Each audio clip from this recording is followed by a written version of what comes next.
Góðan dag, fundur settur í bæjarstjórn Akraneskaupstaðar þann 13. nóvember 2018 og þetta fundur bæjarstjórnar númer 1282 og til fundar eru mættir eftirfarandi bæjarfulltrúar: Rakel Óskarsdóttir, Valgarður L. Jónsson sem hér talar og gegnir embætti forseta, Elsa Lára Arnardóttir, Sandra Margrét Sigurjónsdóttir, Gerður Jóhanna Jóhannsdóttir, Einar Brandsson, Ragnar B. Sæmundsson, Bára Daðadóttir og Ólafur Adolfsson. Einnig sitja fundinn bæjarstjóri Sævar Freyr Þráinsson og Steinar Dagur Adolfsson, sviðsstjóri stjórnsýslu og fjármálasviðs sem ritar fundargerð. Einnig bið ég gesti í sal velkomna og að sjálfsögðu þá sem heima sitja á hlýða og eða horfa. Áður en að gengið er til dagskrár að þá óskar forseti eftir með vísar til C-liðar 15. greinar samþykktar stjórn og fundarstjórn Akraneskaupstaðar að bæta með afbrigðum 3 málum á dagskrá. Og það þá fyrsta nefna mál númer 1811-110 íbúaþing skólamál. Og málið verði þá númer 7 á dagskráni verði það samþykkt. Og þeir sem að samþykja það að bæta því á dagskrá, getur svo alveg gefa merki.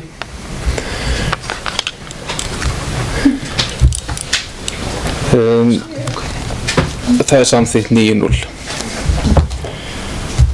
Annað mál sem að óskað er eftir að bæta á dagskrá með afbrigðum er mál númer 1811-111 samgönguáætlun 2019-2023 og málið verður þá númer 8 á dagskráni verði það samþykkt. Þeir sem samþykja að bæta því á dagskrá, það er samþykkt með 9 atkvæðum. Og þriðja málið sem óskað er eftir að bæta á dagskrá er fengið þá málsnúmerið 1811-112 umhverfis áætlun Akraneskaupstaðar og málið verður þá númer 9 á dagskráni verður það samþykkt. Og þeir sem samþykja það gefur svo gefa merki, það er samþykkt með 9 atkvæðum. Og þá göngum við til dagskrár á þessum fundi og fyrsta mál á dagskrá hefur málsnúmerið 1810-140 fjárfestinga og framkvæmdaáætlun 2019-2022 en bæjarráð samþykkti á fundi sínum þann 8. nóvember 2018 fjárfestinga og framkvæmdaáætlun 2019-2022 sem hluta af fjárhagsáætlun vegna sama tímabils og vísaði til bæjarstjórnar til samþykktar. Forseti ætlar að lesa einnig upp mál nr. 2 á dagskrá. Það hefur málsnúmerið 1806-199 fjárhagsáætlun 2019 og 3 ára áætlun vegna tímabilsins 2020-2022 en samþykkt bæjarráðs frá 8. nóvember síðastliðnum þar sem fjárhagsáætlun Akraneskaupstaðar fyrir árið 2019 og 3 ára áætlun vegna árunna 2020 til og með 2022 en vísa til fyrri umræðu í bæjarstjórn. Með samþykki fundarmanna þá tökum við þessi 2 mál í eina umræðu en þau verða síðan afgreitt hvort í sínu lagi eftir umræður. Ef enginn hefur athugasemdir við því, svo er ekki.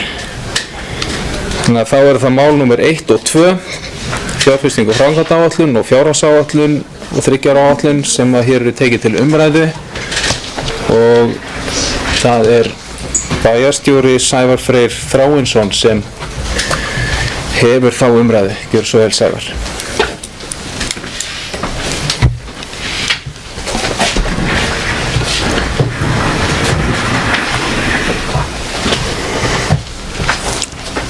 Forseti, ágætu bæjarfulltrúar, gestir í sal og aðrir sem að fylgjast með frumvarpa fjárhagsáætlun 2019 og 3 ára áætlun á 2019 til 2020 er nú lagt fram til fyrri umræðu í bæjarstjórn ásamt tillögum.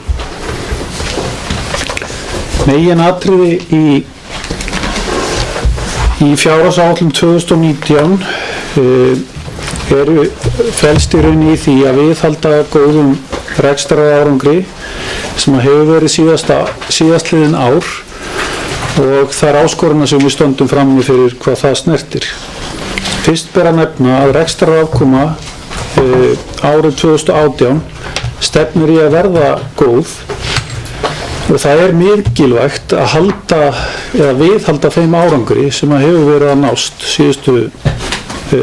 síðustu árin, sérstaklega við horfum til ársins 2017 og svo áfram erum við að sjá fína rekstrarniðurstöðu í útkomuspá fyrir árið 2018. Þannig að við þurfum að nýta tækifærin sem við erum með til uppbyggingar og þróunar í sveitarfélaginu. Það er eins og ákveðna blikur á lofti í rekstrinum sem að gefa okkur tilefni til þess að vera að horfa til þess hvernig við þurfum að horfa betur til þess hvernig við höldum undan rekstrakostnað og þurfum að leggjast vel í greiningu á því hvernig launakostnaður er að þróast í bæjarfélaginu. Sóknartækifæri eru vissulega til staðar en það eru sömuleiðis áskoranir. Það þarf að tryggja farsælan farveg á uppbyggingu á Seyðisfirði í samvinnu með ríkinu. Þar hefur við sótt fram og óskað eftir að fá framlag á 510 milljónir í uppbyggingu á Faxabraut og er þetta eitt mikilvægasta verkefni okkar að ná því fram að ríki komi nú eitt skipti fyrir öll að stuðningi við það að kostnað við Seyðisfirðinn verði nú einhvern hátt mætt. Það er einfaldlega Akraneskaupstað ofviða að ætla sér að reyna að gleypa þennan kostnað áður en að við getum gripið til eða fengið inn einhverjar tekjur af þessu til framtíðar. Svo liggur fyrir að vinna þarf enn frekar að forgangsáætlun fyrir það hvernig við ætlum að huga að uppbyggingu íþróttamannvirkja á Akranesi eða að sjá hvernig við ætlum að horfa til þess hvernig leikskólamálin muni þróast í sveitarfélaginu hjá okkur. Og þar eru 2 starfshópar að störfum og mjög mikilvægt að þar náist viðunandi lausn á því hvernig við munum leysa úr þessari forgangsröðun til framtíðar. Sömuleiðis er afar mikilvægt, sérstaklega horfum við á það sem bæjarstjóri, að við aukum sýnileika Akranes sem sveitarfélags það sem að fyrirtæki geta hafið starfsemi og við séum vanlegur kostur til atvinnubyggingar og erum með miklar væntingar að nýráðinn verkefnastjóri atvinnumála sem hefur störf núna í byrjun desember geti stutt við okkur í þeirri sókn sem við þurfum einfaldlega að ná fram í atvinnumálum. Sömuleiðis er stefnumörkun til undirbúningsmenntunar í leik, grunnskóla og fjölbrautaskóla og að vera klár í þá miklu umbreytingu sem er að verða með 4. iðnbyltingunni. Það er ekki verkefni framtíðarinnar, það er verkefni nútíðarinnar sem við verðum að leysa. En að fjárhagsáætluninni þá er sérstaklega brýnt, eins og ég sagði áðan, að viðhalda góðum rekstrarárangri. Það hefur á síðustu árum skapast gott rými til fjárfestinga en síðustu ár hefur rekstrarafkoma verið jákvæð, eins og ég mun koma að betur hér á eftir. Meðfylgjandi glæra sem að þeir sem að sjá hér í sal og mögulega þeir sem að horfa á í heima frá sér sýnir að rekstrarafkoma hefur verið jákvæð og er gert ráð fyrir að verði áfram jákvæð. En ef við skoðum sérstaklega árin 2013 til 2016 var rekstrarafkoma jákvæð sinna 130 milljónum að jafnaði. Þetta er rauninni fyrir óreglulega liði. Óreglulega liðir komu síðan inn á árinu 2016 upp á 895 milljónir sem að gerðu það að verkum að rekstrar niðurstaða 2016 var rétt ríflega milljarður, en þegar að horft er fram hjá þessum óreglulega liðum að þá er þetta í rauninni rekstrar niðurstaða ársins þessa tímabils. 2017 var hins vegar í ljósi að minnsta kosti síðustu ára einstakt ár fram til þessa. Það sem við náðum í raun mögnuðum árangri að vera með niðurstöðu upp á 716 milljónir króna. Þar vissulega í birtu uppgjöri þá komu inn óreglulegir liðir, gjaldfærðar lífeyrisskuldbindingar upp á 476 milljónir sem að við í rauninni eitt mjög fárra sveitarfélaga fór þá leið að gjaldfæra það að fullu og þannig taka ábyrga afstöðu til þess hvernig við setjum fram ársreikning okkar.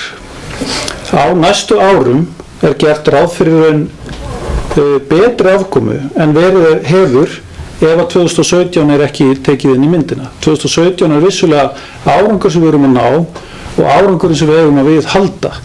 En þegar þetta er sett í samhengi við fyrri ár, þá má segja að við séum að ná bara nokkuð viðandi rekstrarárangur í gangi þetta eftir. Það er að segja 400 milljónir. En það er afskaplega mikilvægt að þegar við rýnum í þessar afkomutölur að við látum ekki blekkjast af því hvernig við vinnum reksturinn áfram. Það er að segja í þróun á kostnaðarliðinu má sjá að í launagjöldum eru liðir sem kalla á nánar rýni. Það sem of stór hluti afkomu okkar er að koma til vegna jákvæðra niðurstöðu fjármagnsliða og tekna sem að teljast vera óreglulegar í áætlun ársins 2019. Það eru þó styrkleikamerki í áætlunni því verklagi er beitt eins og hefur verið gert síðustu ár að tekjur eru varlega áætlaðar. 95% af útsvarstekjum og tekjum í jöfnunarsjóði er verklag sem hér hefur verið stundað eins lengi og menn muna og það býr til í því ástandi þegar það er gert ráð fyrir að hagkerfið mögulega getur farið að kólna að það er gott að hafa svona varan á sér í hvernig áætlunin er sett fram. Þetta ásamt því að meðal annarra tekna er ekki gert ráð fyrir tekjum sem hafa skilað sér undanfarin ár svo sem í öðrum tekjum svo sem styrkir að þar eru ýmis tækifæri til þess að sækja fram og auka í raun tekjugrunn sveitarfélagsins umfram það sem að hér er sett í áætluninni. Þó vil ég nefna sérstaklega þegar við horfum á þessa mynd og þróun að fyrir 2019 er gert ráð fyrir inn í þeim tölum tekjur upp á 123 milljónir sem er byggingaréttur og má segja að sé tekjur af óreglulegum liðum. Þannig að svo að við höldum örugglega samræmi í því hvað við séum að bera saman epli og epli en þetta svona kannski blekkir örlítið myndina. Ég vildi draga það sérstaklega fram svo að við séum að horfa á þetta með réttum augum. Ánægjulegt er að sjá að útkomuspá okkar fyrir árið 2018 er að stefni að verða töluvert betri heldur en áætlað var fyrir árið 2018. Það er að segja tekjur er spáð að það verði 7.493 milljónir eða 505 milljónum hærri en áætlun.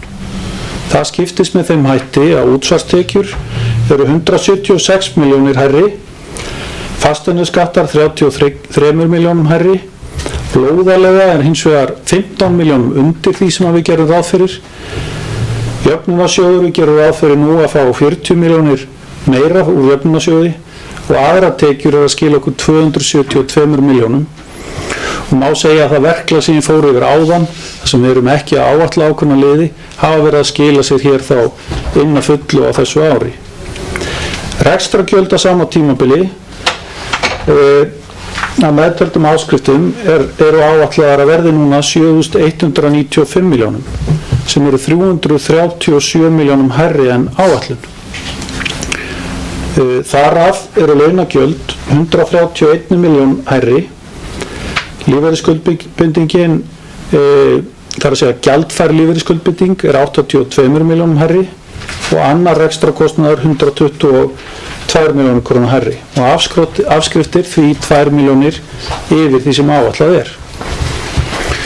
Þegar við horfum til lífeyrisskuldbindingarinnar þá er stöðugt launaskrið í raun að skýra hærra launaskrið heldur en áætlað var að skýra þennan mun. En rekstrar afkoma er að stefni að verða 419 milljónir eða 177 milljónir hærra heldur en áætlun ársins gerir ráð fyrir. Og þetta er eins og áður sagði ánægjulegt að sjá. Þannig að við erum vissulega á réttri leið en betur má ef duga skal. Ef við förum síðan í svona helstu forsendur og þróun íbúafjölda þá má sjá hér á næstu glæru að við erum að gera ráð fyrir að útsvar verði óbreytt eða 14,52%. Álagningarprósentur vegna fasteignaskatts lækka.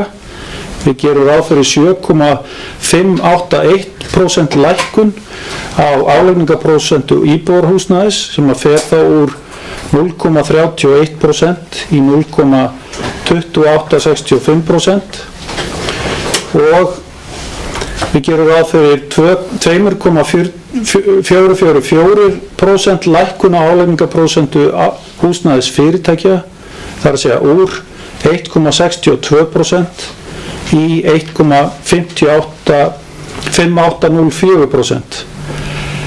Og ef þetta gengur eftir þá erum við að lækka prósentur 2 ár í röð þar að segja lækka álagningarprósentur 2 ár í röð.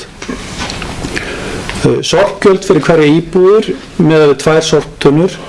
Það er gert ráð fyrir að sorphreinsunargjald verði óbreytt eða 18.786 krónur. Sorpeyðingagjald verði óbreytt eða 16.021 króna. Lóðaleiga af nýjum lóðum og endurnýjum samningum verði óbreytt frá fyrra ári sem að fól í sér töluverða lækkun eins og sjáum á hér á glærunni. Gjalddagar, fasteignagjalddagar á árinu 2019 eru frá janúar til október. Áfram er veitt ívilnun á fasteignaskatti til elli og örorkulífeyrisþega í samræmi við reglur bæjarstjórnar Akraness. Almennar þjónustugjaldshækkanir. Gjaldskrár hækka samkvæmt áætlaðri vísitöluhækkun neysluverðs 2,9% þann 1. janúar 2019 en það eru þó nokkrar undantekningar á því. Í fjárfestinga og framkvæmdaáætlun er gert ráð fyrir 1200 milljónum til ýmissa verka sem ég fer nánar yfir hér á eftir. Í almennt viðhald og húsumsjón eru áætlaðar 100 milljónir, útgjöld vegna starfsemi á skóla og frístundasviði aukast 6,2%, útgjöld á starfsemi velferðar og mannréttindasviðs aukast 9,45%, útgjöld vegna starfsemi á skipulags- og umhverfissviði eru óbreytt frá fyrra ári, útgjöld vegna starfsemi á sviði menningarmála hjá Akraneskaupstað aukast 9,13% og útgjöld vegna sameiginlegskostnaðar hjá Akraneskaupstað aukast 23,58%. En þó vil ég að fólk hafi varan á í að oftúlka þá tölu því þess 130 milljónum af útgjaldaaukningu þarna er síðan ráðstafað á einingar í framhaldi. Þannig að aukningin þarna er ekki beint marktæk en þá mun aukningin koma þá fram á öðrum sviðum í öðrum hlutföllum en þarna er kynnt. Hvað íbúaþróun varðar, þá má sjá að við erum að gera ráð fyrir því að verða orðin í lok árs 2019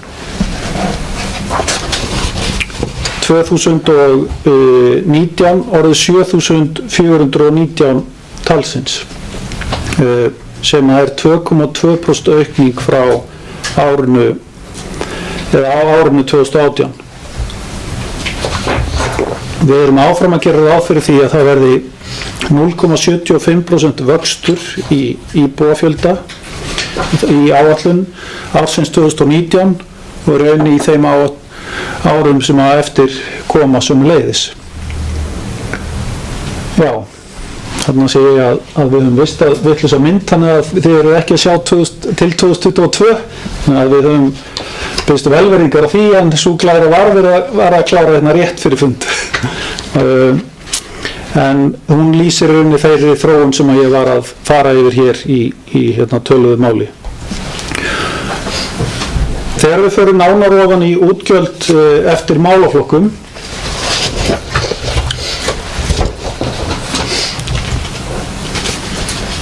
þá má fyrst sjá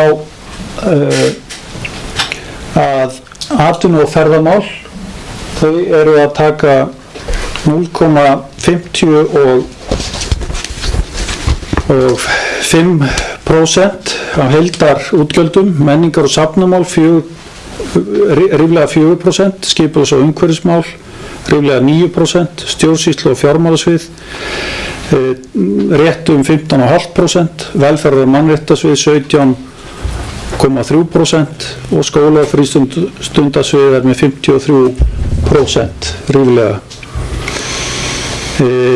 Við greiningu á því hvernig áætlunin er sett fram niður á fjölda stöðugilda má sömuleiðis sjá að atvinnu- og ferðamálaflokkurinn er að taka á sig fjölgun úr stöðugildum í 1,4 í 2,1% milli árana 2018 til 2019. Fjölgun stöðugilda í menningar- og safnamálum er að fara úr 9,6 í 11,4. Stöðugildi er að fara í sameiginlegum deildum úr 16,8 í 18,1, skipulags- og umhverfissviði úr 19,2 í 21, í velferðar- og mannréttindasviði úr 76,4 stöðugildum í 77,1 stöðugildi og skóla- og frístundasvið er að fara hér úr rétt tæpum 321 stöðugildi í 336,5 stöðugildi. Og þetta eru þau atriði sem að við erum þá rétt hafin að greina og ætlum að fara nánar ofan í eins og ég var að fara yfir hér áðan. Þegar við skoðum síðan helstu gjaldaliði niður á sviðin, að þá má sjá að lífeyrisskuldbinding er að taka langstærstan hluta á stjórnsýslu og fjármálasviði, þar sem gjaldfærslan er 385 milljónir. Skrifstofa sveitarfélagsins kostar 318 milljónir, óráðstafaðir samkvæmt áætlun er 151 miljón, bæjarstjórnin er 35 milljónir tæpar og annar sameiginlegur kostnaður 21. Framlög til SSVF er 12,5 miljón og svo er launapottur 11 milljónir, bæjar á 10,8 milljónir, endurskoðun bæjarins er 7,5 miljón og annað minna. Á velferðar- og mannréttindasviði þá sjá að stærsti málaflokkurinn þar eru málefni fatlaðra eða 683 milljónir, málefni aldraðra 102 milljónir, barnavernd 90 milljónir, skrifstofa velferðar- og mannréttindasviðs 54 milljónir, fjárhagsaðstoð 48 milljónir, launapotturinn óskiptur þar er 31 miljón, húsaleigubætur 26 milljónir, félagsþjónusta 22 milljónir, búkolla 11 milljónir, velferðar- og mannréttindaráð 5 milljónir rúmar og niðurgreiðslur vegna barna 2,8 milljónir. Á skóla- og frístundasviði eru grunnskólar og skóladagvistinn stærsti málaflokkurinn eða 1.576 milljónir. Leikskólar 809 milljónir, íþróttamál 347 milljónir, tónlistarskóli 175 milljónir, launapotturinn óskiptur er 119 milljónir, styrkir ýmiss konar 111 milljónir og skrifstofa skóla og frístundasviðs 72 milljónir. Æskulýðsmál 59 milljónir, framlag til FFA eru 22 milljónir sem er fyrst og fremst innri leiga, svo það komið fram, ásamt því að fatlaðir dagvist eru 11,3 milljónir og skóla og frístundaráð 6,3 milljónir. Í skipulags- og umhverfissviði, þar eru umferðar- og samgöngumál 272 milljónir, vinnuskóla og leikvellir eru 94 milljónir, umhverfismál 64 milljónir, bruna og almannavarnir 61 miljón, skipulags- og byggingamál 60 milljónir og umhverfis- og viðhaldsstyrkir 10 milljónir og hreinlætismál 9 milljónir.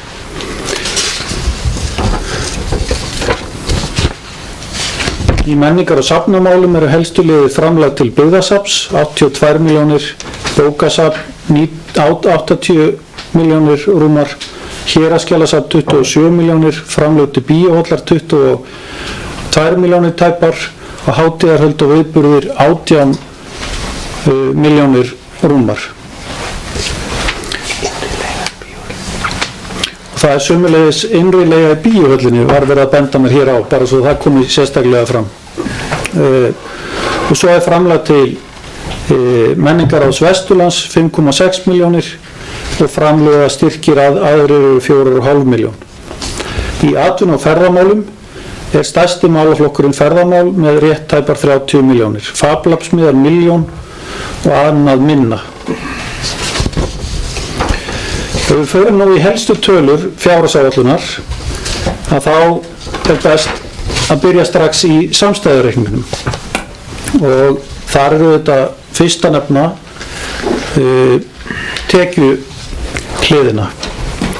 Rekstratekjur á árinu 2019 eru áætlaðar 7.652 milljónir og hækka 159 milljónir á milli ára eða 2,1% frá árinu 2018.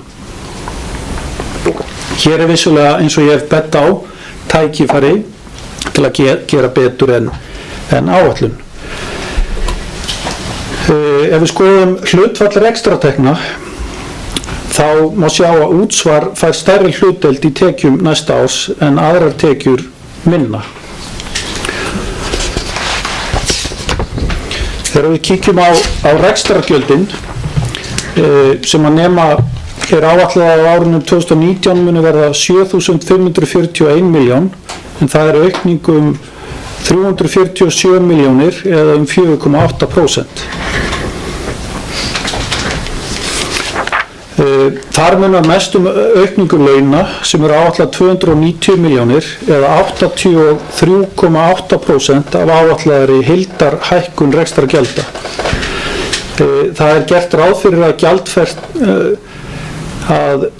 það er gert ráð fyrir að samspil mikilla launahækkana og fjölgunar starfsmanna skýri þetta að stórum hluta. Hvað áætlaða lífeyrisskuldbindingu þá er gert ráð fyrir að hún verða árinu 2019 421,6 milljónir.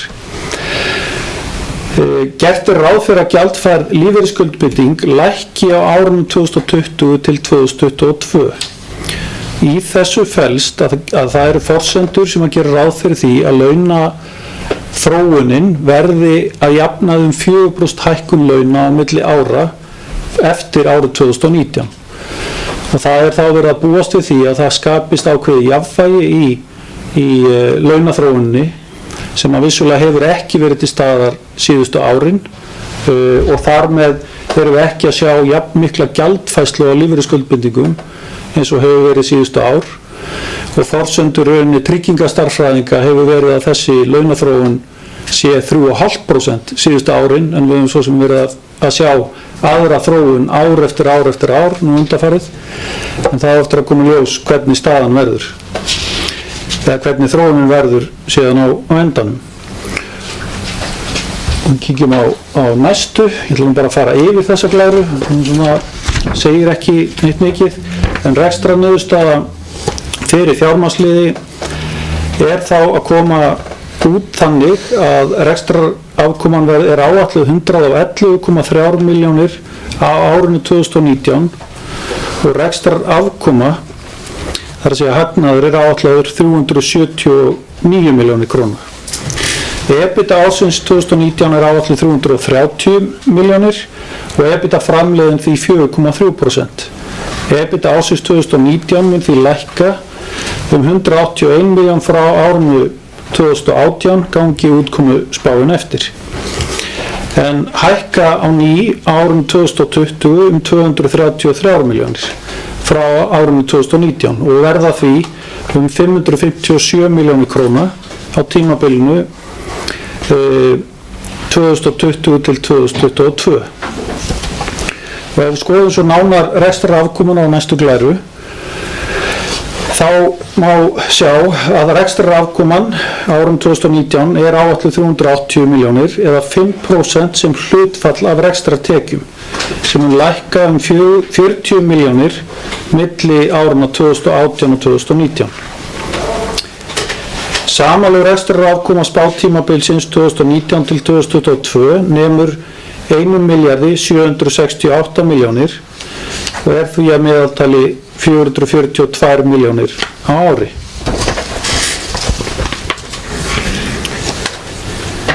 Áætluð rekstrarafkoma að teknu tilliti til óreglulegra liða nemur 379,8 milljónum á árinu 2019. Þar af rekstrarafkoma fyrir fjármagnsliða fjárhæð 111 milljónir og við það bætist fjármagnstekjur umfram fjármagnsgjöld að fjárhæð 145 milljónir eða samtals 253 milljónir. Jafnframt bætist við tekjur af sölu byggingaréttar að fjárhæð 123,5 milljónir. Rekstrarafkoma fyrir fjármagnsliði því jákvæð 111 milljónir, fjármagnstekjur umfram gjöld því 145 milljónir og það auðvitað mikill lúxus að vera það sveitafélag sem að fær jákvæða niðurstöðu fjármagnsliða sem þveröfugt við í rauninni fjölmörg sveitafélag sem að glíma við það að vera að borga 100 milljóna í fjármagnsgjöld og bera rauninni þunga bagga.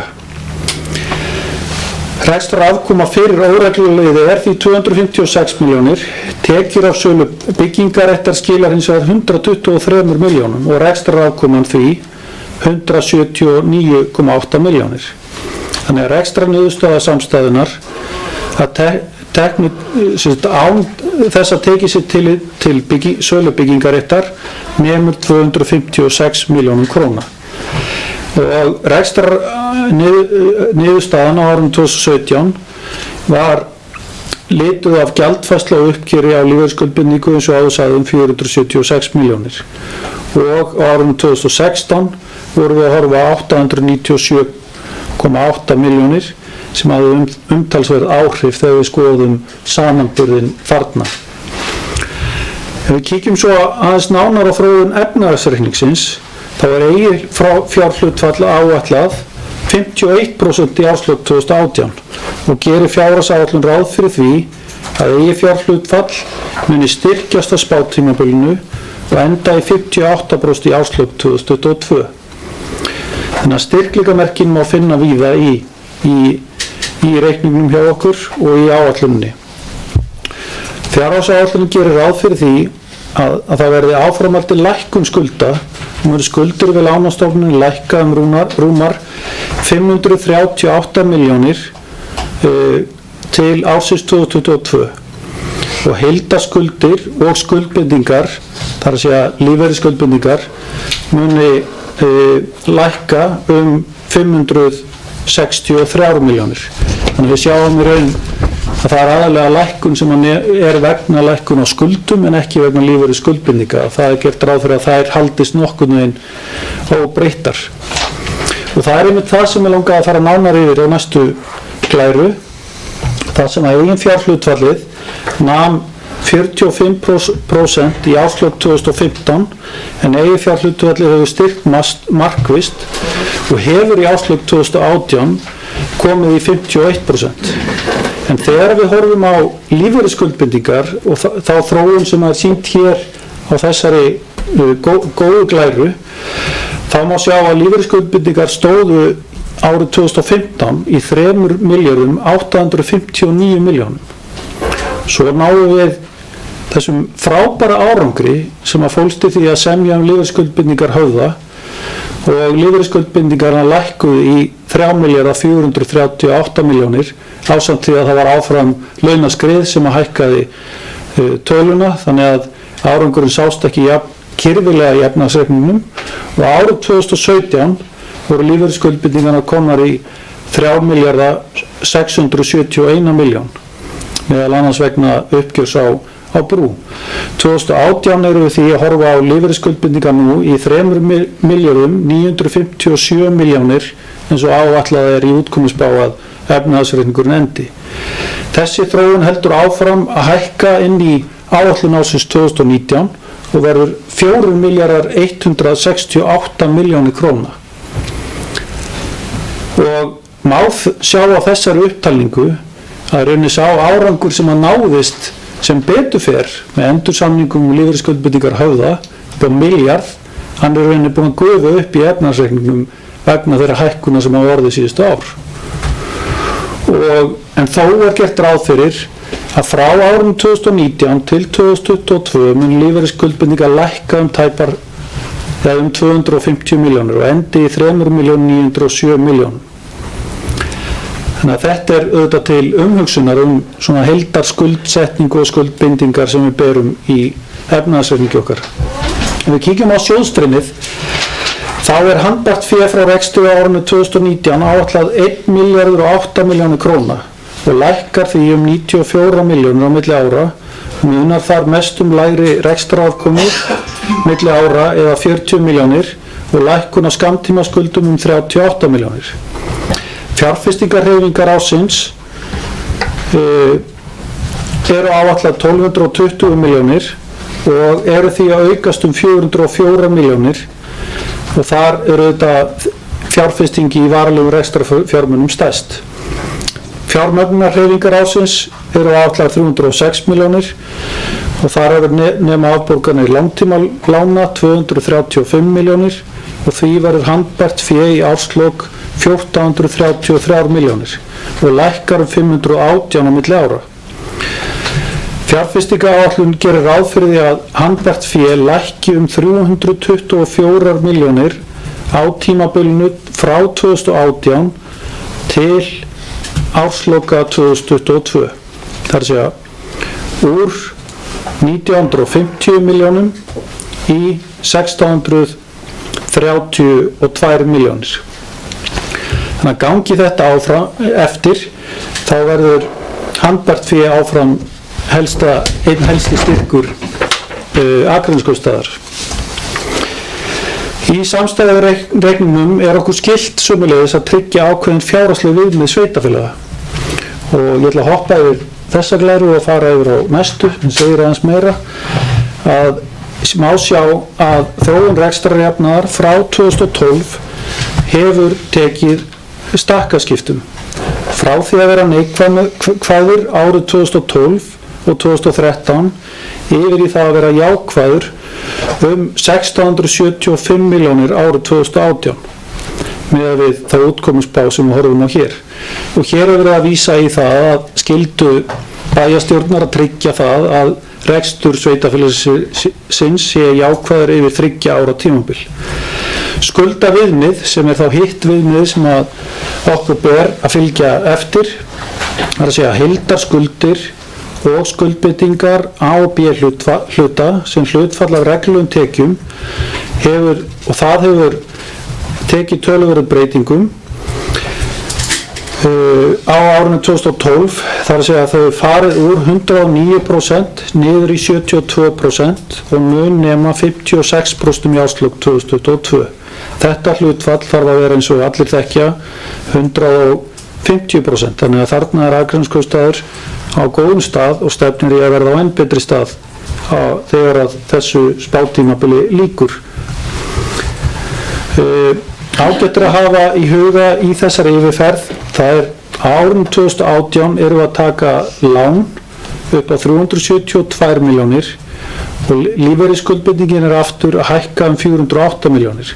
Á árinu 2019 erum við að taka lán upp á 145 milljónir sem eru tekin hjá Höfða og lífeyrisskuldbindingin að hækka þar 421 milljón.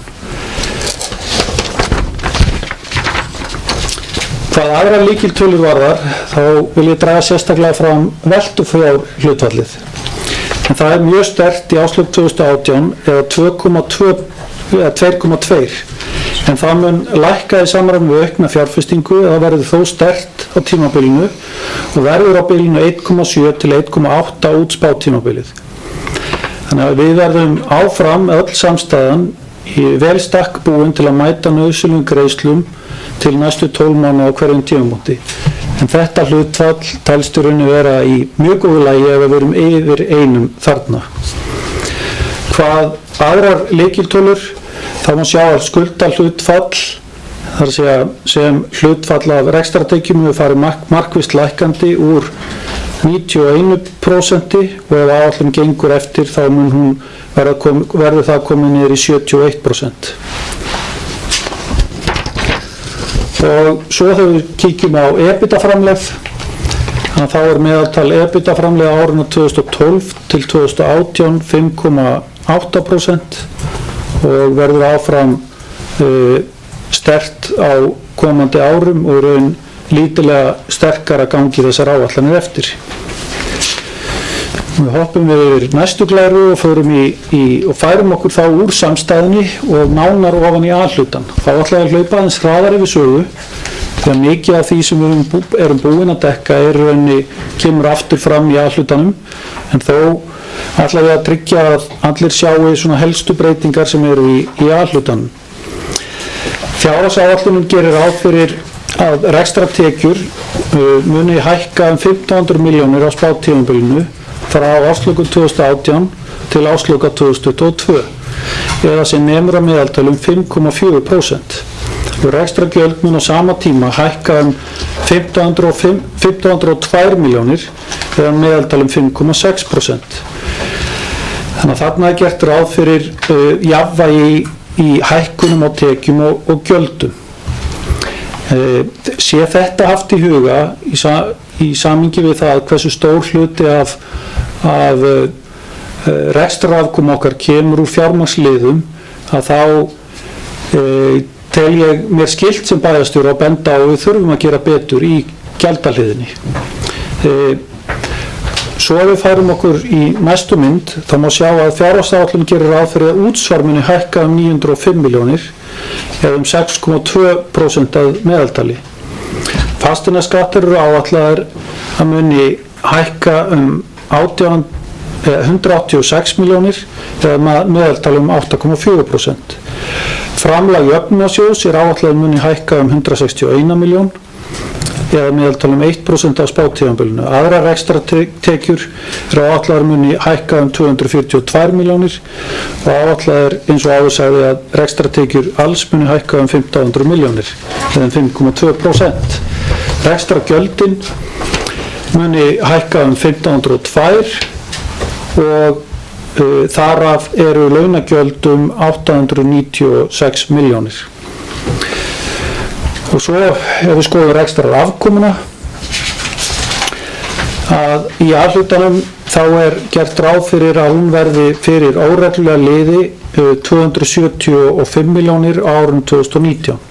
En rekstrarafkoma sem hlutfallar rekstrartekjum á árinu 2019 er áætlað 6%, en fjárhagsáætlun gerir ráð fyrir að þetta hlutfall sé að meðaltali 6,1% til ársins 2022.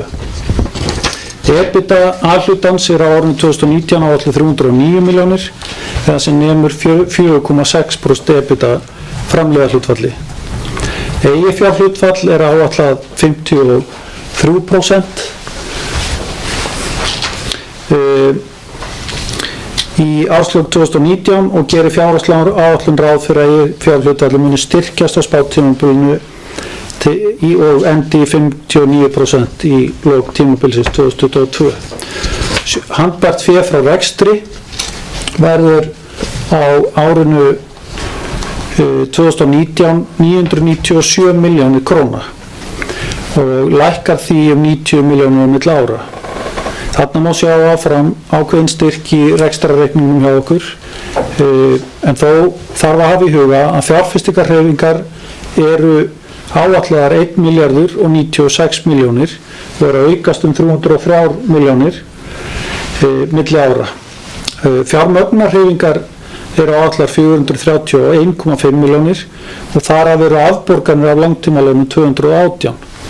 Þannig að handbært fé árslok í A-hluta eru áætlaðar 1298 milljónir og lækka því 531 miljón. Svo ætla ég sleppa næstu gleru og fara í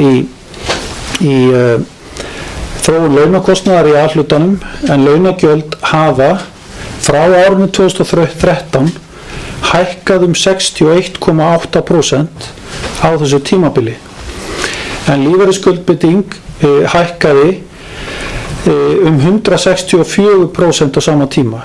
Það er að segja, hún hækkaði úr 160,8 milljónum í 425 milljónir og samtals hækkuðu launagjöld og lífeyrisskuldbinding 68,2% á þessu tímabili.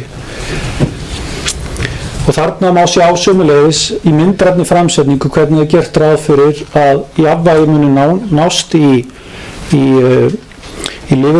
gjaldfærslu lífeyrissjóðsgjalda með að launaþróun verði 4% á árunum 2020 og framvegis.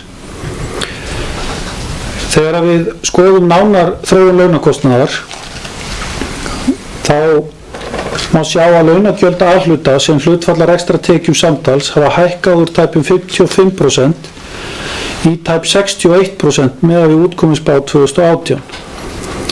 Meðaltal árana 2013 til 2017 nemur 56% og eru launagjöld því komin í meðaltal síðustu ára. Þarna þetta hafði áhrif að lífeyrisskuldbindingin bjó til eitt ár nokkuð góða prósentu fyrir okkur, en það hefur auðvitað þessi áhrif þegar við horfum á svona meðaltalið að við erum komin að svipaðan stað hvað þetta varðar. Ef tekið tillit til lífeyrisskuldbindinga þá námu launagjöld og lífeyrisskuldbinding samtals 67,6% af heildarekstratekjum A-hlutans á árum 2018. Fjárhagsáætlunin gerir því ráð fyrir að launagjöld og lífeyrisskuldbinding fari lækkandi sem hlutfalla heildarrekstratekjum A-hluta og verði komið niður í 64,3% í árslok 2022 og er það í raun lífsnauðsynlegt fyrir kaupstaðinn að við náum að lækka þennan kostnað. Við færum okkur þá nánar í B-hlutan. Það má sjá að fjárhagsáætlun gerir ráð fyrir því að rekstrartekjur B-hluta á árinu 2019 nemur milljarði króna eða 1.089 milljónum og rekstrargjöld muni nema 1.094 milljónum. Þarna er auðvitað höfðu langstærsta rekstrareiningin og hefur mest áhrif á það hvernig B-hlutin kemur út og rekstrarafkoman á árinu 2019 fyrir fjármagnsliði verður því neikvæð sem nemur 5,1 milljón króna. Hvað efnahagsreikningin varðar, þá er eigið fjárhlutfall áætlað 30% í árslok 2019 og er því að lækka frá fyrra ári 6%.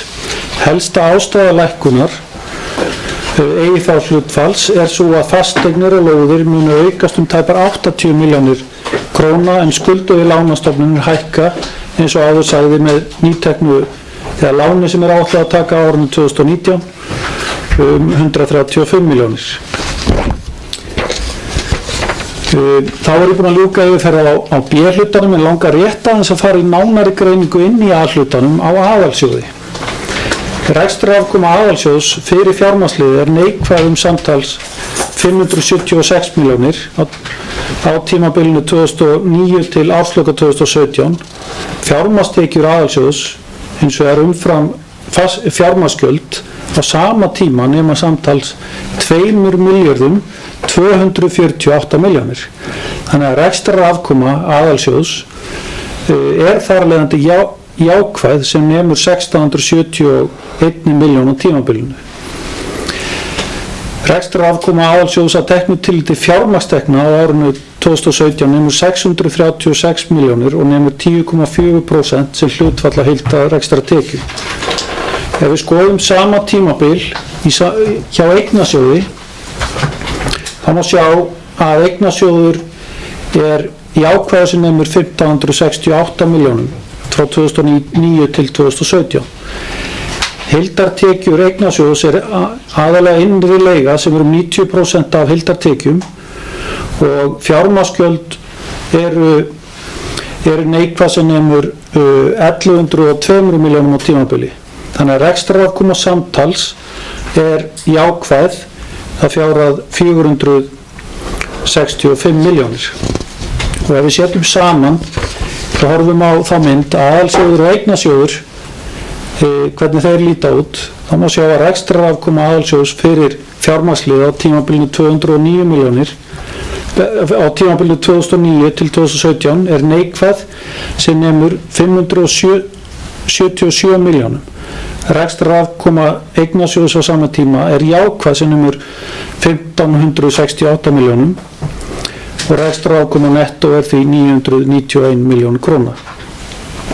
Þetta er raun stóra myndin að hvernig við lesum þetta tvennt saman og ef við kíkjum á næstu mynd sem er nú nokkuð kaotísk en ég vil svona leiða ykkur í gegnum helstu leiði í því að þá má sjá að skatttekjur aðalsjóðs er áætlaðar 6.128 milljónir, áætlaður rekstur sviða og deilda aðalsjóðs nemur 6.220 milljónum, þar að segja að það er tap upp á 91,6 milljónir á aðalsjóð. Og þetta er leitt fram í rauninni með rekstrarniðurstöðu niður á hvert svið hjá kaupstaðnum. Svo komin fjármagnsliðinir sem skila jákvæðri niðurstöðu upp á 354 milljónum og því er áætluð rekstrarafkoma aðalsjóðs þegar að þær tekjur hafa verið teknar inn í myndina 262 milljónir. Þannig að aðrir sjóðir A-hluta skila síðan jákvæðri rekstrarafkomu sem er 136 milljónir sem er einskiptistekjur sem að skilar þá þessari rekstrarniðurstöðu hjá okkur upp á 399 milljónir í A-hluta. Þannig að rekstur sviða og deilda þegar við brjótum það nánar upp og hér er síðan enn flóknari mynd sem að ég ætla ekki að fara í smáatriðum ofan í en er mjög mikilvægt í þeirri greiningu sem að er framundan að rekstrarkostnaður er að aukast full hratt hjá okkur og afkoma sviða er að versna og það þarf nánari greiningu að fara ofan í þessa þróun og er tilefni til fyrir þá seinni umræðu. Og þá hef ég lokið yfirferð á rekstrarafkomu og ætla að færa mig yfir í fjárfestingaráætlun. Þar er nú yfirferðin nokkur hraðari en gert er ráð fyrir í fjárfestingaráætlun fyrir árið 2019 að fyrir uppbyggingu á Dalbrautarveit og er sá kostnaður áætlaður 235 milljónir og tekjur 133 milljónir. Á reitnum verður aðstoða fyrir búsetuþjónustu fyrir fatlaða og félagsstarf aldraða. Fimleikahús gerir ráð fyrir það er áfram gert ráð fyrir að við verðum í uppbyggingu á því og það tekur 522 milljónir og endurgreiðsla á virðisaukaskatti skilar okkur 101 milljón á móti þeim kostnaði. Í leikskólamálum er gert ráð fyrir kostnaði upp á 50 milljónum og er þar verið að skoða 3 leiðir sem að þessar 50 milljónir getur verið ráðstafað í og er fer eftir svona þeirri niðurstöðu sem er í þeim starfshópum sem eru í gangi en þær 3 leiðir sem eru helst til skoðunar er hönnun á nýjum leikskóla eða að koma upp lausri stofu við Garðasel eða uppkaupum við skátaheimili og það er þessi starfshópar sem munu afgreiða þetta inn í næsta ár. Og í Brekkubæjarskóla er gert ráð fyrir 60 milljónum króna. Þar er kennarastofa og bókasafn í næsta áfanga og vonir standa til að við náum að komast langt með 3 kennslustofur sömuleiðis á árinu 2019 en mögulegt þó að það tegist yfir á árið 2020. Hvað Jaðarsbakka varðar gert ráð fyrir kostnaði samtals 75 milljónir og þar endurgreiðsla á vaski á móti upp á 14,5 milljón og það rauninni fyrstu skrefin í uppbyggingu á Jaðarsbökkum. En þessi fjárhæð ætti að duga langt í hönnun á mannvirkinu sem fyrir að þar geti risið.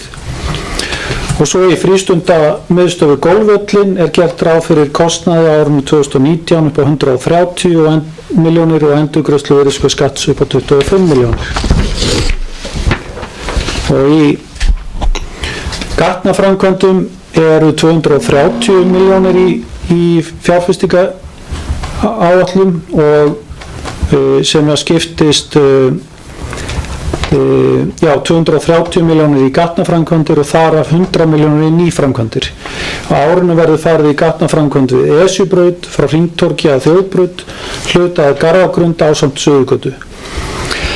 Og það reiðskema sem var gengið frá viljayfirlýsingu við hestamannafélagið Dreyra á árinu og þar gert ráð fyrir kostnaði upp á 41 milljón og endurgreiðsla á vaski á móti samtals 4,1 milljón ásamt 5 milljóna styrk frá Hvalfjarðarsveit og 16,1 miljóna greiðslu frá Dreyra. Í safna og ferðamálum eru margir liðir sem að safna saman og það gert ráð fyrir 5 milljónum í bátaskilu við byggðasafn, 10 milljónum í viðhald við byggðasafn, 6 milljónum í salerni við Langasand, 6 milljónum í salerni við Tjaldsvæði, 3,1 milljón í grjótvörn og breið sem okkar hlutur á móti ríkinu og svo framkvæmdasjóð ferðamannastaða, þar eru að gera ráð fyrir nokkrum framkvæmdum sem eru í samræmi við okkar framlag á móti þeim sjóðum sem við erum að gera ráð fyrir að fá styrki í ýmis verkefni. Hvað varðar göngustíga og opin svæði eru heilmikil verkefni framundan. Það skiptist í stofnanir 36 milljónir, Semensreit 5 milljónir, fasteignastyrkir 10 milljónir, stoppstígar og reiðstígar 23 milljónir, endurnýju ljósastöðvar 5 milljónir, gangstéttar 15 milljónir, bílaplan 10 milljónir, leikvelli 6 milljónir, stofnanalögur 11 milljónir og grænverkefni 2 milljónir. Og að lokum eru önnur verkefni, skipulagsmál taka til sín 5 milljónar í fjárfestingar, slökkvilið 5 milljónir, skotfélag Akraness 1,5 milljón, Jaðarsbakkasvæðið umfram það sem áður var tilgreint 10 milljónir, jólaskreytingar 2,5 milljónir, ljósleiðaraverkefni 5 milljónir, hristigarður 6,5 milljón og veðurstöðvar 2 milljónir og annað sem ótilgreint 7 milljónir. Og þá ég lokið þessari yfirferð. Forseti, ágætu bæjarfulltrúar, ég vil þakka fjármálastjóra sérstaklega fyrir hans vinnu við undirbúning þessara fjárhagsáætlunar, sömuleiðis aðalbókara, sviðsstjóra stjórnsýslu og fjármálasviðs, sviðsstjórunum hjá Akraneskaupstað, öllum stjórnendum og öðrum starfsmönnum sem hafa komið á undirbúningnum. Ég vil líka þakka bæjarfulltrúum fyrir gott samstarf við undirbúning að gerð áætlunarinnar og þá ekki síst formanni bæjarráðs að þessu sögðu legg ég fram frumvarp að fjárhagsáætlun 2019 og 3 ára áætlun 2020 til 2022 til fyrri umræðu í bæjarstjórn Akraness.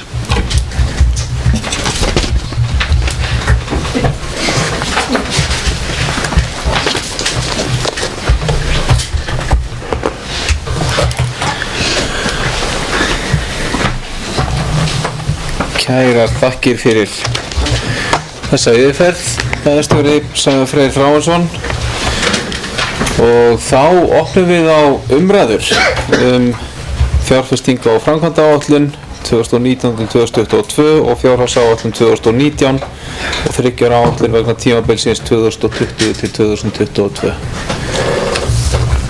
Einhverju sem óska eftir að taka til máls undir þessum 2 fundaliðum.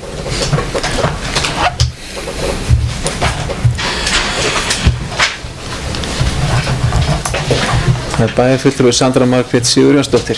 Gjörðu svo vel.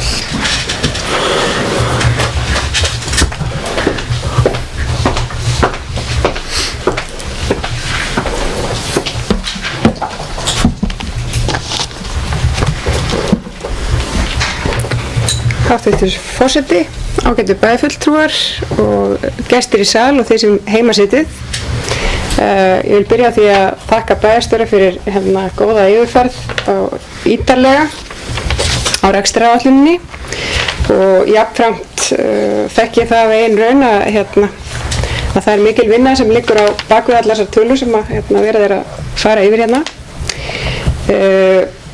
Mér langar svona aðeins til að tæpa á nokkrum hlutum. Nú er ég að koma að rekstraráætlunargerð í bæjarfélagi í fyrsta skipti og ætla mér að leyfa mér að vera kannski svona spyrja af hverju keisarinn er nakinn.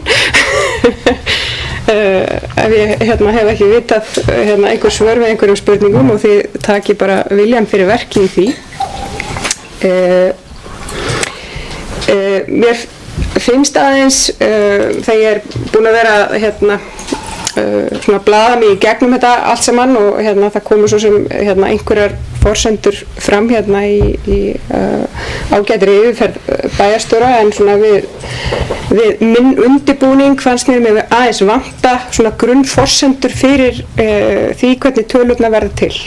Og þá er ég að tala hluti eins og stöðugildi, þú veist hvað eru mörg börn í skólunum, hvað er það sem keyrir áfram þennan kostnað, yfirvinnuprósentur og svo framvegis.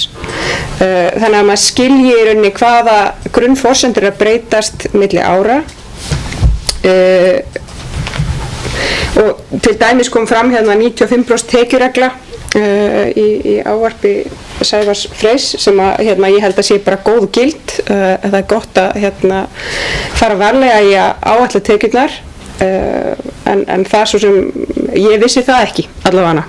Ég veit ekki, kannski átti ég að geta lesið það einhvers staðar.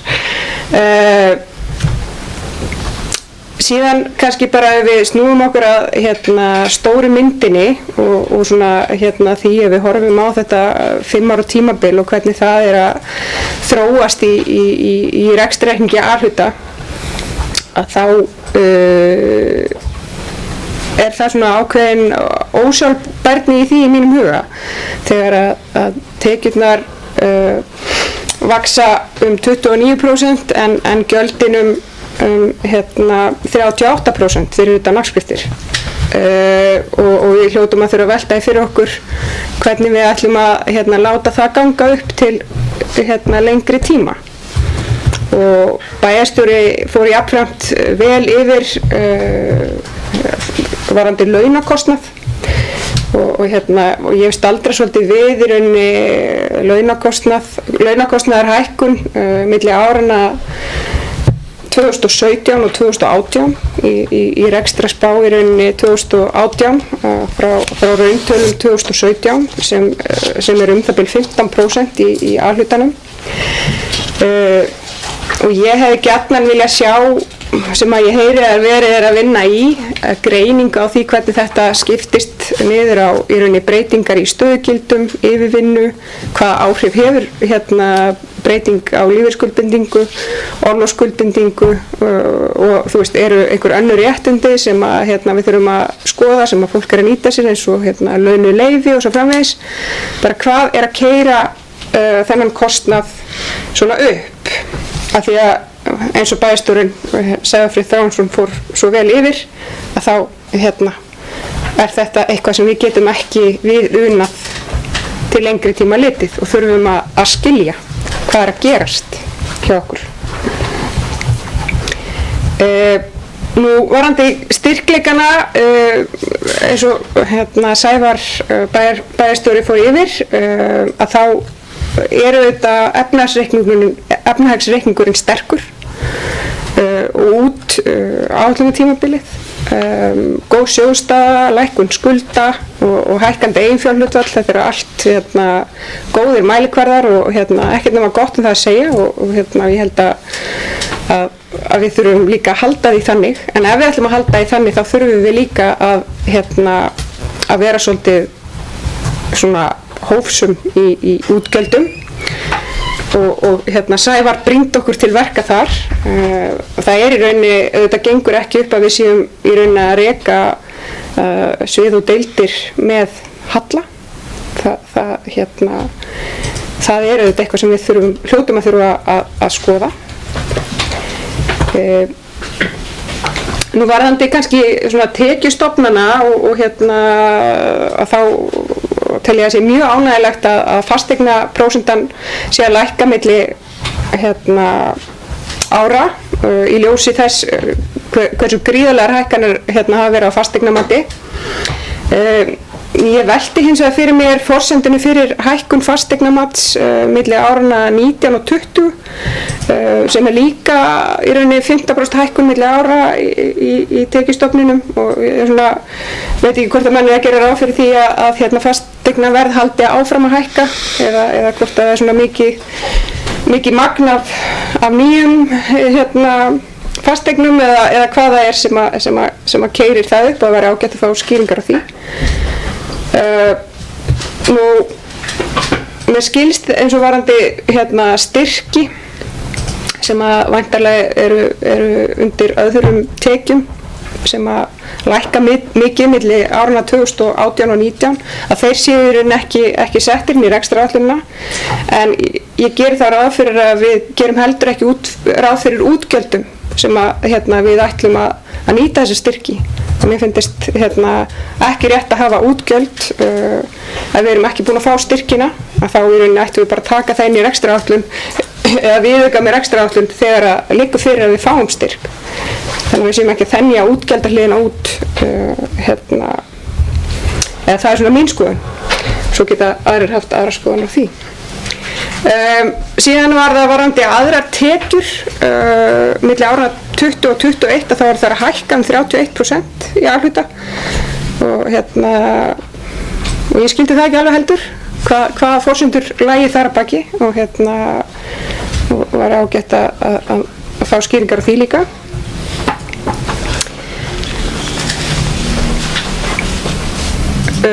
Nú varðandi kannski gjaldahliðina að þá var ég búin að tæpa svolítið á laununum, en það sem við erum líka að sjá þarna og bæjarstjóri fór yfir varðandi sameiginlegan kostnað, þar í rauninni þessar 130 milljónir sem að er síðan deilt út af sviðin og virðist vera gert eftir á og einhver hækkun þar sem ég samt, ég á svolítið erfitt með að átta mig á nákvæmlega hvað finnst gagnsæi í þessum lið ekki gott. Og ég hefði í rauninni vilja sjá þetta þannig að menn tæki þá bara þessa óreglu liði sérstaklega en færi hins vegar yfir í rauninni þennan almenna rekstrakostnað, sameiginlega rekstrakostnað sérstaklega og hvernig hann er að breytast á milli ára, og maður sér að í rauninni reksturinn á bæjarskrifstofunni er búin að hækka rúmar 100 milljónir frá 2016 til 2019 í áætlun 2019 og þar af einhverjar tæpar 40 milljónir milli 18 og 19 og þetta er náttúrulega eitthvað sem við hljótum að þurfa líka þá að skýra út og þá líka ýmis annar kostnaður í tengslu við rekstur skrifstofunar. Þannig að þetta er svona kannski einhverju hluti sem ég myndi vilja brýna menn til að skoða og skýra. Varðandi lífeyrisskuldbindingarnar sem að bæjarstjóri minntist á og það er auðvitað leitt að í rauninni að þetta sé alltaf hækka aftur hjá okkur og það sjáist lítil merki í reikningunum þess gríðarlega ávinning sem í rauninni samt og við getum kannski hugsað þannig að ef við hefðum ekki náð að gera þessa samninga þá væri staðan ekki falleg og ég held að við þurfum líka þá að velta því fyrir okkur hvernig getum við nálgast að verkefni að ráðast á þennan njóla sem að er þá byrjaður að vaxa upp aftur. Aðeins varandi fjárfestinga og framkvæmda áætlunina, þá er ánægjulegt að sjá að þarna er tekið frá fjármagn fyrir úrræði í leikskólamálum vegna þess að þau eru brýn. Jafnframt að við séum með að halda áfram uppbyggingu á jaðarspökkum. Það er líka mjög brýnt málefni og snýr að grundaskóla, ekki hvað síst, auk auðvitað alls almennings. Þannig að það er mjög ánægjulegt, eins varandi Dalbrautarreitin og alla þá uppbyggingu að við erum að halda áfram með það. Það sem ég kannski sakna og kollegar mínir hér, aðrir bæjarfulltrúar vita það, er að við ávörpum Bjarnalaugina. Ég held að við stöndum frammi fyrir í rauninni nauðsyn að gera eitthvað þar og ég held að við þurfum að skoða það kannski eitthvað aðeins milli umræðna hvaða úrræði við ætlum að fara í þar. En ég þakka bara fyrir góða vinnu og vona að ég fái svör við eitthvað af spurningunum mín. Takk fyrir.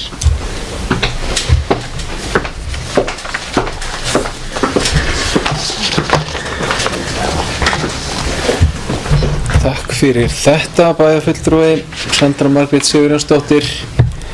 Eru fleiri sem óska eftir að taka til máls varðandi fundarliði númer 1 og 2?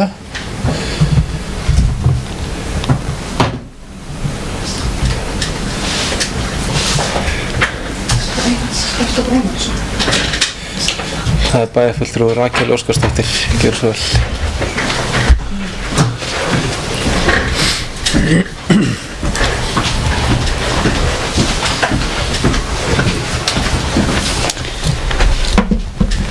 Forseti, ágætu bæjarfulltrúar, fjármálastjóri í sal.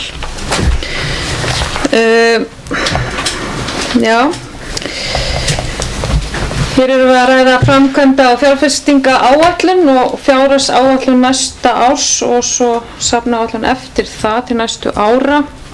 Ég held nú kannski að einhverjur úr meirihlutanum myndi koma kannski á eftir Söndru að ræða og við bíðum að sjá hvernig það fer, en mér langar að ræða eitt og annað.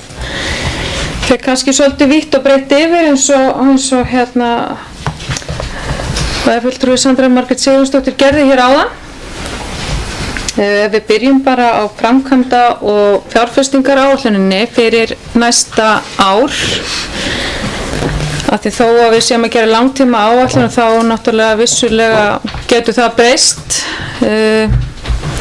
Líkt og gerðist á síðasta kjörtímabili þar sem að kannski 5 leika hús var ekki aðkallandi í upphafi kjörtímabils en leit svo bara þannig út að aðstæður sem að félagi höfðu voru ekki ásættanlegar og í raun hættulegar þegar það er horft til þess með aðstöðuna á Dalbrautinni í svo gamla þáttahúsi og þá í rauninni höfðu við lítið val, við bara urðum að stökkva á þetta verkefni og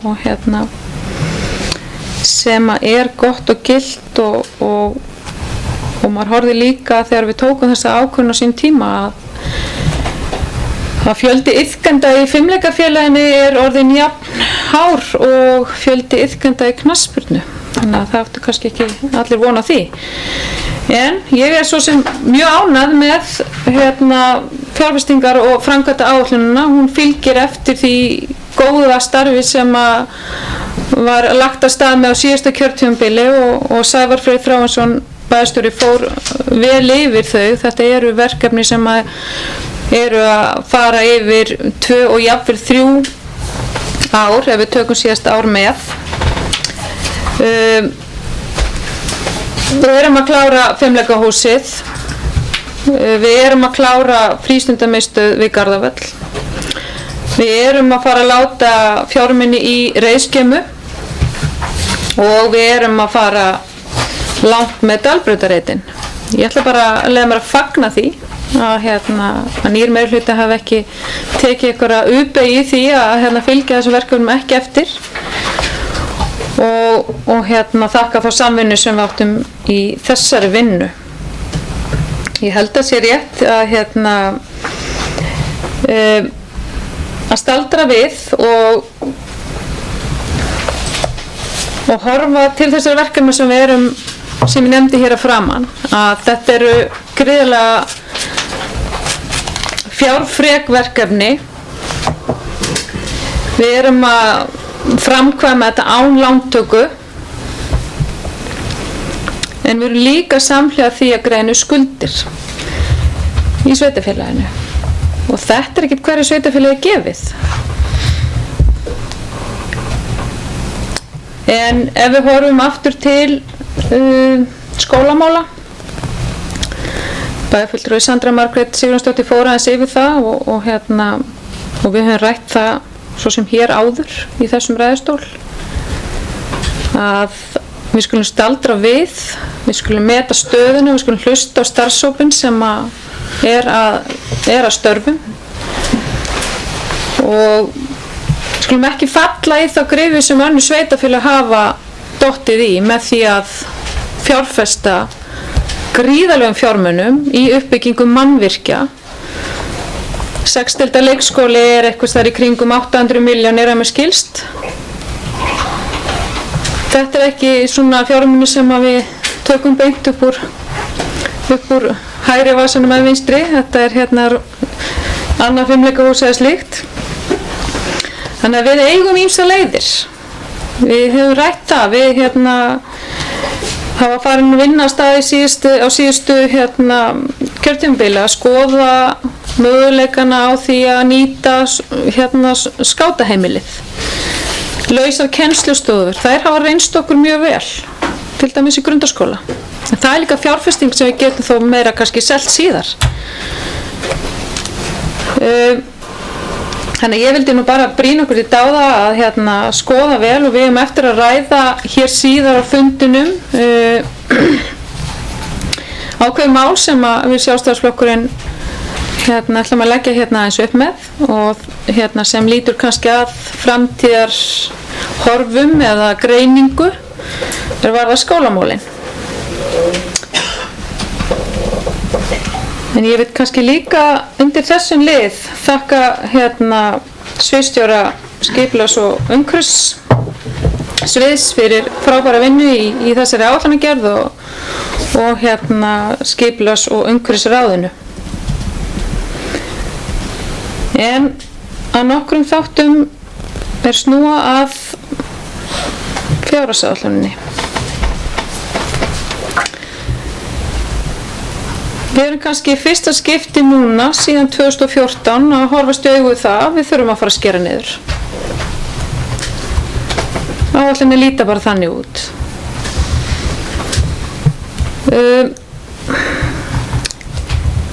Ég ætla að fara í nokkur atriði sem að mér finnst umhugsunarverð í þessari vinnu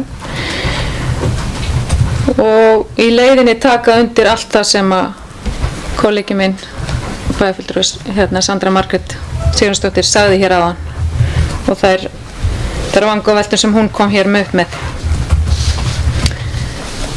Fyrst vil ég nefna viðhald fasteigna.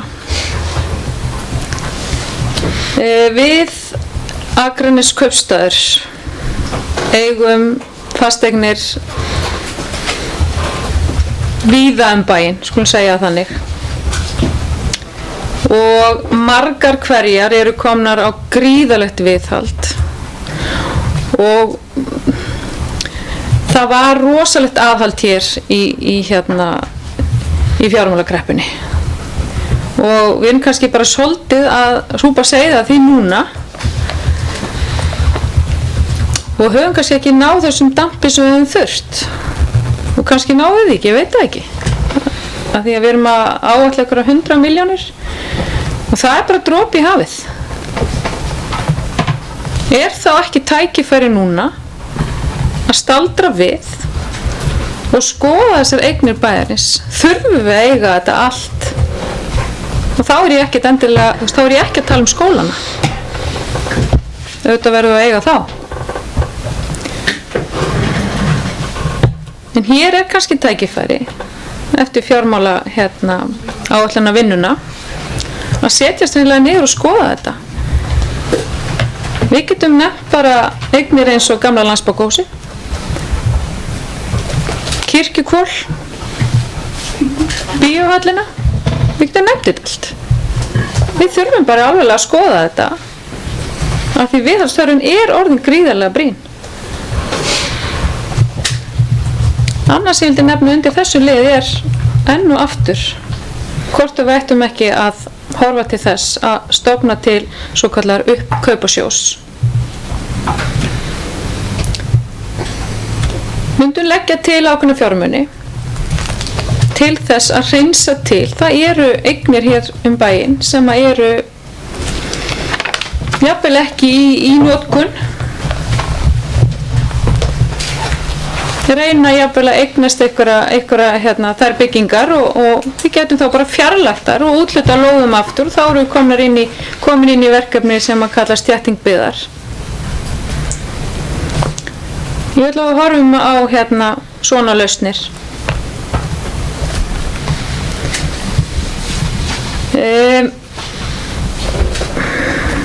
Næst myndi ég vilja aðeins tæpa á launum og launatengdum gjöldum. Ég hef staðið hér áður og ég hef nefnt þetta að við erum í efsta sæti þarna og mér finnst það ekki spennandi. Og þarna er einhver staðar fitusöfnun í kerfinu hjá okkur og þessi fita er bara að aukast og aukast. Við höfum rætt í bæjarráðinu að hefja þessa vinnu og var lögð gríðarlega áhersla á það að þessi vinna myndi fara af stað á milli umræðina og ég vona svo sannarlega að við náum að spýta vel í lófana og reyna að finna einhverja niðurstöðu í þessu. En þá leið vil ég líka brýna okkur. Við getum ekki verið að sitja endalausar aðhalsaðgerðir á okkar forstöðumenn eða sviðsstjóra. Við sem sitjum við þetta borð verðum líka sýna gott fordæmi.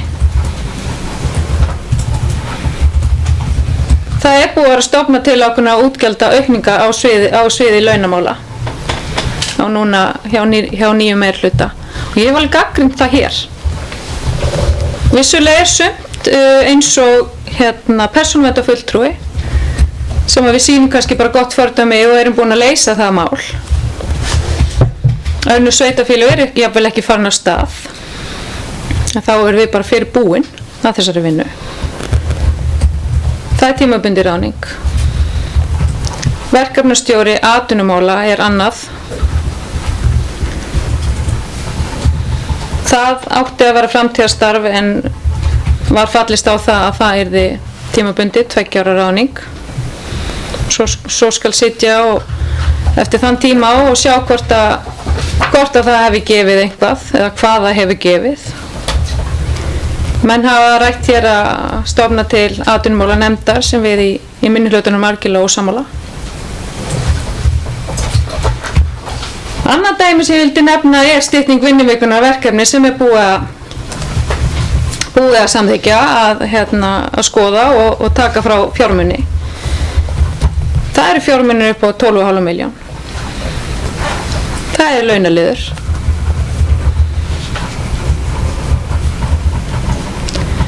Að þessu sögðu vill ég bara brýna okkur öll. Við getum ekki kasta algjörlega ábyrgðinni á sviðsstjóra og forstöðumenn stofnananna. Við skulum líka taka til hjá okkur. Það var nefnt aðeins í kynningu bæjarstjóra. Það var fyrir að fara yfir málaflokka og hvernig skiptingin er milli málaflokka.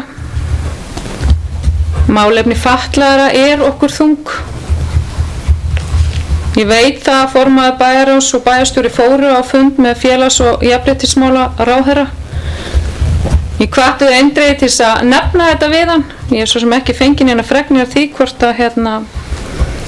að það hefði verið eða hvort það hefði eingöngu verið að ræða málefni íbúða eða fyrir fólk þá með væntanlega skerta færni eða hvort það sé eða námsmanna íbúður eða hvað var rætt á þeim fundi hef ég ekki fengið fregnir en við erum þá sveitarfélag sem erum að borga ótrúlega mikið með þessum málaflokk og ég held að við þurfum virkilega að hamra járnið í þessum málaflokki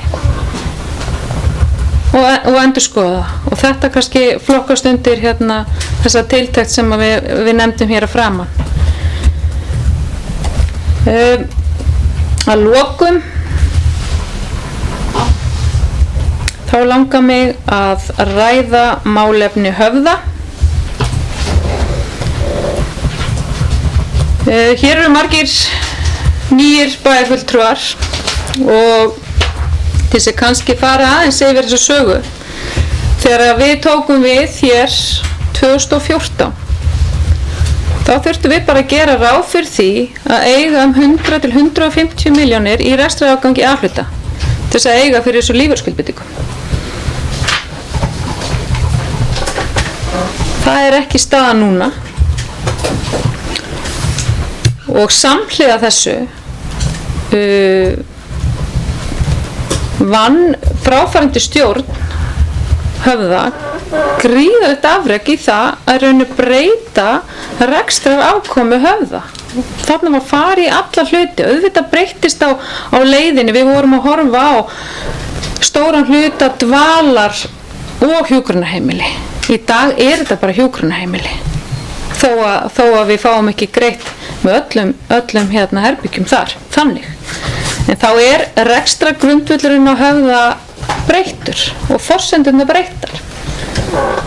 Þannig að enn og aftur þurfum við bara að minnast þessa afreks sem við náðum á síðasta kjörtímabili að leysa hluta þessara lífeyrisskuldbindinga. Og með viðauka núna fyrir þetta ár þá er Höfði að skila einhverjum afgangi sem er vel. Það eru reyndar verið svolítið tilfærslur á milli ára, sem sagt þessa ás og næsta, þessar framkvæmdir sem að voru fyrirhugaðar á uppgerðu rými í elsta hluta Höfða, færist hann á milli ára sem að mér skilst að leiði til þess að niðurstaða næsta árs verði tap. Það má alveg segja að þetta sé vissulega galið að hafa þetta heimili undir bókum Akraneskaupstaðar. Af hverju nýtum við ekki tækifæri núna þegar við erum laus við hana stóra stabba í lífeyrisskuldbindingunum að endurskoða þetta rekstrarfyrirkomulag? Ég veit það eru fleiri sveitarfélög á Vesturlandi sem eru að glíma við þetta, eru að borga með. Það er ekki á herðum okkar sveitarfélagana að reka hjúkrunarheimili. Borgarbyggð með sjálfseignarstofnun, Brákarhlíð. Af hverju er ekki tekin bara ákveðinn rúntur á þessu máli bara strax á nýju ári? Bara hvetja stjórn Höfða og okkur sem sitjum við þetta borð að skoða þetta. Það er tækifæri núna.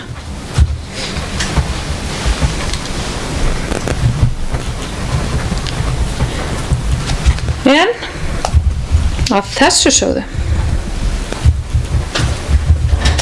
þá vil ég þakka fjármálastjóra Akraneskaupstaðar kærlega fyrir mikla og góða vinnu og starfsfólki fjármála og stjórnsýslusviðs, bæjarstjóra fyrir gríðarlega mikla vinnu. Hún er aðeins öðruvísi en við þekkjum frá síðasta kjörtímabili, en gott og vel, og þakka kollegum mínum í bæjarráði líka fyrir góða vinnu. Takk.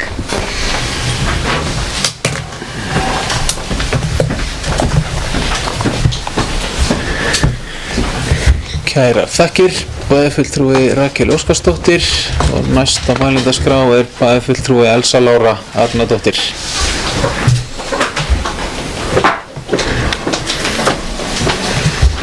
Forseti, ágætu bæjarfulltrúar, gestur í sal og aðrir sem á hlýða.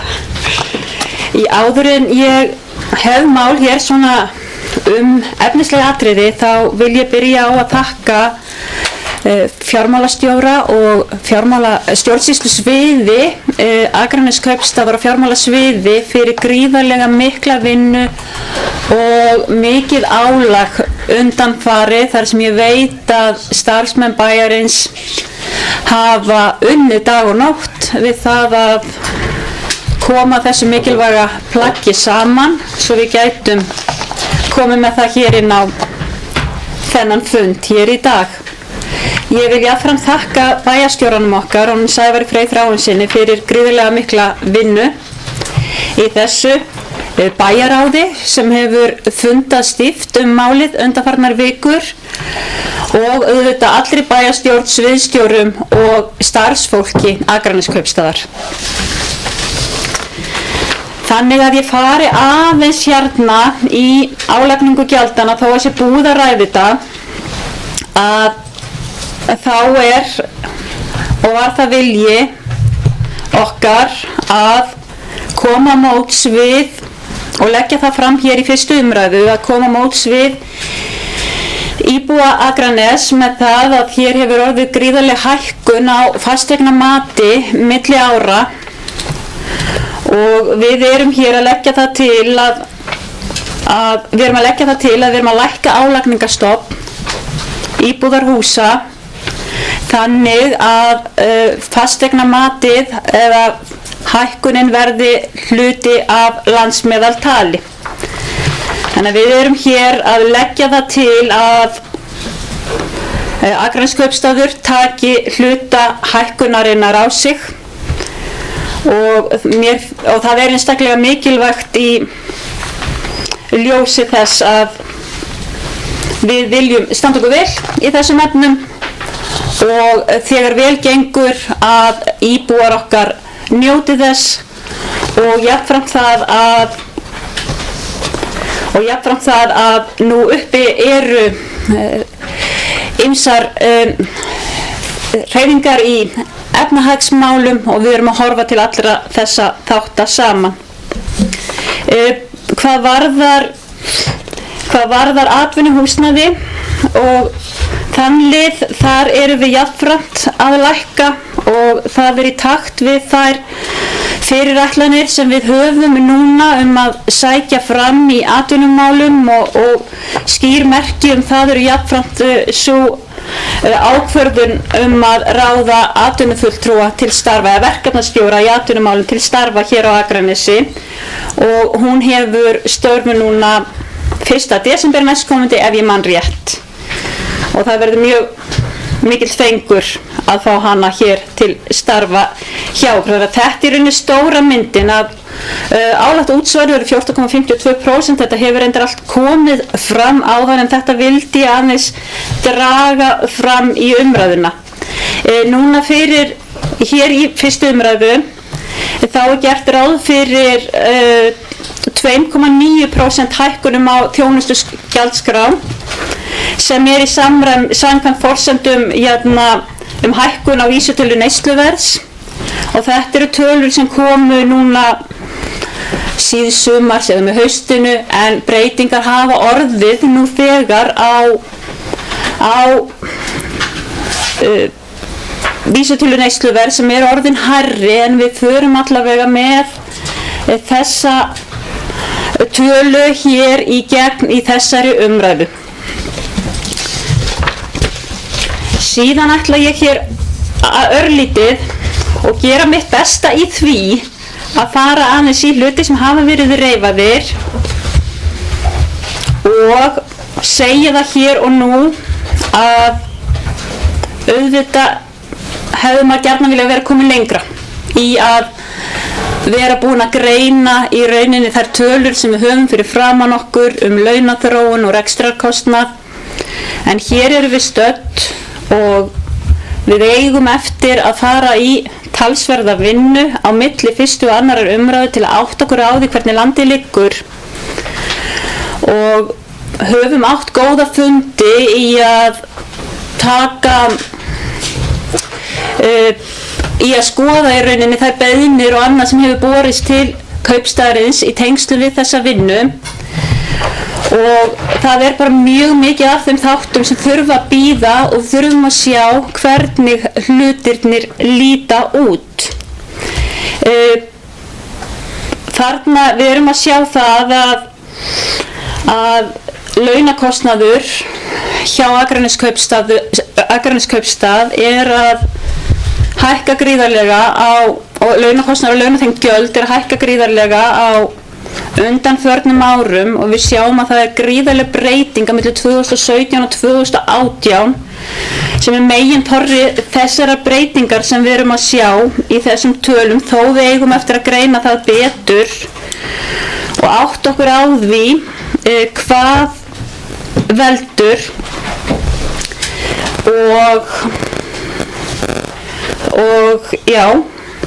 og ég er sammála því sem að bæjarfulltrúi Sandra Margrét Sigurjónsdóttir kom inn á áðan, að það er mjög mikilvægt að við fáum tölur stöðugildi, börnin, fjölgun barna í skólum, leikskólum, íbúa til dæmis í félagsþjónustu og aðra slíka þætti í samhengi við þær tölur sem munu birtast með þeirri greiningu sem mun eiga sér stað. Og þarna er ég bara að taka ákveðin dæmi, þetta er auðvitað mun fleira sem við þurfum að hafa í höndum.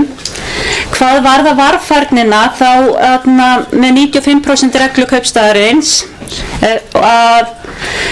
þá fagna ég því verulega, og að þetta sé og þetta hafi verið reglan, og sérstaklega núna þegar við erum að fara.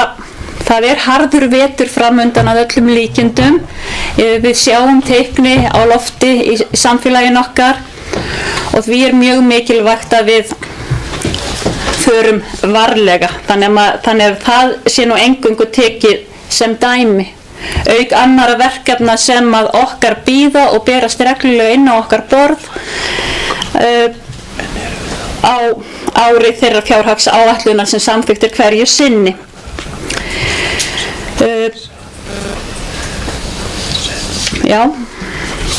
Síðan voru þarna ákveðin atriði. Rakel Óskarsdóttir bæjarfulltrúi talaði meðal annars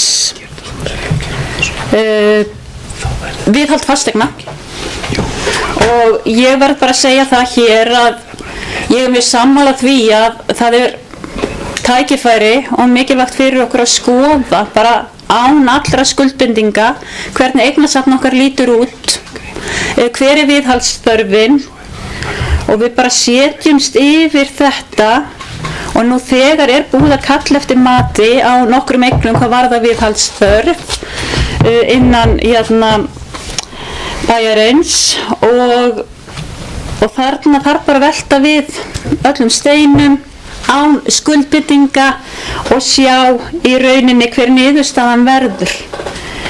Er tækifæri til að selja eitthvað eða viljum við ekki selja eitthvað? Þetta er bara hlutur sem þarf að fara í gegnum og ræða. Hvað varðar laun og launatengdu gjöldin, þá fór ég aðeins örlítið yfir það áðan og þá aukningu sem hefur orðið, og höfum verið að sjá það að við trónum á efsta sæti, og við eftir fjármálaráðstefnu sveitarfélagana þá var fyrst farið í það að biðja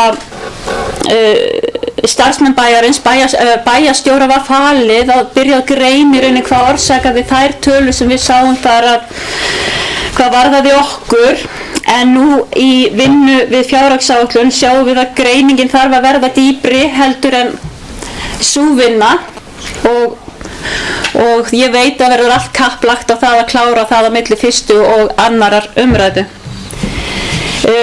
Hvað varðar aðhaldsaðgerðir og sýna gott fordæmi, og þar hafa verið settar fram tillögur og bæjarfulltrúi Rakel Óskarsdóttir gerði það í ræðu sinni og ég tel bara mjög mikilvægt að við öll sömul horfum á allar tillögur sem koma fram í þessari umræðu hér í dag eða kvöld og skoðum það, setjumst niður yfir hlutina milli fyrstu og annarar umræðu, förum í gegnum þetta lýðræðislega ferli og skoðum hvað sé til best og hvað sé til hagsbóta fyrir okkar góða samfélag. Þannig ég fagna öllum tillögum sem koma sem geta hjálpað okkur að sigla þessu saman í land. Hvað varðar velferðarmálin og fund með félagsmálaráðherra á dögunum, þá varðaði það fundarboð eingöngu húsnæðismál og þær hugmyndir sem félagsmálaráðherra hefur uppi uppbyggingu í húsnæðismálum á næstu misserum tengt kjarasamningum og öðrum þáttum og við bæjarstjóri Sævar Freyr Þráinsson tókum samtalið við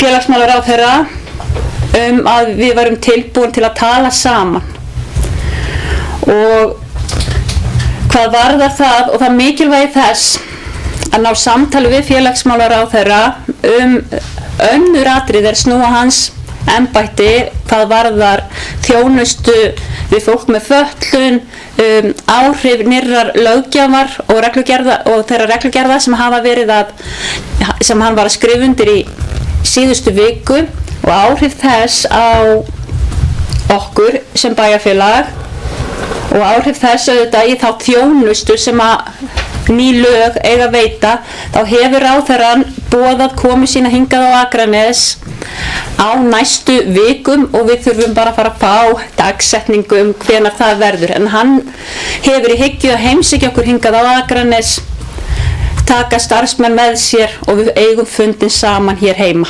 Og ég fagna því gríðarlega. Hvað varðar Höfða?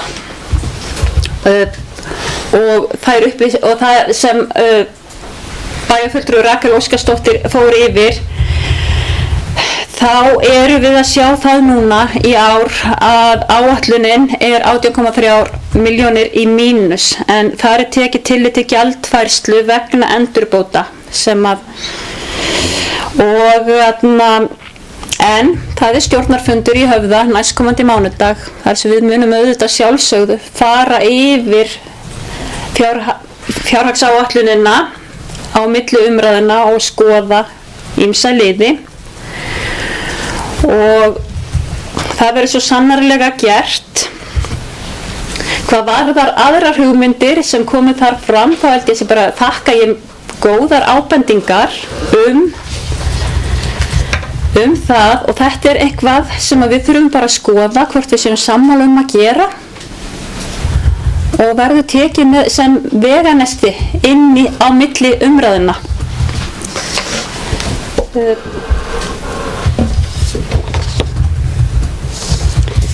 Ég tek það jafnframt fram að í þeim rekstratölum sem við erum að sjá að það er mikilvægt við förum varlega, við sýnum gott fordæmi og vinnum vel, veltum við steinum og komum hér tilbúin til ýmissa áskorana og tækifæra við aðra umræðu. En í bili ætla ég að ljúka máli mínu en kem hér aftur upp síðar á eftir.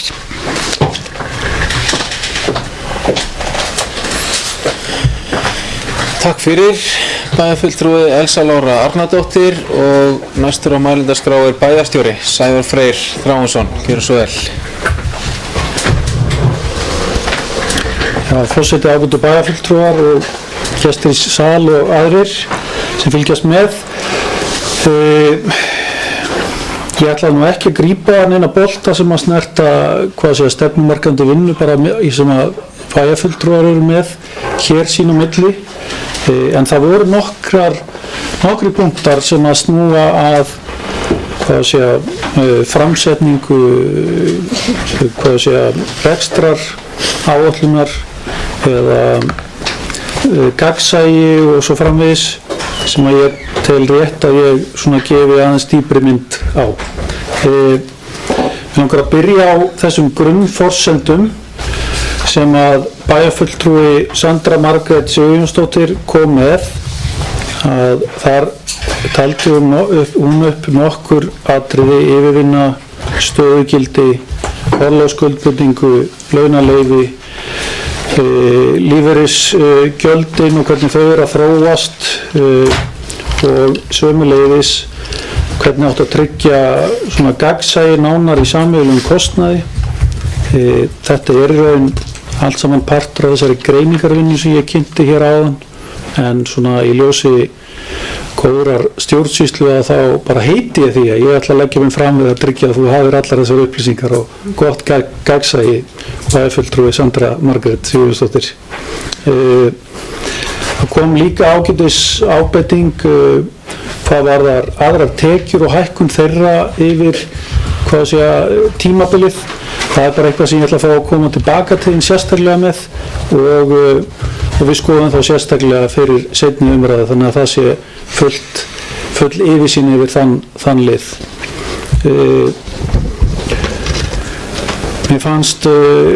Mér sýnist bara að bæjarfulltrúi Rakel Óskarsdóttir hefði fyrst og fremst verið að snerta á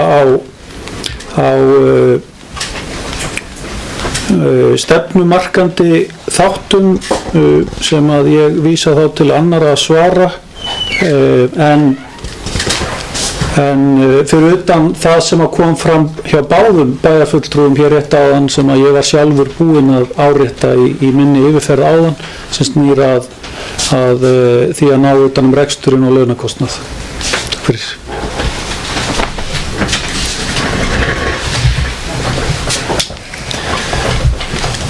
Takk fyrir þetta, Sævar Freyr, og næstur á mælendaskrá er bæjarfulltrúi Einar Brandsson.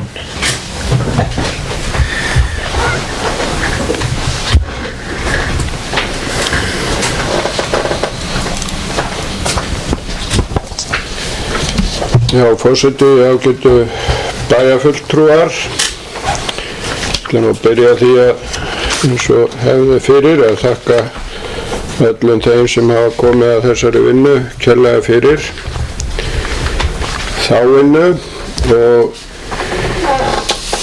sjálfur sér ætla ég ekkert að bæta miklu við þar sem að betri helmingur bæjarfulltrúa Sjálfstæðisflokksins hefur tjáð sig hér og tek undir margt hjá þeim, enda vel máli farnar. Það sem mig langar að tæpa aðeins á er svona mál greinilega sem að stundum svona eiginlega hálffalið og hefur ekki hlotið mikla umræðu eftir því sem ég best veit síðustu held ég 8 árin. Þetta er liður sem er í tillögunum alltaf á hverju ári og öll þessi ár sem ég hef verið hérna, sem er að vera 8 ár sennilega sem ég byrjaði hér, þá hefur verið alltaf sama upphæðin í þeim lið sem er nummer 10 í tillögunum, og það er framlag bæjarstjórnar Akraneskaupstaðar til stjórnmálaflokka. Þetta er svona mál sem er kannski ekkert vinsælt að ræða, en mér finnst svona eiginlega tími til komin að við förum aðeins að gefa þessu auga, því að sem sagt ég er ekki að taka neina ákvörðun um það hvort er rétt eða ekki rétt, er þetta rétt að upphæðin eða ekki upphæðin. En mér finnst svona fyrst við erum aðeins á annað borð að þá ætti upphæðin svona taka eðlilegri hækkun á milli ára, eins og margir aðrir liðir gera. En eins og ég segi, þetta er ekki vinsælt umræðuefni og tala ekki það þegar umræðan fer kannski hátt í kjölfari ef okkur dytti í huga að hækka þetta að þá fáum við ábyggilega góða umræðum þetta á vefum sem að bæjarbúar hafa tök á að tjá sig á. Ég ætla ekki að taka neina afstöðu til þess sem sagt hver þessi upphæði Mér finnst þetta samt sem áður ákveði hlutur í því að bærinn styrki þessi samtök eða hópa sem að bjóða fram og ná inn fulltrúum að það sé ákveðin styrkur sem bærinn styrkir þessa hópa. Þetta gert líka á landsvísu en við megum ekki vera feimin í sjálfu sér ræða þetta annaðhvort höfuðdaginn inni, tekur eðlilegum hækkunum og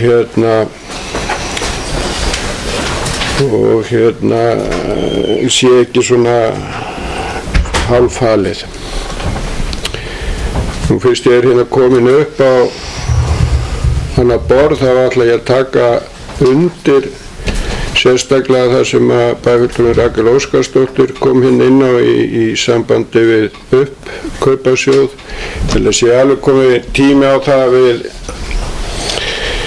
myndum sjóð sem að þá færum það að kaupa eignir sem að eru þá kannski ekki bæjarprýði af og ekki í notkun. Það alltaf hægt þá að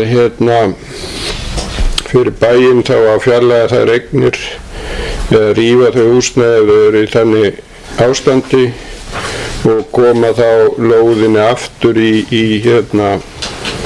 umferð.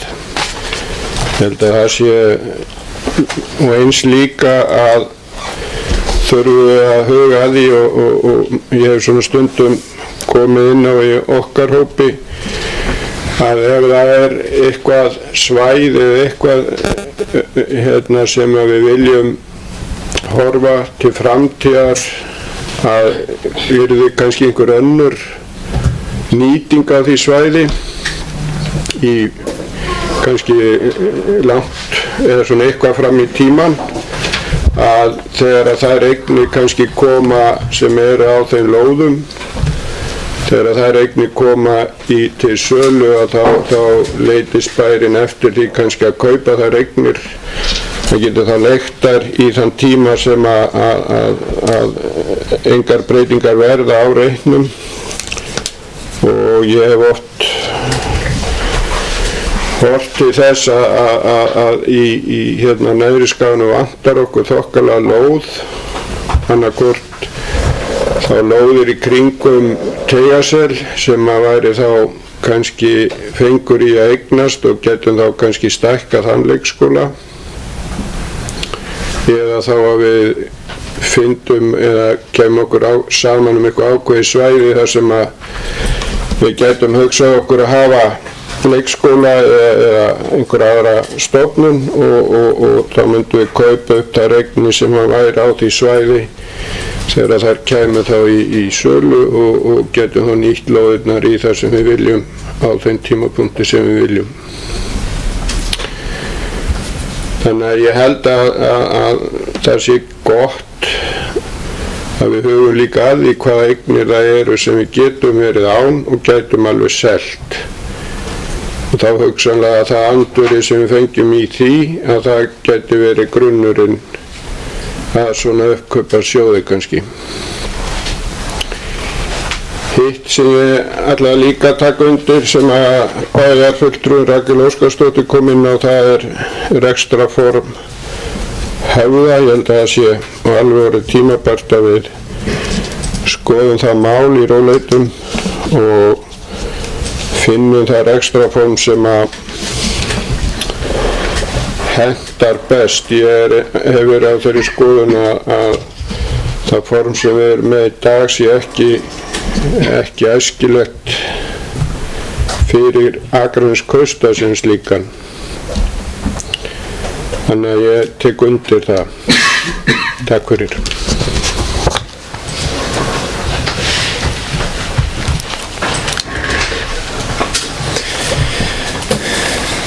Takk fyrir þetta, bæjarfulltrúi Einar Brandsson. Það eru fleiri sem óska eftir að taka til máls varðandi liði 1 og 2. Bæjarfulltrúi Ólafur Adolfsson, gjörðu svo vel.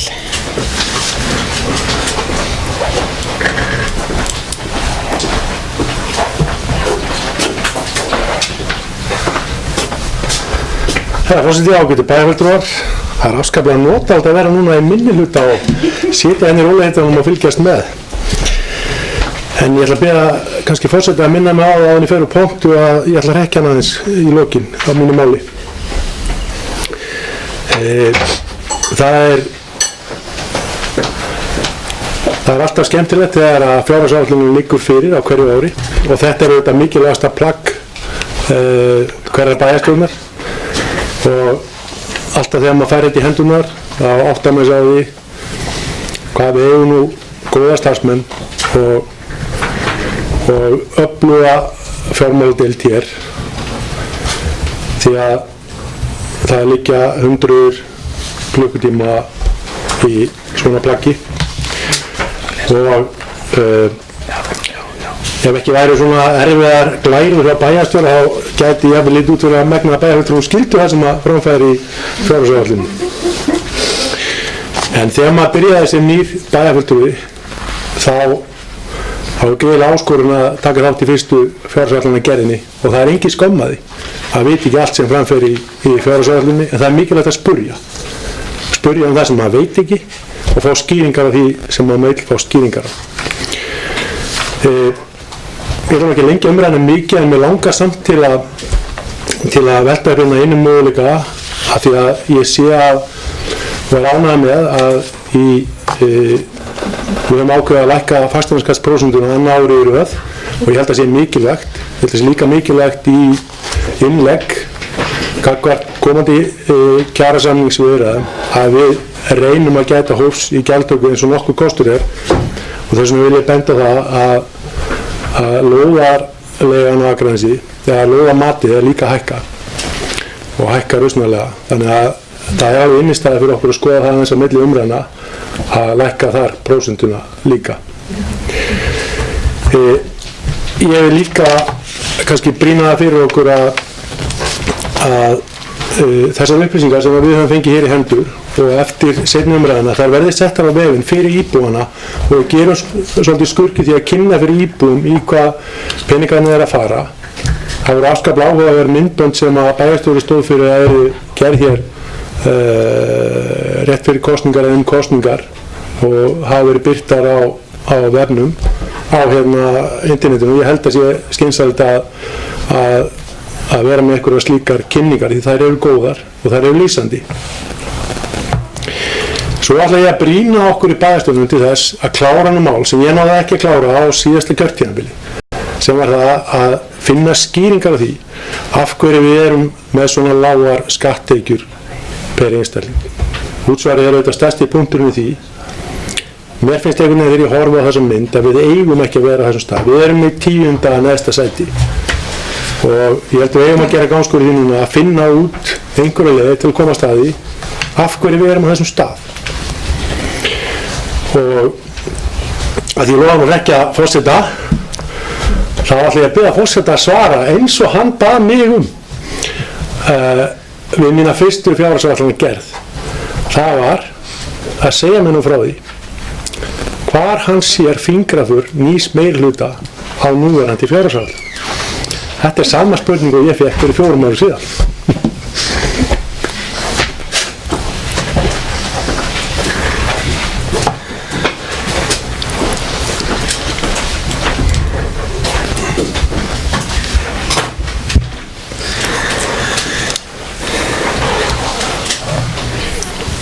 Takk fyrir þetta, bæjarfulltrúi Ólafur Adolfsson og forseti þakkar sérstaklega spurninguna vegna þess að nú ætla ég bara að fá að tala úr sæti. Ég man nefnilega að það var líka þannig orðrétt að Ólafur Adolfsson bæjarfulltrúi kom þá upp í pontu og svaraði þessu á þá leið að þarna var nú bara nýr meirihluti, nýtekinn við og þess vegna kannski fullkomlega eðlilegt að þeir hefði ekki náð að koma sínum fingraförum að svo miklu leyti á fjárhagsáætlunina. Nú 4 árum síðar er svarið nákvæmlega það sama. Það er bara akkurat þannig. Enda er þetta bara svona. Það umturnar enginn hlutunum á einhverjum 4-5 mánuðum. Og það var svar bæjarfulltrúi Ólafs Adolfssonar á þeim tíma og það svar var fullkomlega gott og gilt. En eru fleiri sem óska eftir að taka til máls varðandi liði 1 og 2?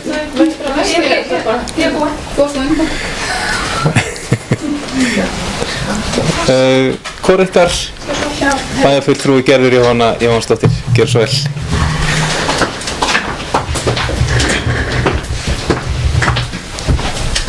Já, háttvirtur forseti, bæjarfulltrúar, gestur í sal, þeir sem heima sitið. Ég vil bara fá að koma upp og þakka kærlega fyrir vinnuna við gerð þessara fjárhagsáætlunar hjá starfsfólki bæjarins sérstaklega og er á öllum ráðum og bæjarfulltrúum og bæjarstjóra sérstaklega. En ég er bara að viðurkenna það að ég var rosalega stressuð að mæta hann á fund af því að ég bara bjó mig undir svakalega erfiðan leik í boltanum og ætlaði bara að tapa leiknum pínu fyrirfram. Og þess vegna ætlaði ég svona smá bara að leggja út frá fótboltanum í þetta skipti þar sem við erum nú kannski þekktust fyrir fótboltan. Bara hvað erum við þekkt fyrir á Akranesi? Við erum þekkt fyrir það að geta að spila fótbolta og ýmsar aðrar íþróttagreinar, að vera saman í liði.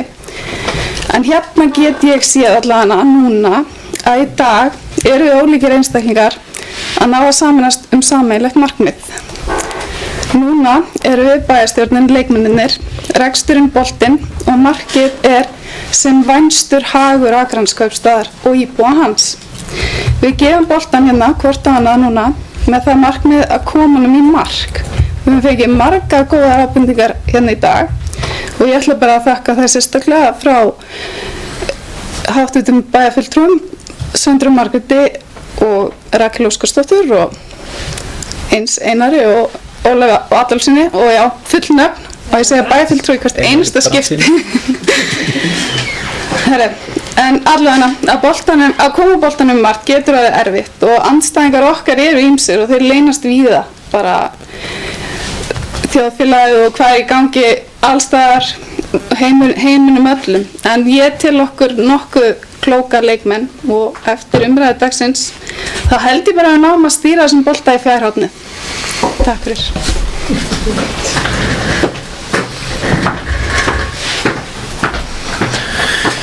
Takk fyrir bæjarfulltrúi Gerður Jóhanna Jóhannsdóttir.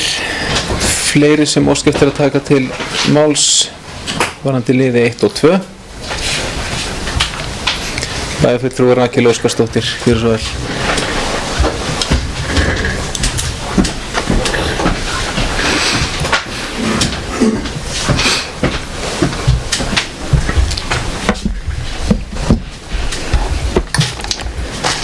Forseti, ágætu bæjarfulltrúar, gestur í sal og þeir sem á okkur hlýða.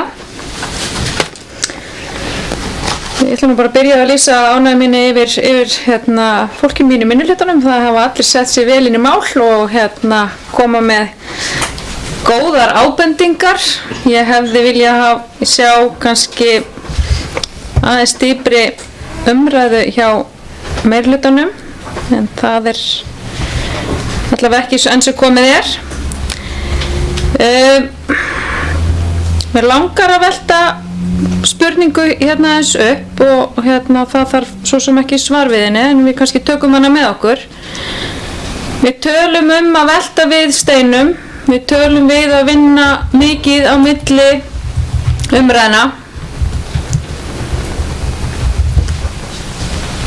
Á hvern veginn sem sú rannsóknarvinna fer, þá verðum við líka að hafa kjark í að breyta áætlunum, ekki bara þeim beiðnum sem inn á borði hjá okkur núna. Það eru beiðnir sem eru komnar inn í áætlunum sem við getum og verðum kannski að horfast í augu við að við þurfum að breyta. Og þá þurfum við líka bara að sýna svolítið kjark í því.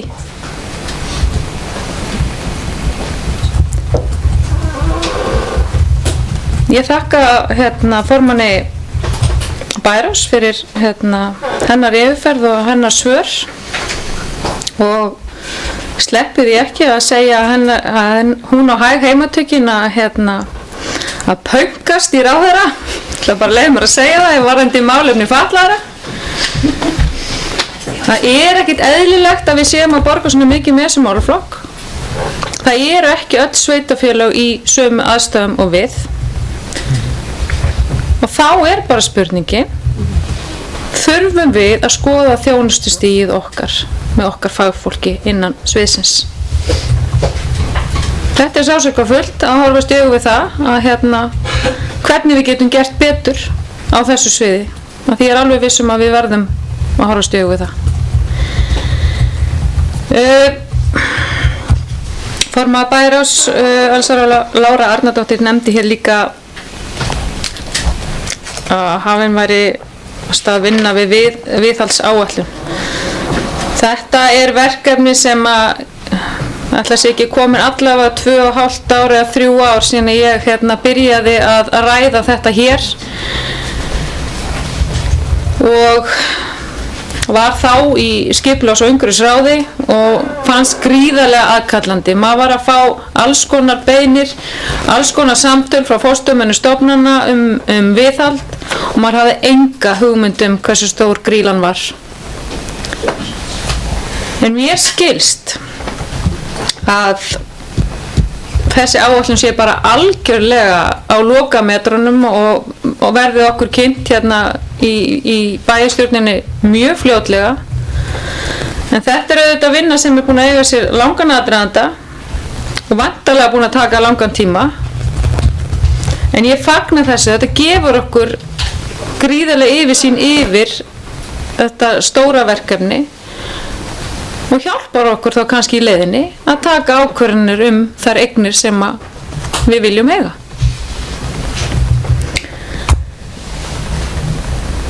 Varðandi Höfða og varðandi rekstrarformi á því, þá þetta náttúrulega bara pólitísk spurning.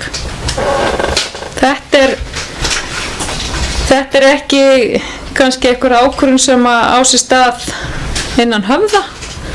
Það heldur það við sem sitjum við þetta borð hér, auðvitað í samvinnu við stjórn Höfða.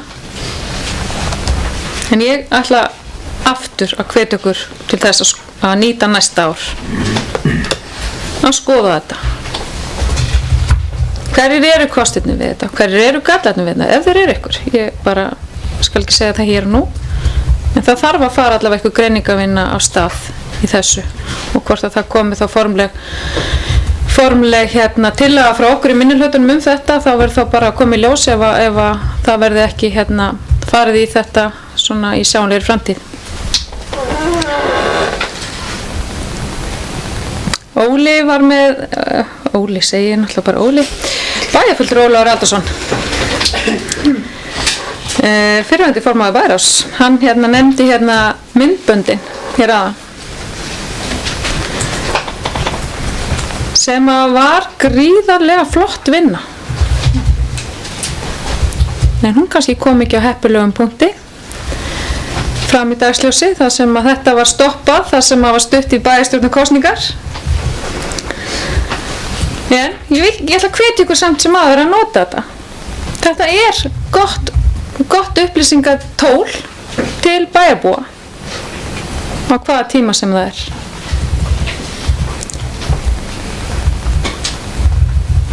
Ég líka rosalega ánægð með það að Ólafur Aldursson bæjarfulltrúi hafi kennt Valgarði eitthvað. Að hann svari bara eins og bæjarfulltrúi Ólafur Aldursson. Það er bara gott. Og engin skömm að því, en það erum við öll að læra. Ég ætla að lokum að taka undir orð bæjarfulltrúa Einar Brandssonar varðandi fjárframlag til þeirra flokka sem ákváðu að bjóða sig fram til bæjarstjórnarkosningar. Kannski bara tímapunktur að sleppa þessu. Maður spyr sig, en þetta allavega umræða sem við ættum að skoða. Eða að hækka. Það kannski ekki vinsælt. En óbreytt staða í svona mörg ári, svolítið skrítið. En skemmtilega líka lýsingin hjá bæjarfulltrúa gerði Jóhannu áðan. Þetta var skemmtilegt. En annars þakka ég fyrir mig í bíli.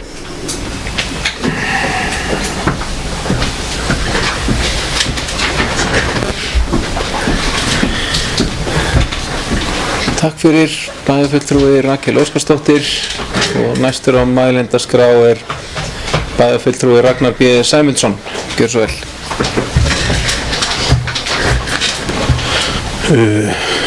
Forseti, bæjarfulltrúar og gestur í sal. Ég ætlaði að tala aðeins framkvæmdaáætlunina. Bæjarfulltrúi Sandra Margrét Sigurjónsdóttir var tíðrætt hér áðan Bjarnalaug. Það vinna í gangi þar núna og á að hefjast vonandi á næstu vikum í að fara í loftið. Allavega svona að koma vekk fyrir það þar verði slys. En svo verið að kostnaðargreina og meta hvað hægt að gera í framhaldinu. Það æri verk sem býður í Bjarnalaug, en það þurfum við að fara í. Bæjarfulltrúi Rakel Óskarsdóttir kom inn á viðhald fasteigna. Ég hjartanlega sammála henni því að við þurfum að taka hver einustu fasteign fyrir og vega að meta ekki bara út frá viðhaldi en bara hver þörfin að við eigum það og hver nýtingin í okkur í náinni framtíð. Bæjarfulltrúi Rakel Óskarsdóttir og bæjarfulltrúi Einar Brandsson komu inn á uppkaupasjóð. Það í síðasta liðnum í fjárfestinga og framkvæmdaáætluninni þá liður sem heitir önnur verkefni í umræðu. Þar einmitt talað uppkaup og svo umræða hefur átt sér stað innan ráðsins, umhverfis skipulagsráðs, og þá sérstaklega einmitt eins og bæjarfulltrúi Einar Brandsson kom inn á þeim svæðum þar sem við viljum hafa meira að segja skipulagi í framtíðinni. Ég vil þakka bæjarfulltrúa Ólafi Adolfssyni fyrir góðar ábendingar. Ég fyllilega sammála myndböndin, mér finnst þetta mjög skemmtilegt þegar það kom fram og þetta líka bara skýrt. Ég þori ekki að tala framlög til stjórnmálaflokka, ég á nýr.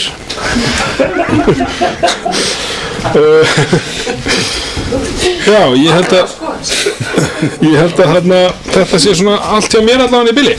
Og bara ég vil þakka öllum fyrir góður umræður. Þetta búið að vera mjög skemmtilegt og þetta ótrúlega mikil vinna og ég náttúrulega gleymdi henni upp að þakka bæjarstjóra og öllum sviðstjórum og öllum því. Bara gera það núna, þeir eru ógeðslega flott og þeir eru ógeðslega dugleg. Bara takk fyrir mig.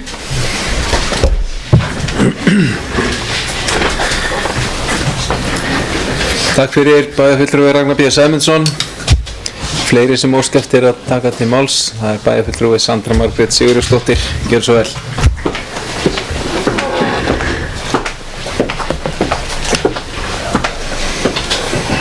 Forseti, bæjarfulltrúar, gestur í sal og þið sem heima sitið.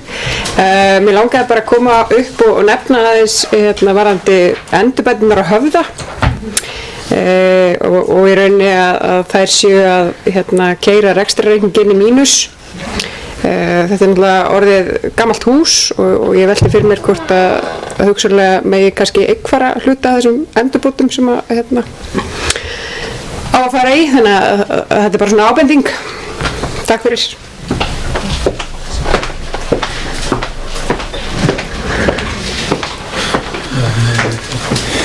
Takk fyrir þessa ábendingu, bæjarfulltrúi Sandra Margrét Sigurjónsdóttir. Fleiri sem óska eftir að taka til máls varðandi liði 1 og 2. Það bæjarfulltrúi Elsa Lára Arnardóttir. Gjör svo vel.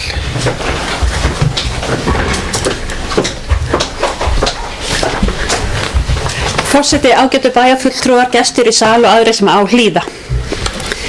Ég ætla hér að fara örlítið ofan í það sem hefur komið fram núna í umræðinni svona í seinna hálfli. Bæjarfulltrúi Einar Brandsson fór auðvitað yfir uppkaupasjóðinn eða hugmyndir af honum og ég verð að segja að ég sé bara hjartalega sammála þessu þar sem að við erum í uppbyggingu, þurfum að skoða meðal annars þéttingu byggðar og þurfum að huga að bæjar ásýndinni, þannig að þetta er liður sem við tökum með okkur inn í umræðuna. Bæjarfulltrúi Einar Brandsson talaði jafnframt að skoða rekstrarform Höfða og þar gæti komið til greina einhvers konar svotgreining á þeim hlutum, en eins og við segjum þetta er pólitísk ákvörðun sem við tökum við þetta borð og þar með því væri þá verið að fara í að skoða tækifæri og ógnanir, styrkleika og veikleika við þess háttar aðgerðir, en eins og ég segi þá er þetta umræða sem við þurfum að taka á pólitískum grundvelli. Hvað varðar bæjarfulltrúa Ólaf Adolfsson þá fjallaði hann lóðarmatið og það er jafnframt mjög góð ábending sem við tökum með okkur inn á milli umræðuna og hvað varðar bæjarfulltrúa Rakel Óskarsdóttur að þegar við erum að tala að velta við steinum þá erum við að skoða hluti sem eru nú þegar inn í áætlun. Við þurfum að skoða það, hvort við þurfum að endurskoða þá þætti. Við erum að skoða ýmsar beiðnir sem hafa komið og eiga eftir að koma. Við höfum kjark, maður þarf að hafa kjark þegar maður býður sig fram til starfa sem þessa, til að taka ákvarðanir sem eru stundum ekkert vinsælar og sem margar skemmtilegar og mjög skemmtilegar og ég vil líta bara á svona verkefni sem áskoranir og hlakka yfirleitt bara til og að því ég tel að sama hvaða verkefnið er þá færi það okkur að lokum í mjög góða átt. Hvað varðar félagsmálaráðherra? Ég skal með glöðu geði punkast í honum alveg eins og engin sé morgundagurinn og held því áfram og mun auðvitað upplýsa alla bæjarfulltrúa það þegar að við fáum fundinn og finnst mjög mikilvægt við fáum öll fund með honum því að þetta er það stór liður inn í okkar málum varðar fjölda manns. Við erum að borga ótrúlega mikið fyrir mjög mikilvæga þjónustu og eins og þarna eru alls konar hlutir inn í áætlunum og inn í okkar bókhaldi sem við þurfum að skoða og skoða hvort það sé til einhverja aðra leiðir jafnframt í ýmsu sem nú þegar er inn í áætlun þó að við kannski náum því ekki núna á milli umræðuna þá er það verkefni sem við tökum með okkur inn í nýtt ár og þurfum að leggja áherslu á og já, myndböndin þau eru frábær þó að þau hafi verið stoppuð kortir í kosningar eða hafi ekki komið fram af öll þá fannst mér það sem mér fannst mjög gott við þessi myndbönd var að maður heyrði það hjá bæjarbúum að þarna var fjárhagur Akraness kaupstaðar settur á mjög skiljanlegt form.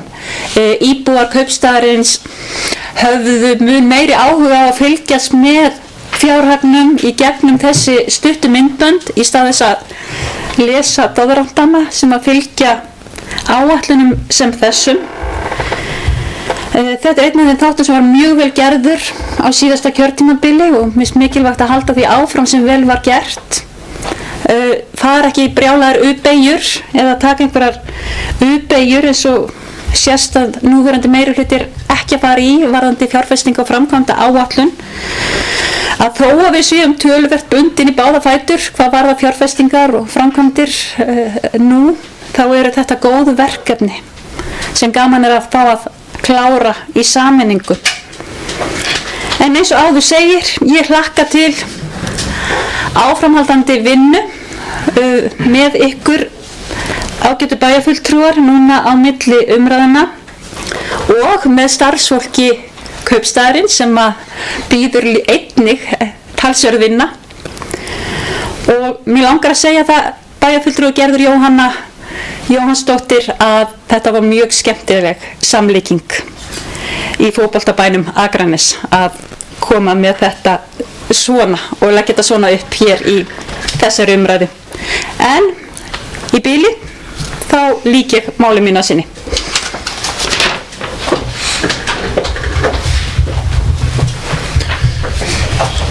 Takk fyrir bæjarfulltrúi Elsa Lára Arnardóttir. Fleiri sem óska eftir að taka til máls?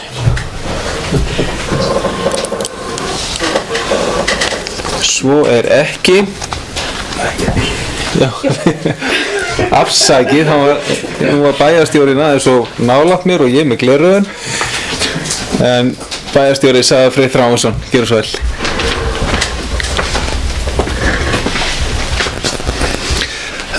Forseti, ágætu bæjarfulltrúi, gestur í sal og aðrir sem sitja heima að hlusta og horfa. Ég ætlaði nú bara að byrja á því að þakka öll þau góðu orð sem það hefur látið falla til starfsmanna kaupstaðarins. Mér þykir mjög vænt um að heyra þau. Þetta er gríðarlega mikil vinna sem að margir hafa lagt mikið á sig við að ná og það er gott að vita til þess að bæjarfulltrúar taka eftir því hversu mikið starfsfólk bæjarins hefur lagt á sig og þakka fyrir það. Ég tek undir það sem að bæjarfulltrúi Ólafur Adolfsson sagði að það er mikilvægi þess að tryggja að svona rekstur kaupstaðarins sé útskýrður á mannamáli fyrir bæjarbúum. Myndböndurinn er ein leið til þess. Það þarf að hugsa út fyrir bóksi og finna leiðir til þess að koma þessu eftir þeim miðlum, nútíma miðlum sem eru í boði til þess að koma þessu til bæjarbúa. Og sömuleiðis að gefa þeim sem vilja grúska möguleika á því að fara inn í gögnin og kíkja á þau þannig að þau séu aðgengilega á netinu. Glærur sem að ég fór yfir hér áðan sjást örugglega ekki sérstaklega vel þegar að fólk horfir á lítinn skjá hér og í gegnum Facebook síðu, þannig að við þurfum vissulega að finna leið til að koma þessu þannig að það sé aðgengilegt til bæjarbúa. Þakka bara annars góð orð til okkar sem unnum að þessum myndböndum og tökum áskorunum að vinna sömuleiðis að því áfram. Svo langaði mig vegna þess að bæjarfulltrúi Sandra Margrét Sigurjónsdóttir kom inn á málefni Höfða að minnast á eitt mál sem að er svona búið að vera á teikniborðinu hjá okkur í nokkuð tíma og vorum að skoða á allt síðasta ár en nokkur bæjarfélög, Garðabær, Akureyri og svo Hrafnista sem er með hjúkrunarheimili hafa höfðað dómsmál á hendur ríkinu vegna húsnæðismála og þar er verið að sækja á ríki vegna undirfjármögnunar á hjúkrunarheimilum hvað varðar fasteignaliðinn og þetta eru mál sem við verðum að fylgjast gríðarlega vel með og erum búin að óska eftir því fyrir þó nokkur síðan að lögmaður okkar greini möguleika okkar á því að geta sótt eitthvað sambærilegt. Þannig að við þurfum að halda því máli lifandi og í gangi og skoða hvort að þar sé fær kostur fyrir okkur. Svo langaði mig bara að nota tækifærið undir þessum lið að benda á að það er eiginlega stund sannleikans framundan í Faxabrautarmálinu. Það er gríðarlega mikilvægt hagsmunamál að við beitum okkur öll með öllum mögulegum ráðum að fá ríkið til þess að taka slaginn með okkur í þessu máli og við höfum verið að setja undir okkur hausinn síðustu vikur og leggja fram mál okkar hvort sem er í fjölmiðlum eða fyrir þingmönnum og allstaðar það sem að það er og ég veit að hver einasti bæjarfulltrúi er einhuga þetta mál en ég ætla samt að brýna okkur enn frekar að því hagsmunir eru svo gríðarlegir. Takk fyrir.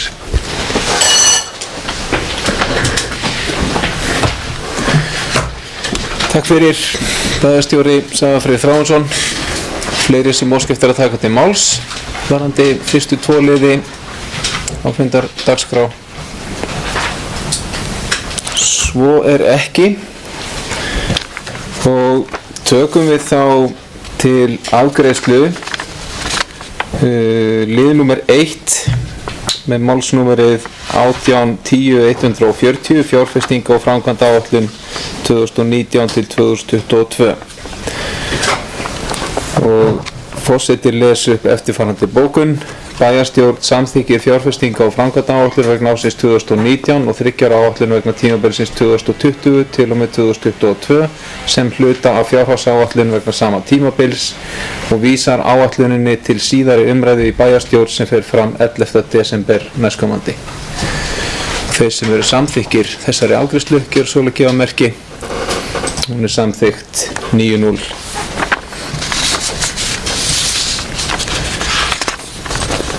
Og þá tökum við til afgreiðslu mál númer 2 með málsnúmerið 1806-199 fjárhagsáætlun 2009 og 3 ára áætlun vegna tímabilsins 2020 til 2022 og les forseti þá upp eftirfarandi bókun.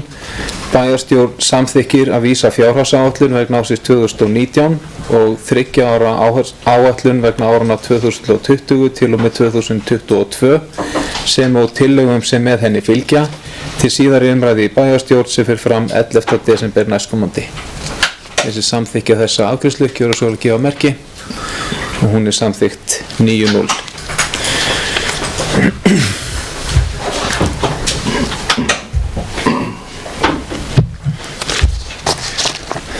Þá erum við komin að lið 3 á dagskrá þessa fundar og hann hefur málsnúmerið 1805-127 endurskoðun á bæjarmálasamþykkt.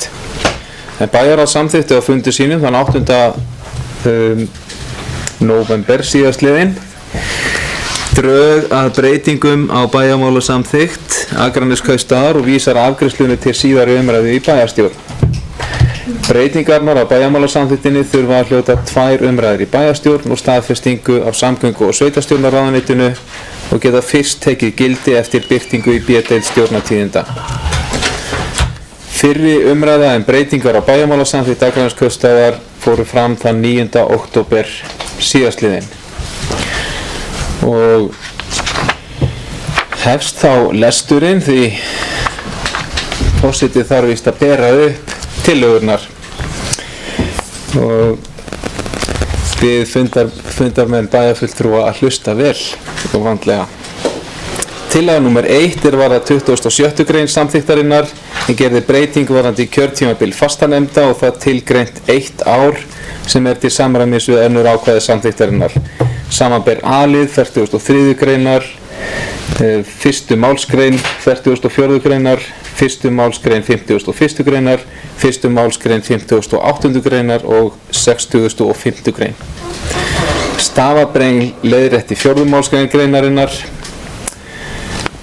Tillaga númer 2 varðar 43. grein samþykktarinnar en gerði tillaga breytingu í 1. málsgrein sem vísa til þess að bæjarstjórn kjósi formenn og varaformenn nefnda samkvæmt B-lið enda sérstaklega tilgreint í A-lið að bæjarstjórn kjósi alla fulltrúa fastanefnda en ekki bara formann og varaformenn eins og tiltekið í gildandi samþykkt. Breytingar varðandi A-lið 43. greinar. Bætt við ákvæðið að skipa skuli einnig aðal og vara áheyrnarfulltrúa til 1 árs séu þeir til staðar en samkvæmt samþykktinni, samkvæmt 3. málsgrein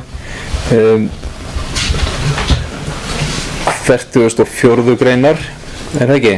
Já, ég hérna með sviðstjóra á hliðarlínunni til að aðstofa mig við þetta.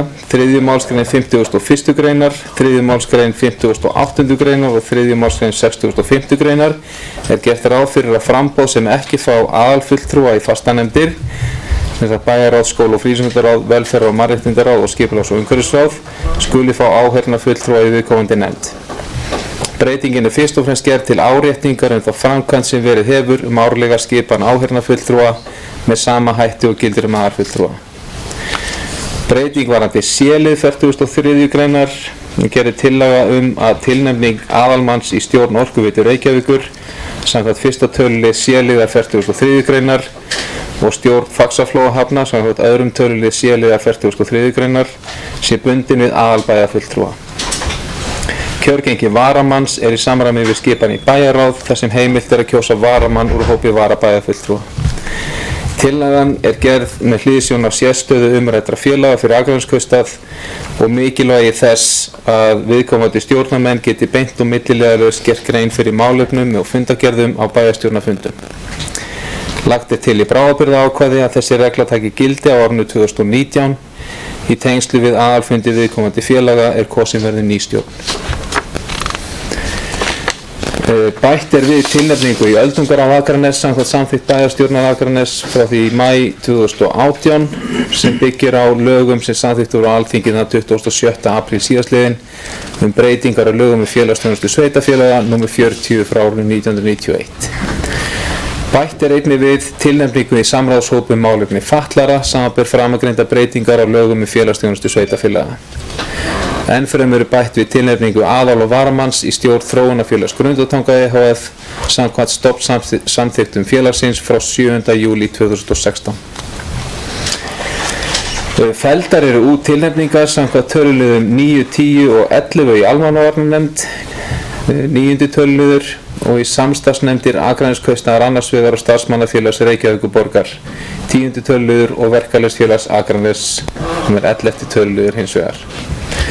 Ákvörðun að fella út almannavarnanefndina í samræmi við samkomulag sveitarfélaganna á Vesturlandi að hafa eina sameiginlega nefnd á svæðinu og staðfest var að dómsmálaráðherra 29. maí 2018.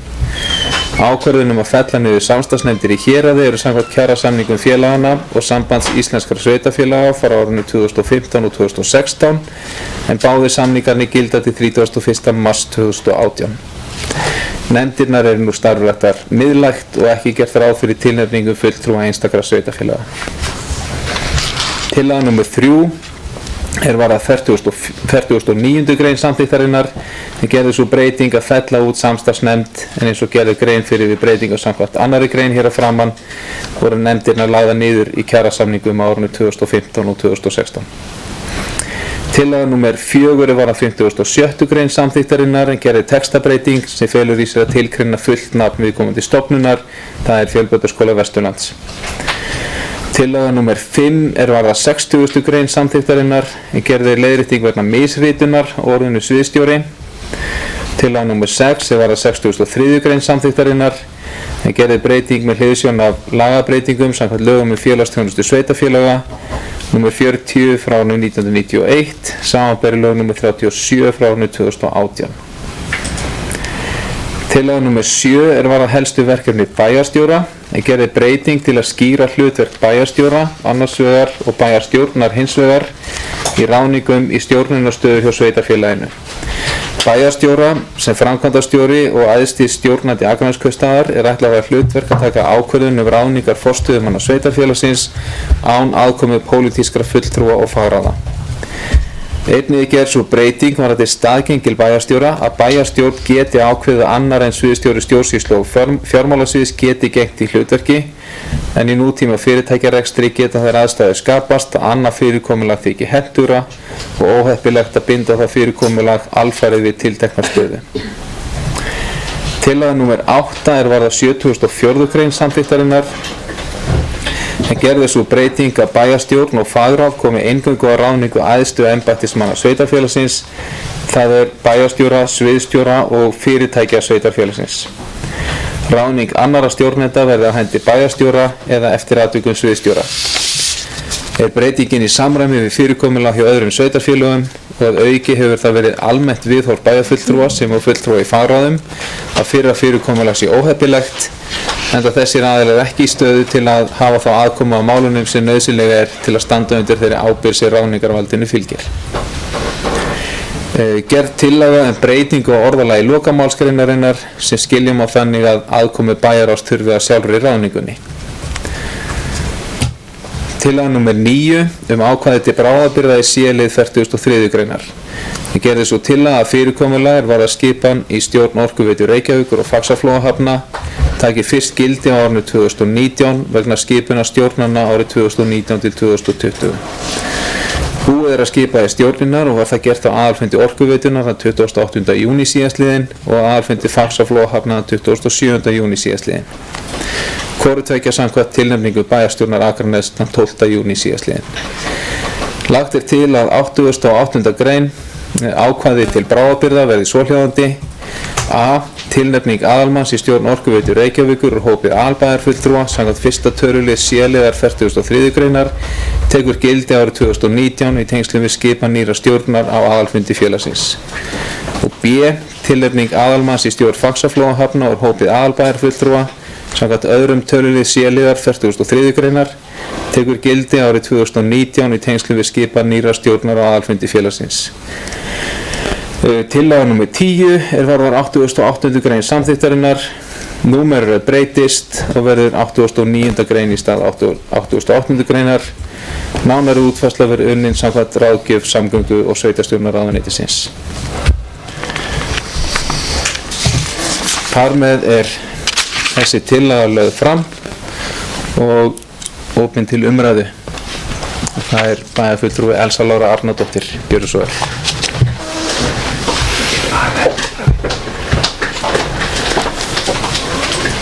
Forseti, ágætu bæjarfulltrúar og aðrir sem á hlýða.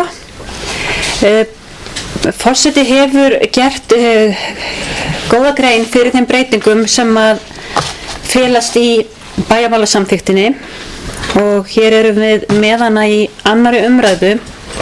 Þannig að ég ætla ekki að vera að reifa allar þær breytingar, en hins vegar kem ég hér upp bara til að koma aðeins inn á þá hluti sem ég ræddi síðast þegar við vorum með bæjarmálasamþykktinni í fyrri umræðu, og þar sem ég fór aðeins inn á það að meiri hlutin ætlaði sér að fara í mjög umfangsmiklar breytingar á bæjarmálasamþykktinni, en með góðri samvinnu og milli bæjarfulltrúa þá hættum við við þær breytingar sem snýr að því að gera varabæjarfulltrúa kjörgengna sem aðallega varamenn inn í ráðum bæjarins. En með góðu samtali sem ég vil þakka kærlega fyrir, náðu við lendingu við bæjarfulltrúar og það ber að þakka. Og síðan þegar að þessi bæjarmálasamþykkt er afgreidd þá setjumst við niður og ræðum það, og jafnvel verður og það verður breyting á nefndum og ráðum bæjarins. Það er atriði hér sem ég kem og langa aðeins að ræða, sem er stór breyting í bæjarmálasamþykktinni, sem er breyting á kjörgengi inn í Faxaflóahafnir og Orkuveitu Reykjavíkur. Hér tel ég að við séum að stíga mjög mikilvægt skref og þakka þær ábendingar og annað í þeirri vinnu sem átti sér stað. En bæði Faxaflóahafnir og Orkuveita Reykjavíkur skipta okkur bæjarfélagið gríðarlega miklu máli, og það er mjög mikilvægt fyrir okkur að hafa aðalmann við borðið, því að þarna eru gríðarlegir hagsmunir að baki. Með þessari breytingu erum við að horfa til sömu reglna og liggja að baki hvað varðar kjörgengin í bæjarráð, og það er svo sannarlega við hæfi, því að þarna eru miklu fjárhagslegir hagsmunir að baki í báðum tilfellum. Og auðvitað hefði verið best ef að maður hefði getað séð þetta fyrir í upphafi, og manni þykir mjög leiðilegt ef að einhver lítur svo á að þetta sé eitthvað persónulegt. Þetta snýr eingöngu að hagsmunum Akraneskaupstaðar og að hægt sé að svara fyrir þá hluti hér við borðið, að hafa aðalmann við borðið. Ég vil þakka öllum bæjarfulltrúum fyrir þeirra vinnu við þetta, við bæjarmálasamþykktina, og jafnframt starfsmönnum sem hafa lagt sitt á vogarskálarnar þetta. En þetta var bara eina atriði sem ég vildi svona sérstaklega ræða, því að þetta hefur, verið svolítil vinna að koma þessu áfram, en ég þakka kærlega fyrir.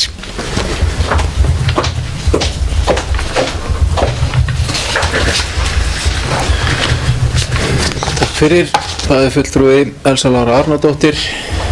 Fleiri sem óska eftir að taka til máls varðandi lið númer 3. Það fulltrúi Einar Brandsson, gjör svo vel.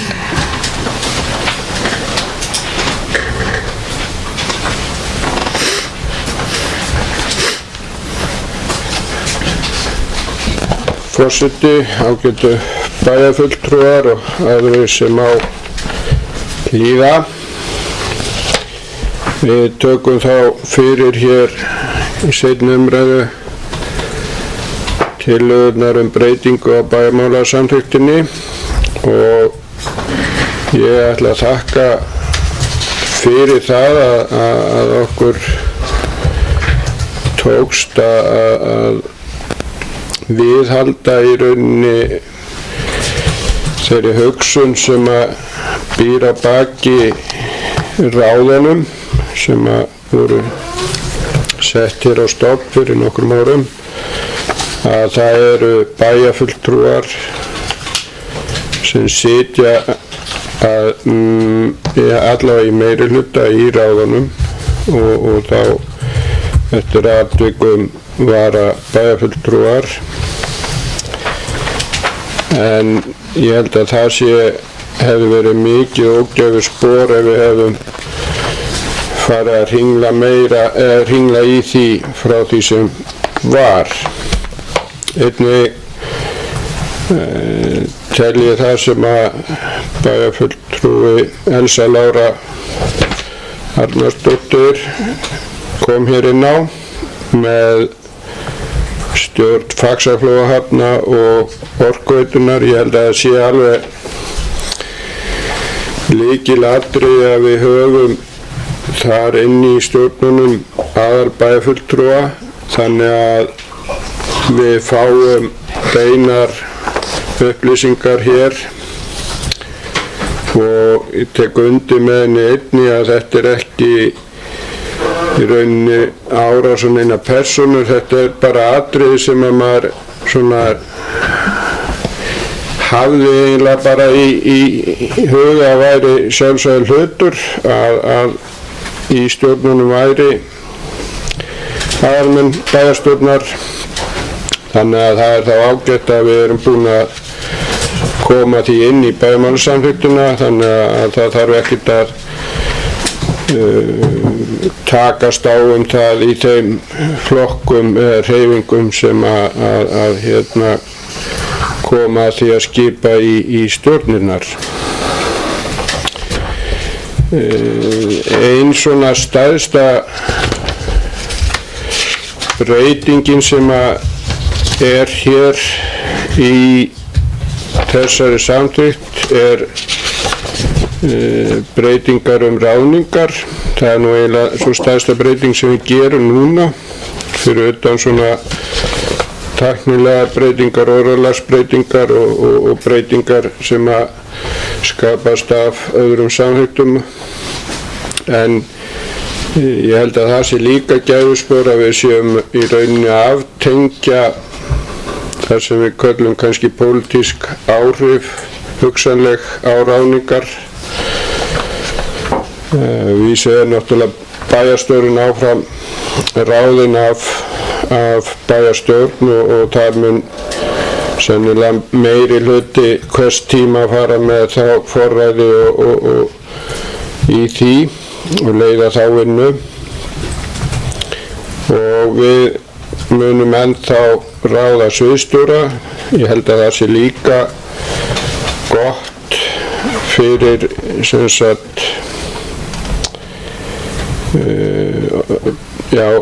fyrir bæinn að það er þá ákveði hér við þetta borð hverjir verða sviðsstjórar að undangengnu þá einhverju ráðningaferli sem að verður þá farið í á hverjum tíma en endalega samþykkt kemur hér inn þó að ég muni sem fyrr treysta þeim sem að muni fara með það ferli að það er ekki okkar færi sem hér situm að kafa niður í personar og getur þeirra þegar að því kemur. Þannig að þetta er góð breyting. Ég ætla ekki að tefja meiri þessu, það er komið hérna langt inn í kvöldið og stefnir í eitt lengsta fund sem ég held ég hef sittið og vonandi erum við rétt rúmlega hálfnuð, en ég ætla að endingu þakka náttúrulega fyrir það góða samstarf og þá góðu niðurstöðu sem við höfum komið stað með þessari samþykkt og þeim breytingum sem þar eru. Ég ætla að þakka alveg sérstaklega sviðsstjóra stjórnsýslu og fjármálasviðs Steinar Adolfssyni fyrir hans þolinmæði og vinnu í þessu ferli. Hann er þolinmóður maður og þolir ákveðna bæjarfullur að þokkalega vel. Þannig að ég endurtek það ég þakka honum kærlega fyrir þá samvinnu sem að við höfum átt í þessu. Takk fyrir.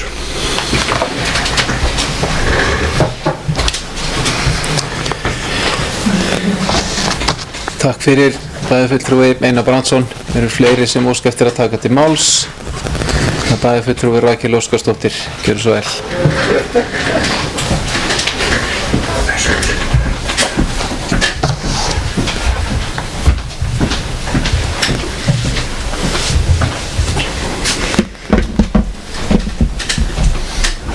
Forseti, ágætu bæjarfulltrúar, hér erum við í seinni umræðu breytingu á bæjarmálasamþykkt.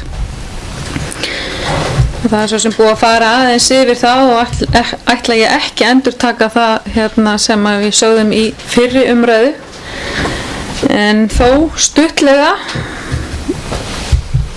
okkur krossbrá þegar hugmyndin í meirihluta voru upp að gera svo stórar breytingar. Við vorum ekki sammála þeim og áttum mjög gott samtal og samvinnu í bæjarráðinu og undir mjög góðri leiðsögn sviðsstjóra fjármála og stjórnsýslu sviðs, hann vill örugglega segja háttvistan eða eitthvað svona, heyrist það að segja eitthvað aðan, hæstvirtur, en ég bara ítreka það að búið að vinna lengi og vel í þessu skjali og auðvitað eru athugasemdir þarna inni sem eru okkur eða koma ekki frá okkur heldur koma frá ráðuneytinu, sveitarstjórn og samgönguráðuneytinu, og við svo sem lítum það að segja og hér hafa verið tæft á orðalagsbreytingum, stafsetningavillum og einhverju slíku sem að voru inn í þessu skjali og uppfært til dagsins í dag. Ég er voða glöð að heyra það að formaður bæjarráðs, Elsa Lára Arnardóttir, sé sammála okkur sjálfstæðismönnum í þessum breytingum sem við lögðum til og hún lýsti hér í ræðu sinni áðan. Við erum lýðræðislega kjörin til þess að fara með þetta vald. Fólki kaus okkur til þess að stýra þessu sveitarfélagi. Til þess að geta unnið áfram með þær hugmyndir og það verklag sem var á síðasta kjörtímabili hefur okkur í minnihlutanum boðist að taka formennsku í fagráðunum, það er að segja ekki í bæjarráði heldur hinnum ráðunum, sem að við tökum með glöðu geði. Við viljum það frekar en að útvikka og galopna á setuna í ráðunum, en áttum okkur jafnframt á því að þetta er valdalaust embætti og breytir ekki svo sem miklu fyrir okkur og okkar starfshætti. En að þessu sögðu þá hvet ég meiri hlutan að horfa vel til þeirra þátta þegar þeir fara að raða eða endur raða í ráðin og gæta kynja hlutfalls. Og það ekki eðlilegt að eingöngu konur stýri skóla- og frístundamálum og karlmenn skipulags- og umhverfismálum. Það pínu skökk mynd. Og hveti ég ykkur til að skoða þetta gaumgæfilega af því að við fáum þetta nú seint samþykkt en þið gætu reynt þetta. Að lokum þá erum við fulltrúar Sjálfstæðisflokksins með bókun sem við höfum sendt fundaritara og óskum þess að hún verið færð til bókar og lesi hérna hér upp með leyfi forseta. Bókun Sjálfstæðisflokksins vegna seinni umræðu breytingu og bæjarmála samþykkt Akraneskaupstaðar. Bæjarfulltrúar Sjálfstæðisflokksins fagna því að meirihluti Samfylkingar og Framsóknar með frjálsum hefur fallið frá hugmyndu sínum að galopna á setu í ráðum og nefndum bæjarins og með því tekið fullt tillit til athugasemda bæjarfulltrúa Sjálfstæðisflokksins. Einnig ánægjulegt að sjá meirihlutan taka undir málflutning bæjarfulltrúa Sjálfstæðisflokksins að aðalmaður í bæjarstjórn veljist sem aðalmaður í stjórn Orkuveitu Reykjavíkur og Faxaflóahafna til að auka skilvirkni og stytta boðleiðir. Og undir þessa bókun rita bæjarfulltrúar Sjálfstæðisflokksins Rakel Óskarsdóttir, Sandra Margrét Sigurjónsdóttir, Einar Brandsson og Ólafur G. Adolfsson. Takk.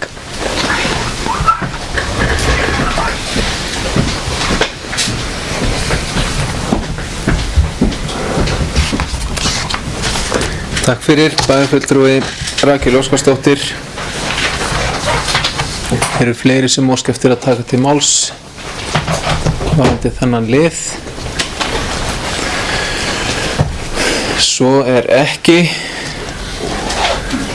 en forseti óskar eftir að fá að tala úr sæti sínu.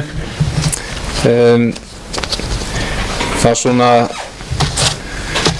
bara svona til þess að hafa það alveg á hreinu að þá mætti skilja umræðina þannig að það hafi verið einhver galgopaháttur af nýjum meirihluta að ætla að fara út í meiriháttar breytingar á bæjarmálasamþykktinni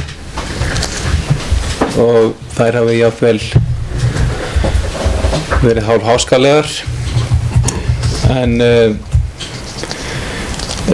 þá finnst mér rétt að taka það skýrt fram að ætlan okkar með þessum breytingum var einfaldlega sú að framboðslistum flokkana sem að bæjarfulltrúar meirihlutans sitja fyrir inn í bæjarstjórn gæfist kostur á því að dreifa verkefnum öðruvísi en svo að öll ákvarðanataka hvíldi á herðum sömu 5 einstaklingana. Það væri einfaldlega lýðræðislegra og bara skilvirkara að það væri hægt að koma inn í ráð bæjarins fólki með reynslu og þekkingu til að sitja þar inni til viðbótar við þennan 5 manna hóp bæjarfulltrúa og það bara þurfti að komast aðeins áfram með orðræðuna og með samtalið á milli meirihluta og minnihluta til þess að hægt var að lenda þessu og hluti af lausninni var sú eins og bæjarfulltrúi Rakel Óskarsdóttir kom hér inn á að bæjarfulltrúar Sjálfstæðisflokksins féllust á það að taka að sér embætti varaformanna í ráðum og það bara ber að þakka fyrir það og ég held að þetta hafi bara verið ágætis dæmið það að þegar við bara setjumst aðeins niður og tölum saman þá getum við náð saman góða hluti og fundið lendingu. Það er það er ætíð þannig þegar það er að ná samkomulagi að þá þurfa allir að svona teygja sig í átt til þess, og ég held að það hafi tekist farsarlega í þessu máli. Fleira ætlar forseti ekki að segja þetta mál. Hann gef bæjarfulltrúum kost á að taka til máls ef ykkur óskar. Svo er ekki. Og forseti ber þá upp tillöguna eins og hún var lesin upp hér áðan. Ég ætla ekki að lesa hana aftur upp í heild sinni, en eins og hún var lesin upp hér þegar forseti tók máli til umræðu. Þannig að þeir sem samþykkja tillögu að breytingu á samþykktum stjórn og fundarsköp Akraneskaupstaðar svo sem hér hefur verið kynnt, vinsamlegast gefi merki. Það er samþykkt 9-0.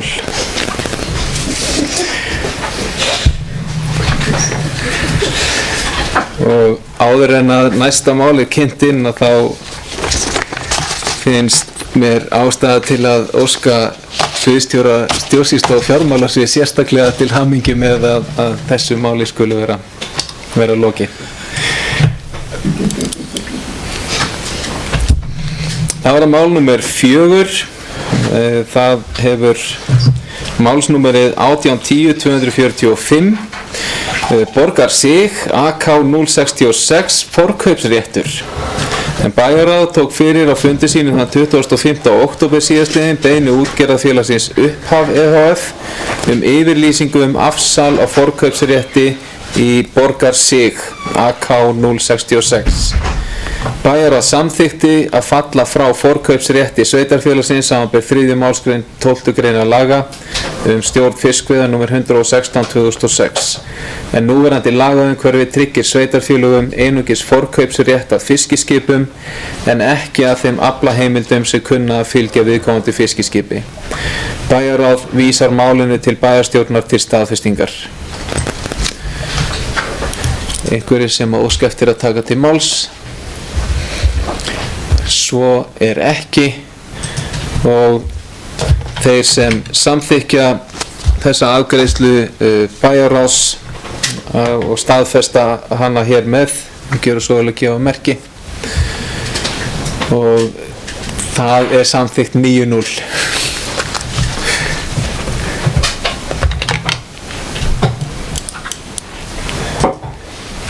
Þá er það 5. liður á dagskrá, hefur málsnúmerið 14-11-116, en það er skipulag Dalbraut þjóðbraut.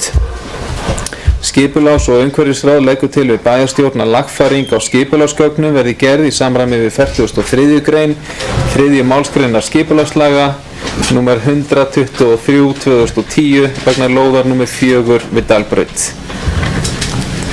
Og þeir sem að vilja ræða þetta mál, þá er orðið laust.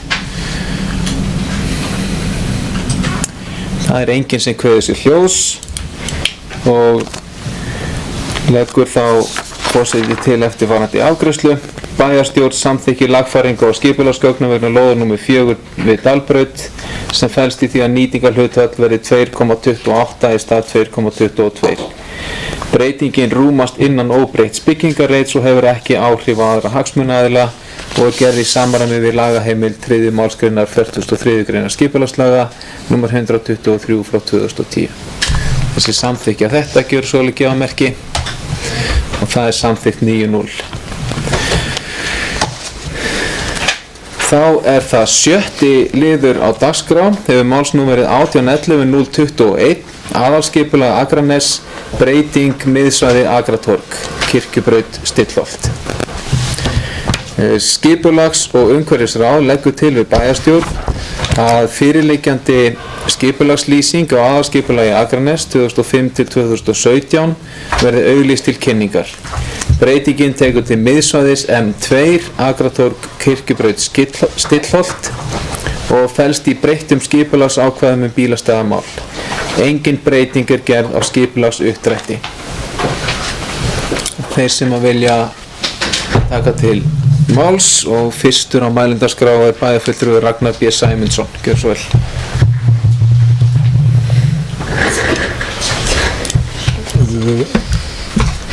Forseti, bæjarfulltrúar og þeir sem á hlýða.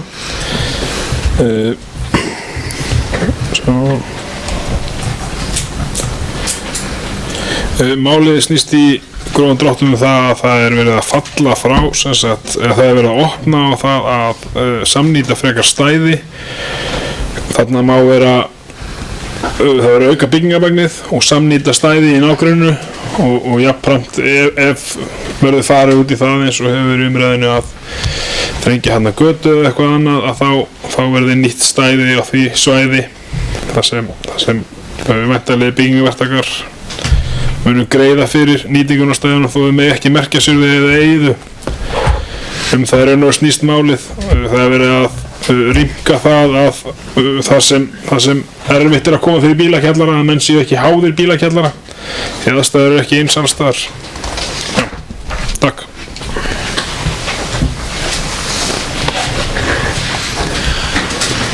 Takk fyrir bæjarfulltrúi Ragnar B. Sæmundsson. Fleiri sem óska eftir að taka til máls varðandi þennan lið. Svo er ekki og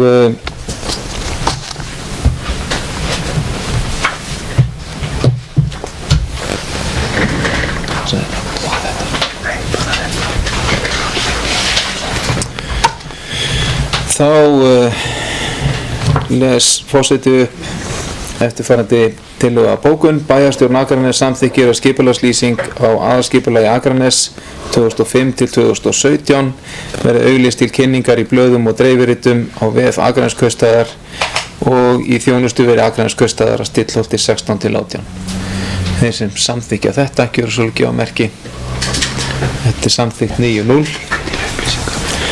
og til upplýsingar að þá er það þannig að á kynningatíma verður almenningi og umsagnaraðilum gefið kostur á að koma með ábendingar og sjónarmið fyrirhugaðar breytingar og athugasemdir og ábendingar eiga að vera skriflegar, sendar á netfangið skipulag@akranes.is merkt miðsvæði M2 eða sendt til þjónustuves Akranesskaupstaðar að Stillholti 16 til 18. Þannig að þessum upplýsingum verður væntanlega komið á framfæri. Þá er það 7. liður á dagskrá en hann hefur málsnúmerið 18 11 110 íbúaþing skólamál en fyrir fundinu liggur tillaga bæjarfulltrúa Sjálfstæðisflokksins íbúaþing skólamál á árinu 2019 og ég ætla að gefa bæjarfulltrúum Sjálfstæðisflokksins færi á að kynna þessa tillögu. Það er bæjarfulltrúi Sandra Margrét Sigurjónsdóttir. Gjörðu svo vel.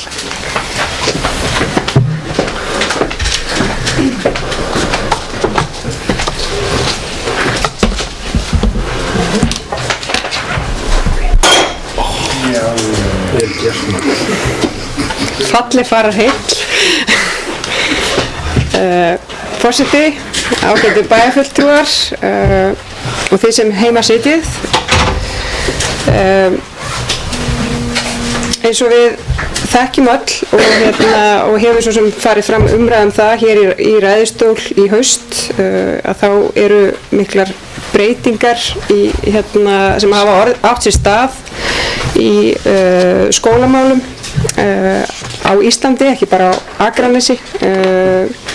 Leikskólar, börn eru að fara yngri inn á leikskóla, það er búið að breyta framhaldsskóla námi til stúdentsprófs, stytta það og svo framvegis sem að hefur í rauninni gert ákveðna breytingar bara í skólastarfi á Íslandi og ákveðin tækifæri og mögulega mikla breytingar líka í farvatninu þá inn í framtíðina. Og börn eru líka lengur í leikskólum heldur þau voru áður og það eru svona önnur viðmið líka í samfélaginu bara varðandi vinnutíma og svona fjölskyldutíma og annað slíkt, þannig að það eru ýmsar breytur í samfélaginu sem hafa verið að breytast á undanförnum árum í þessum málaflokki sem kalla á það að við horfum líka inn í framtíðina og við höfum svo sem verið að gera það eða þeir sem hafa verið hér á undan mér getum við sagt í bæjarstjórn Akraness. Bæjarstjóri vísaði í inngangi sínum að fjárhagsáætlun í 4. iðnbyltinguna og svona þessa breyttu tækni og við teljum bara að það sé mikilvægt að við horfum fram á veginn og síðan ef við vísum kannski í fjárhagsáætluna umræðuna sem var áðan að þá eru áskoranir í rekstrinum og það er auðvitað, þetta er stærsti útgjaldaliðurinn okkar, rekstur leik- og grunnskóla. 38% af rekstri sviða og deilda fara til leik- og grunnskóla, reksturs á leik- og grunnskólum. Og það þýðir að við þurfum líka að hugsa í lausnum. Við þurfum að velta fyrir okkur hvernig við getum gert þetta þannig að við búum vel að börnunum okkar en líka þannig að við förum ekki á höfuðið eins og stundum er sagt. Og í því ljósi leggjum við bæjarfulltrúar Sjálfstæðisflokksins eftirfarandi tillögu fram. Og ég ætla að lesa greinargerð í rauninni á undan tillögunni. Við Skagamenn eigum frábæra leik- og grunnskóla og tónlistarskóla sem sveitarfélagið rekur.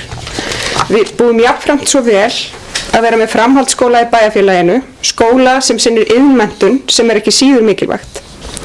Allar þessar stofnanir gera bæinn okkar að aðlaðandi kosti fyrir fólk að búa á og því er mikilvægt að við leggjum rækt við þær. Reksturinn á leik- og grunnskólum bæjarfélagsins hefur verið framúrskarandi á landsvísu þegar horft er til mælikvarða eins og hlutfall kennara með kennsluréttindi, fjöldi íbúa fyrir hvert stöðugildi kennara, fjölda nemenda á hvert stöðugildi kennara og ef horft er á rekstrakostnað á hvern íbúa. Þá hefur árangur nemenda verið góður og bæði íbúar og starfsfólk verið ánægð með skólastarfið. Til þess að viðhalda þessum góða árangri þurfum við að halda áfram að þróa starfsemina og breyta henni í takt við nýja tíma.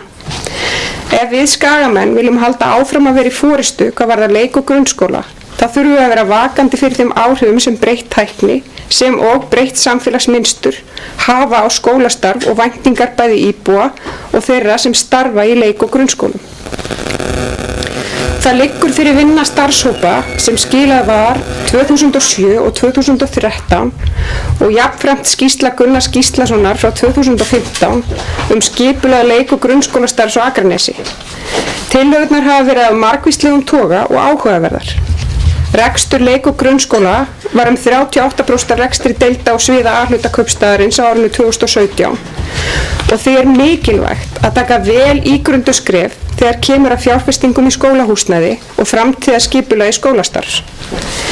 Nú er að störfum starfshópur sem er að meta framtíðarþörf á leikskólaplássum hér á Akranesi og er starfshópnum ætlað að skila tillögum í apríl 2019. Vinna þess starfshóps er mikilvægt innlegg í þessa umræðu.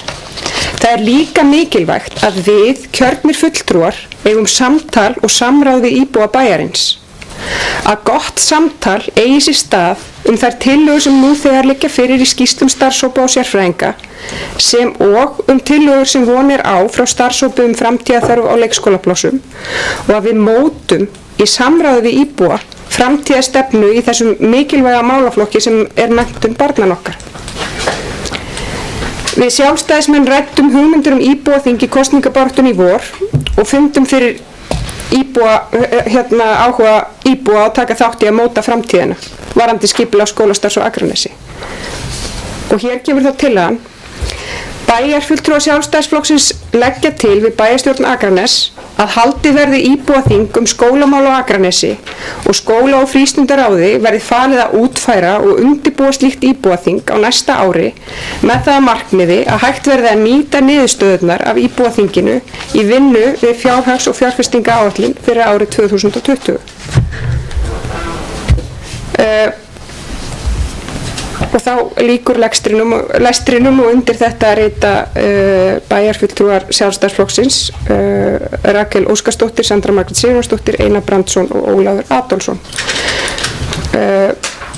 Við sjáum fyrir okkur að afrakstur úr svona vinnu og samtali við íbúa, því að alltaf þegar maður fer í breytingaferli, ef við ætlum að gera einhverja breytingar sem ég held að við hljótum að þurfa að gera, að þá er samtalið svo mikilvægt. Samtalið við íbúana, að við séum öll upplýst hvaða valkostir standa okkur til boða og hvernig þeir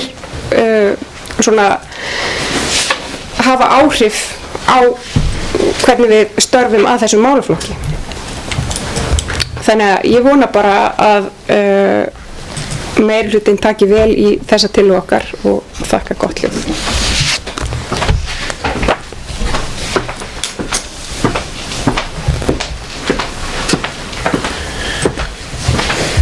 Takk fyrir þetta, bæjarfulltrúi Sandra Margrét Sigurjónsdóttir. Það eru fleiri sem óska eftir að taka til máls. Það bæjarfulltrúi Bára Daðadóttir. Gjörðu svo vel.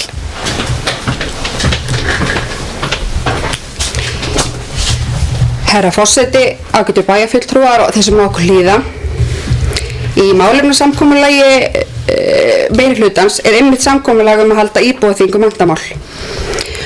Og eins er þetta bara í samræmi við þær umræður sem eru hjá okkur skóla- og frístundaráði. Þannig að við bara fögnum tillögunni og það er bara gott að þessi samstaða að halda þetta íbúaþing. Takk fyrir.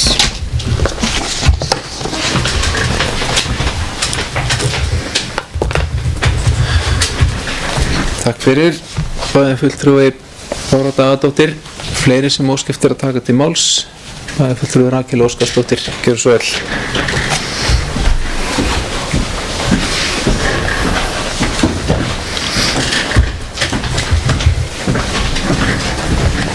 Forseti, ágætu bæjarfulltrúar og aðrir sem okkur líða.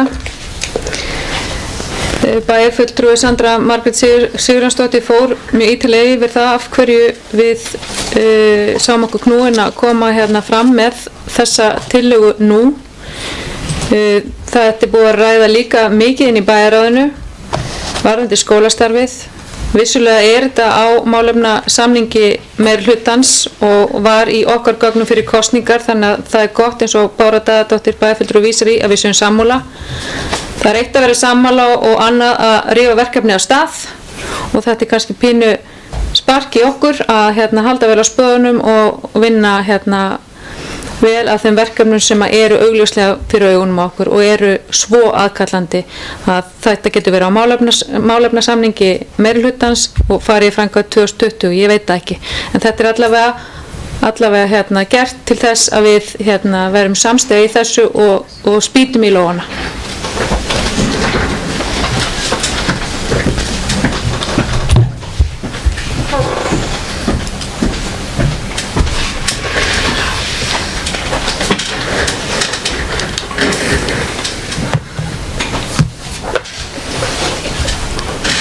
Takk fyrir, bæjarfulltrúi Rakel Óskarsdóttir. Fleiri sem óska eftir að taka til máls. Það er bæjarfulltrúi Elsa Lára Arnardóttir. Gjörðu svo vel.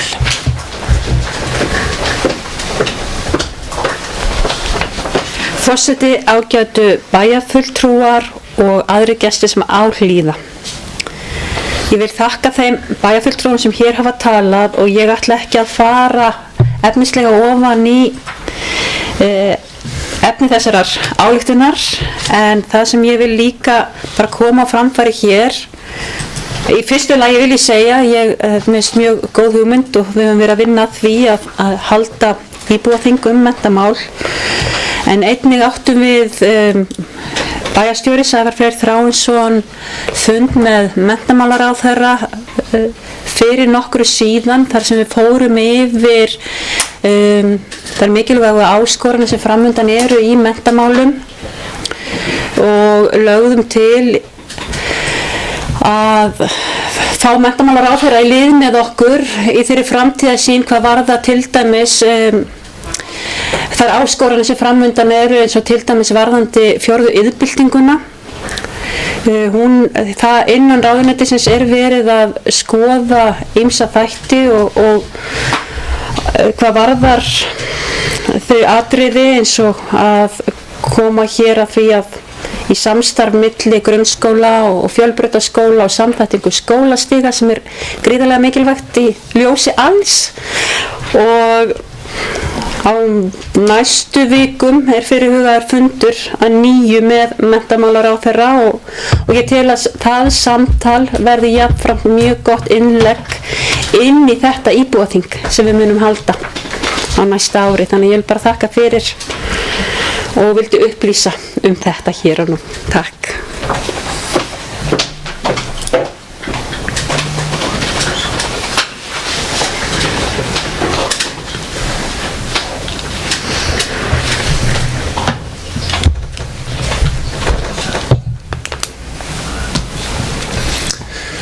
Takk fyrir þetta, bæjarfulltrúi Elsa Lára Arnardóttir. Fleiri sem óska eftir að taka til máls?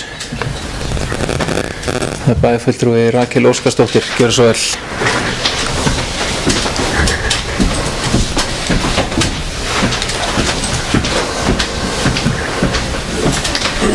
Forseti, ágætu bæjarfulltrúar, ég ætla að byrja að þakka formanni bæjarráðs fyrir sitt innlegg í þessu umræðu. Þetta kannski kristallast líka svolítið í því að það er ekki nógu mikið samtala milli meira og minnihluta.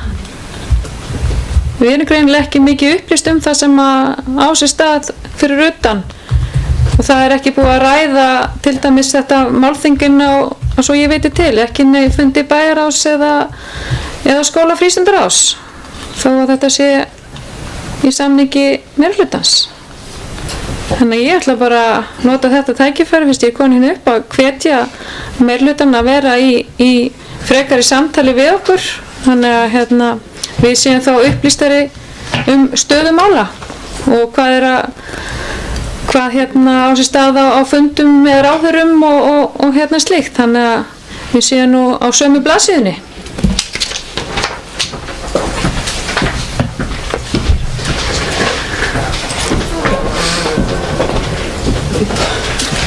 Takk fyrir, bæjarfulltrúi Rakel Óskarsdóttir. Fleiri sem óska eftir að taka til máls varðandi þennan lið? Nei. Það er bæjarfulltrúi Elsa Lára Arnardóttir, gjörðu svo vel. Forseti, ágætu bæjarfulltrúar og aðrir sem áhlýða. Það er alltaf brýnt að hafa samtalið milli flokka hér í bæjarstjórn meira, en mér langar að benda á að þann 24. september var sendur póstur á alla bæjarfulltrúa sem innihélt minnisblað þau atriði sem framfóru á fundi með menntamálaráðherra, og þannig útskýri það kannski betur hér að þá var sá fundur hugsaði til þess að framundan eru í rauninni miklar áskoranir í menntamálum. Það eru 4. iðnbyltingin, hugmyndir ráðherra samþættingu skólastiga varðandi milli grunnskóla og leikskóla meðal annars, og ýmissa annarra þátt að snerta leyfisbréf og aðrar áskoranir sem framundan eru í menntamálum sem geta haft áhrif á hvert skólastig fyrir sig.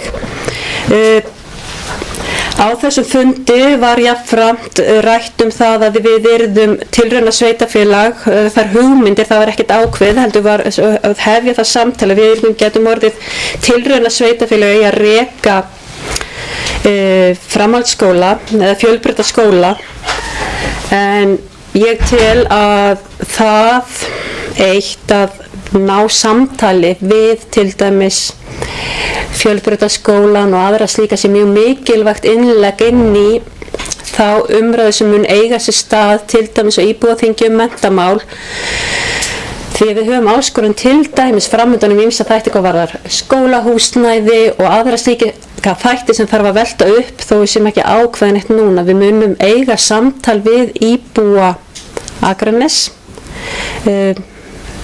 hagsmunaaðila sem hafa foreldra í skólunum og vonandi starfsfólk og fleira sem hafa áhuga á að sækja íbúakring sem þetta. En ég tek þessari áskorun ég tek þetta til mín sem ábendingu frá bæjarfulltrúa Rakel Óskarsdóttur að horfa í eigin barm hvað varðar hluti sem þessa. En ég vildi koma sér betur á framfæri. Takk.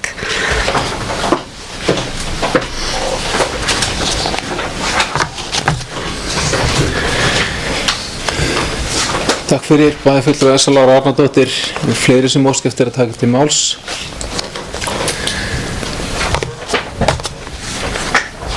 Svo er ekki, en forseti óskar eftir að fá að stíga í ræðustól og fela varaforseta Gerði Jóhanni Jóhannsdóttur að fylla í sæti forseta á meðan.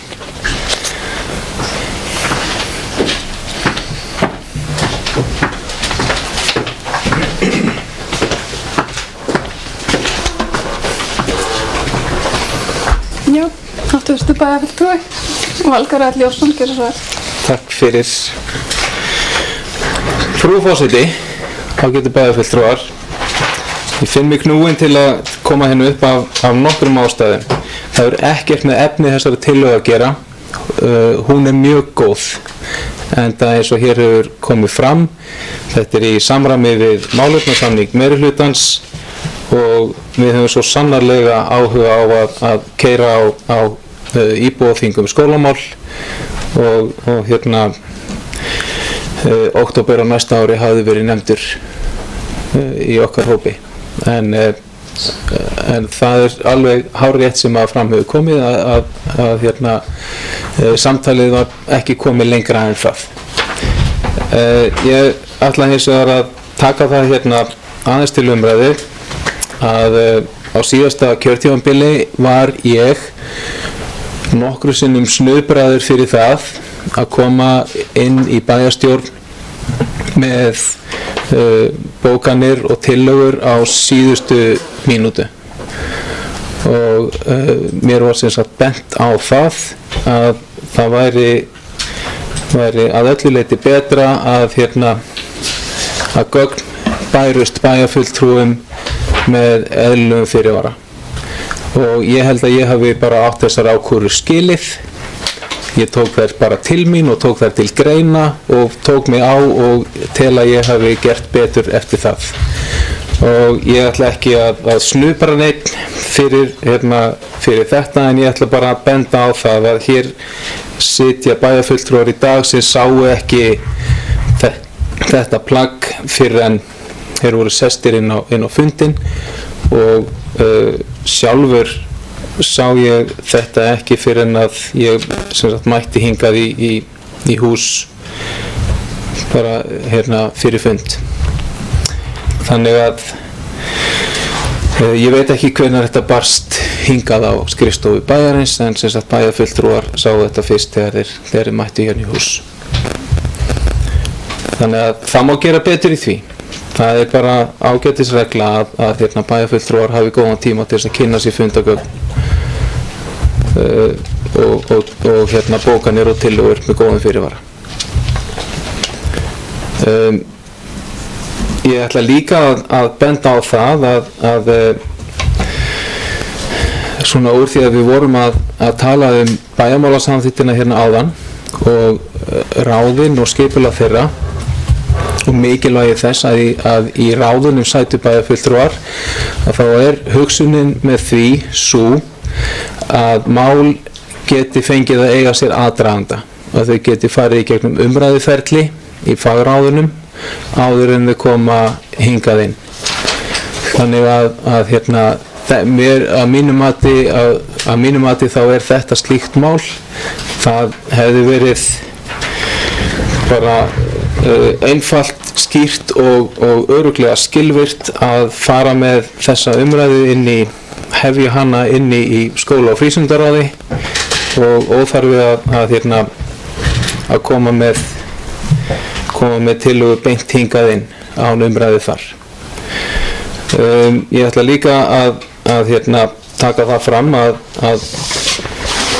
á síðasta kjörtímabili fengu mínar tillögur og bókanir oft þau örlög að þeim var afgreiðslu þeirra var frestað í bæjarstjórn og þeim vísaði í viðkomandi fagráð til nánari útfærslu og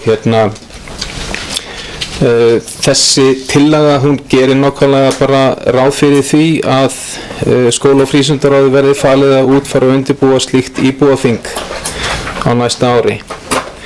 Þannig að ég sé enga ástæðu til annars heldur en að samþykkja þessa tillögu. Mér finnst hún góð og er samþykkur því að skóla- og frístundaráð fái þetta verkefni. En ég vildi bara gera þessar athugasemdir sem að ég hef farið hér yfir. Takk. Já, ég þakka bæjarfulltrúa Valgerðar Jónssoni fyrir. Orðið er laust. Það er bæjarfulltrúa Einar Brandsson, gjörðu svo vel.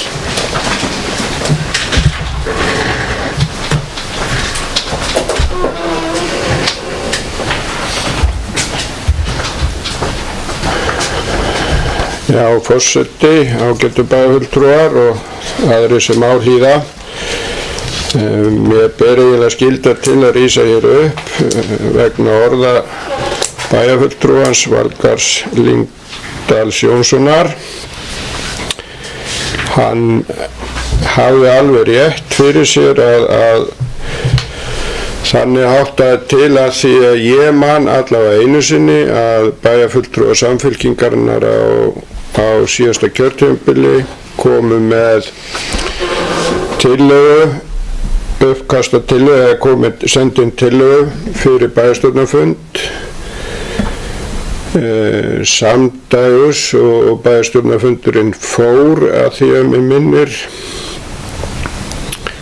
og þá var ég láð það fyrir að ég er í forseti þess fundar þar sem fyrsti forseti var forfallaður og ég fór fram á það við bæjarfulltrúa Samfylkingarinnar á þeim tímapunkti hvort ekki væri eðlilegt að málin eru fresta því ég mata þá á þeim tímapunkti að þetta var stórt og mikið mál og hefði krafist þess að bæjarfulltrúar aðrir hefðu þurft að hafa færaði að undirbúa sig undir málið. Það er í sjálfu sér ákvörðun forseta hvort hann hleypir máli inn. Það er hægt að hleypa málunum inn og þá getum við tekið umræðu miðað við þann undirbúning sem að bæjarfulltrúar hafa og að því leytunum til myndi ég halda að máli fengi ekki eins góða umræðu og jafnvel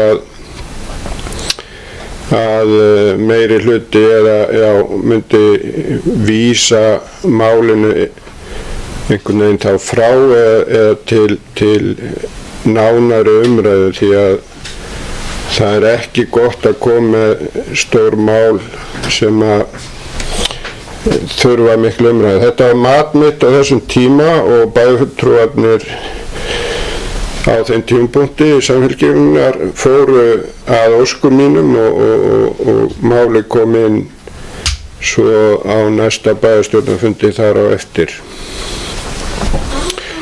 Ég held að þetta sé ég skil alveg það að það getur verið óþægilegt að fá svona tillögur inn. Þetta er samt sem áður hefur verið gert allavega þau ár sem ég hef verið og málið misstór. Það er alltaf val forseta og það bæjarfulltrúa að taka mál inn á dagskrá sem að koma seint og við ákveðum að taka þetta mál hérna fyrir. Við munum þá ræða það hér. Það er hægt að samþykkja málið eins og það liggur fyrir. Oft hefur það verið gert við svona tillögur og að þeim vísa inn í fagráð og koma svo aftur hingað inn. Það er í rauninni okkar val hvaða leið við förum. En ég ætla að taka fram að ég kannast ekki við það að hafa veitt bæjarfulltrúanum ákúrur. Heldur var þetta svona leiðbeinandi vinna. Takk fyrir. Þakka bæjarfulltrúa Einari Brandtssyni fyrir. Bæjarfulltrúa Ólafur Árnason, gjörðu svo vel.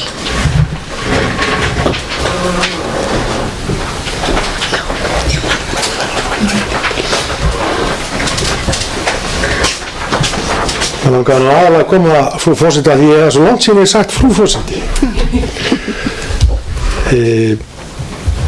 Ég vil taka undir með bæjarfulltrúa Valgarð L. Jónssyni með það að það er auðvitað skynsamlegt fyrir umræðina að við reynum að koma fram með tillögur eins fljótt og nokkur kostur er.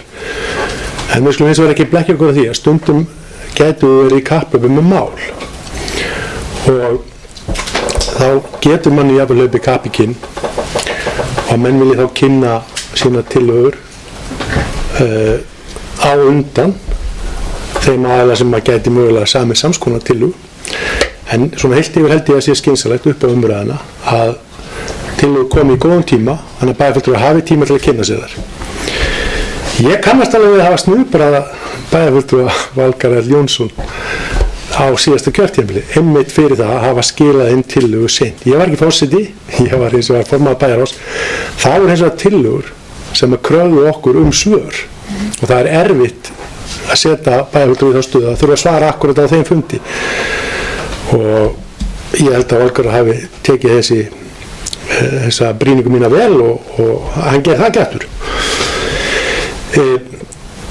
En varandi þessa tillögu sem liggur fyrir núna þá var það þannig að bæði Sjálfstæðisflokkurinn og ég er gott ef ekki allir að hafa svona verið með skólamál einhver leyti á dagskrá fyrir síðustu kosninga til dæmis og þetta er nú í málumsamningi núverandi meirihluta þannig að ég vænti þess að þetta hafi bara verið tímaspursmálum hvenær svona tillaga kæmi fram og ég er bara mjög glaður að hún skuli vera komin fram og það er í rauninni skýrt tekið fram í tillögunni að það er ekki, við erum ekki að taka neina stóra ákvarðanir hér annað en að vísa þessari tillögu til skóla og frístundaráðs sem að við væri væntanlega hvort þið er það ferli sem við höfum sett slíka tillögu í. Nú, ég vænti þess eins og að við munum eiga gott samstarf áfram sem hingað til og okkur hafa mögulega hlaupið aðeins kappkinn.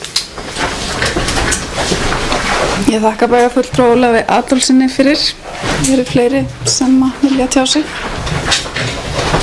Svo er ekki og því ber ég upp íbúaþing skólamál númer 18.11.11.0 tillögu bæjarfulltrúa Sjálfstæðisflokksins íbúaþing skólamál á árinu 2019 upp til atkvæða. Þeir sem samþykkir eru gefið merki. Það er samþykkt 9-0. Þá ætlar fyrsti varaforseti að óska eftir að forseti Valgarður L. Jónsson taki aftur við stjórnfundar.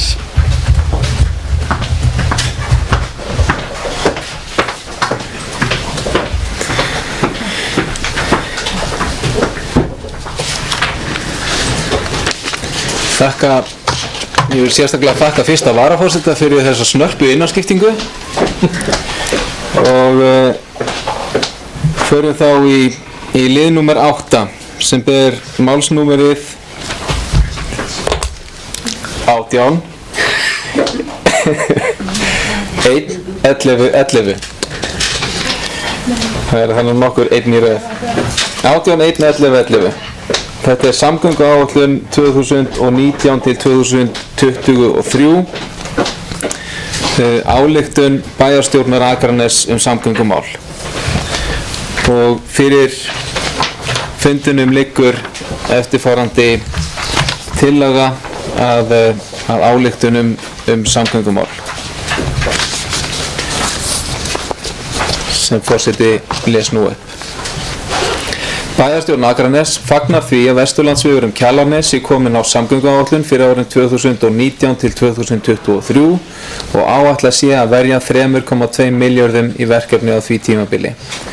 Einnig fagnar bæjarstjórn því að samgönguáætlun Vesturlands 2017 til 2029 sem unnin var í samvinnu sveitarfélaga á Vesturlandi skuli hafa verið höfð til hliðsjónar við gerð samgönguáætlunar og hvetur til þess að svo verði áfram. Bæjarstjórn Akraness áréttar að mjög brýnt að flýta framkvæmdum á Kjalarnesi þar sem ástand vegarins með öllu óásættanlegt og öryggi vegfarenda teflt í hættu. Daglega fara veginn þúsundir bíla og sífellt eykst fjöldi óöruggra vegfarenda sem fara veginn. Brýnt að framkvæmdir hefjist sem fyrst. Einnig skora bæjarstjórnin á samgönguráðherra að hefja án tafar undirbúning að lagningu Sundabrautar sem bætir umferð til og frá höfuðborginni og eykur umferðar og almannaöryggi. Því fyrr sem raunhæfur undirbúningu verkefnisins hefst meiri líkur á að framkvæmdir geti farið af stað innan fárra ára. Þess vegna hvetur bæjarstjórn Akraness samgönguráðherra til þess að íhuga alla möguleika varðandi fjármögnun mikilvægra samgönguverkefna svo unnt verði að ráðast fyrr í nauðsynlegar vegaumbætur eins og lagningu Sundabrautar. Bæjarstjórn Akraness hvetur jafnframt samgönguráðherra að gæta jafnræðis milli landshluta í ákvörðunum sínum samgönguverkefni sem fara í blandaða fjármögnunarleið. Áskorunin send samgönguráðherra, formanni samgönguráðs, þingmönnum Norðvesturkjördæmis og þingmönnum Reykjavíkur. Og orðið laust þessa tillögu. Það bæjarfulltrúi Elsa Lára Arnardóttir. Gjörðu svo vel.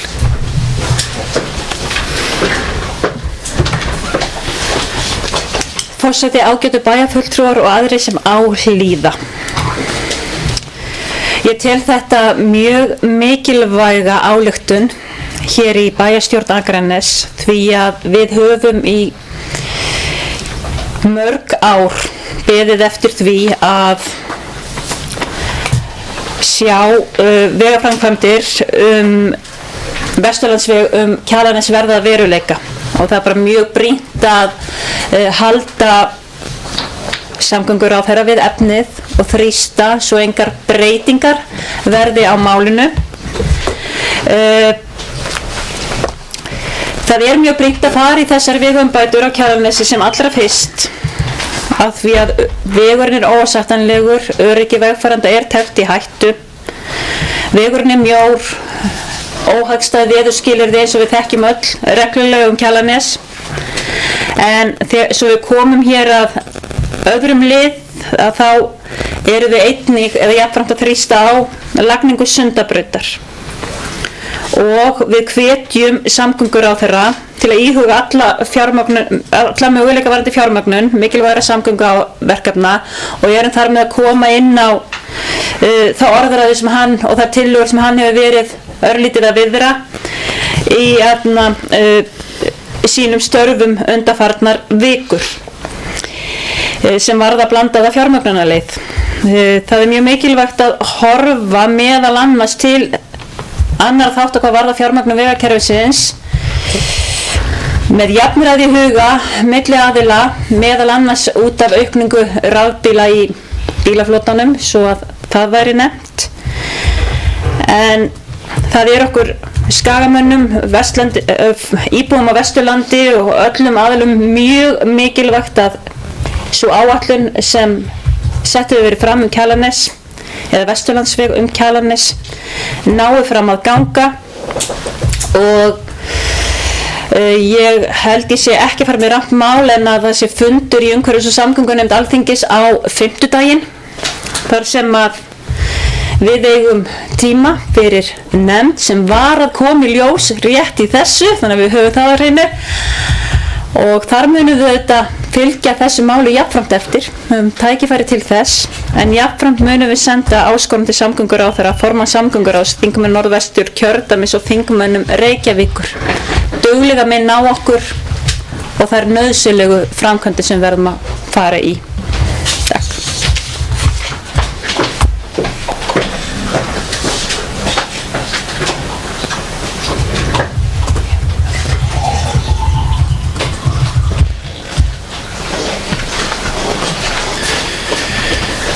Takk fyrir bæjarfulltrúi Elsa Lára Arnardóttir og næstur á mælendaskrá bæjarfulltrúi Ólafur Adolfsson. Gjörðu svo vel.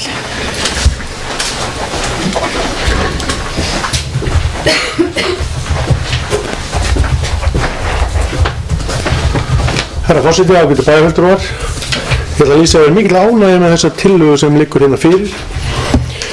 Hún tekur hérna á öllu því sem við höfum verið að halda fram í bæjarstjórn Akraness margra ára skeið. Og það er ánægilegt að verða vitni að því hvað umræðan hefur breyst gríðarlega. Mér sýnist að málflutningur okkar hafi skilað því að í dag eru menn hættir að tala að það kom ekki til greina að finna aðra leiðir til þess að flýta fyrir framkvæmdum og auka umferðaröryggi. Og það finnst mér gríðarlega mikilvægt. Ég man þá tíð þegar að fyrri samgönguráðherra lagði fram tillögur starfshóps stórátaki í vegamálum. Og það var í rauninni eingöngu á Vesturlandi þar sem tekið var jákvætt í þær tillögur. Dropinn hólar steinin, okkar málflutningur hefur skilað því að samgöngumálin eru komin fyrir alvöru á dagskrá þar sem menn horfa til nýrra lausna.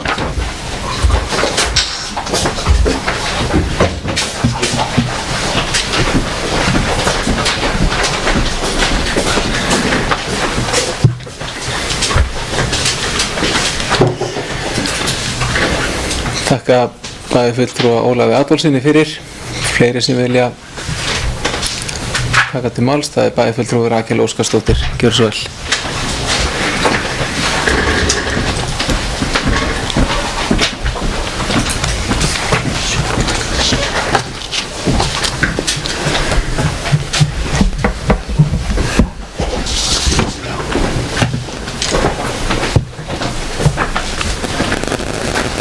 Forseti, ágætu bæjarfulltrúar og aðrir sem áblíða.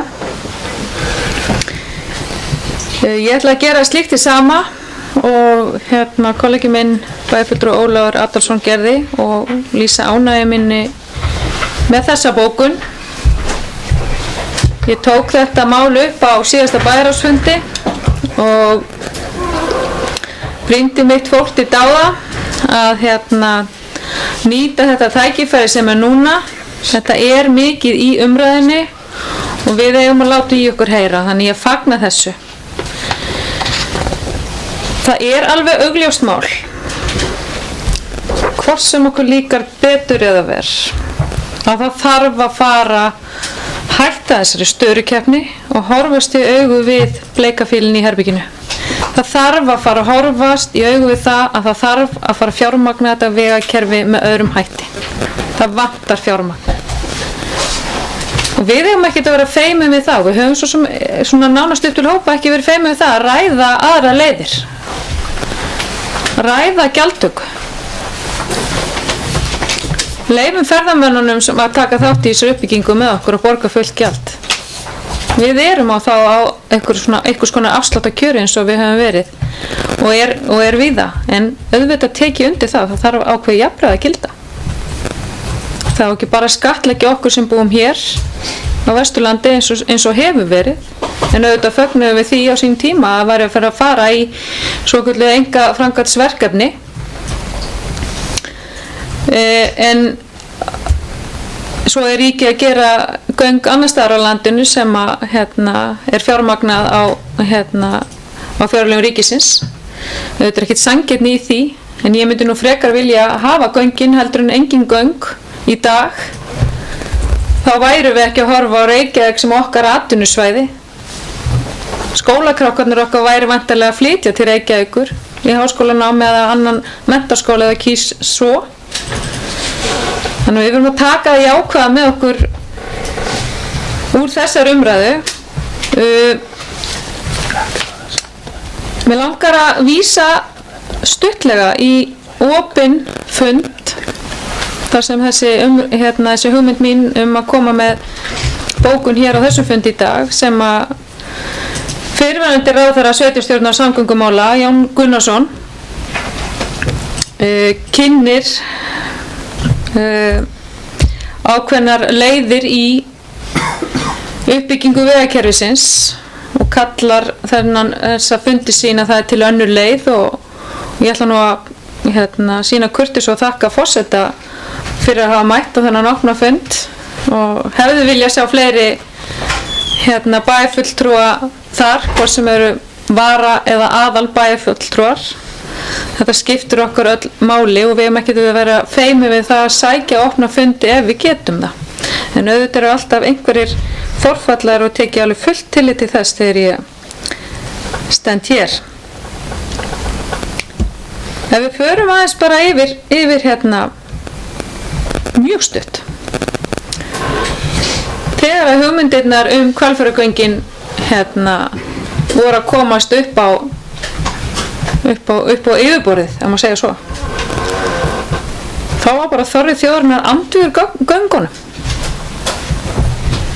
En það var þá og nú annar veruleiki og það eru ákveðnir aðilar hér sem sitja á þetta borð á þess að ég fara að nafngreina þá sem sagðist aldrei ætla að fara í þessi göng. En þeir hafa breytt skoðun og held ég þóra að fullyrða að þeir hafa ekki keyrt Hvalfjörðinn oftar en 5 sinnum eftir að göngin komi nema bara að fara kannski inn í Skorradal eða eitthvað slíkt En tímanir eru breyttir og með tilkomu rafbíla og minnkun tekjustofns ríkisins af bifreiðum þá eigum við bara að sýna fordæmi í því og taka jákvætt í svona erindi sem var flutt á fundi okkar að það bara gilda jafnræði því að það borgi allir en sjáum fram úr þessu opaslega stóra verkefni með því að horfa og hugsa í lausnum og leyfum mér að segja gjaldtöku til þess að auka á umferðaröryggi okkar sem að keyrum á vegum landsins. Takk.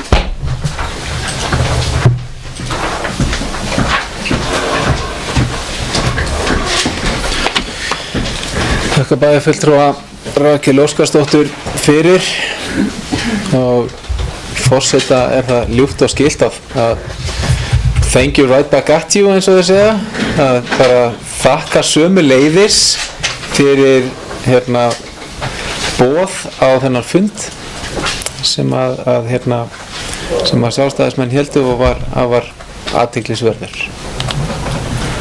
og gaman að mæta þangað og hlýða á. Þakka sér að bæjarfulltrúum Rakel Óskarsdóttur og Ólafi Adolfssyni sem að bæði sendi mér boð á þennan fund. Það eru fleiri sem óska eftir að taka til máls undir þessu lið.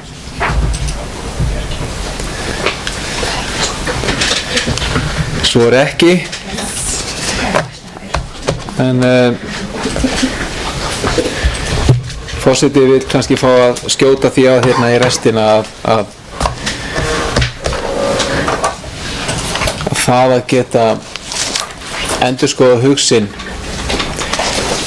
lýsir nú yfirleitt meiri styrk heldur en það að hanga fastur á sömu skoðuninni.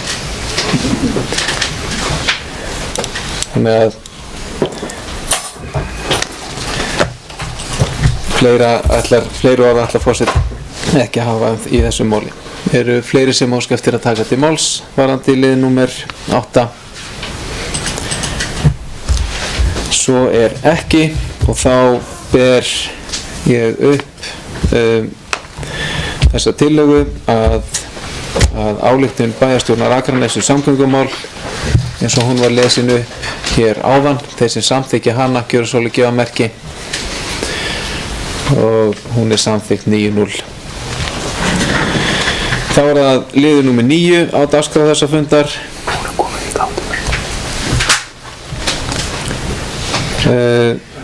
Hefur málsnúmerið 18 11 112 umhverfisstefna Akraneskaupstaðar. En hér að ræða tillögu bæjarfulltrúa Sjálfstæðisflokksins sem gerð umhverfisstefnu Akraneskaupstaðar. Og Ég ætla þá að gefa er ekki Rakel Óskarsdóttir bæjarfulltrúi sem að mælir fyrir þessu máli. Gjörðu svo vel.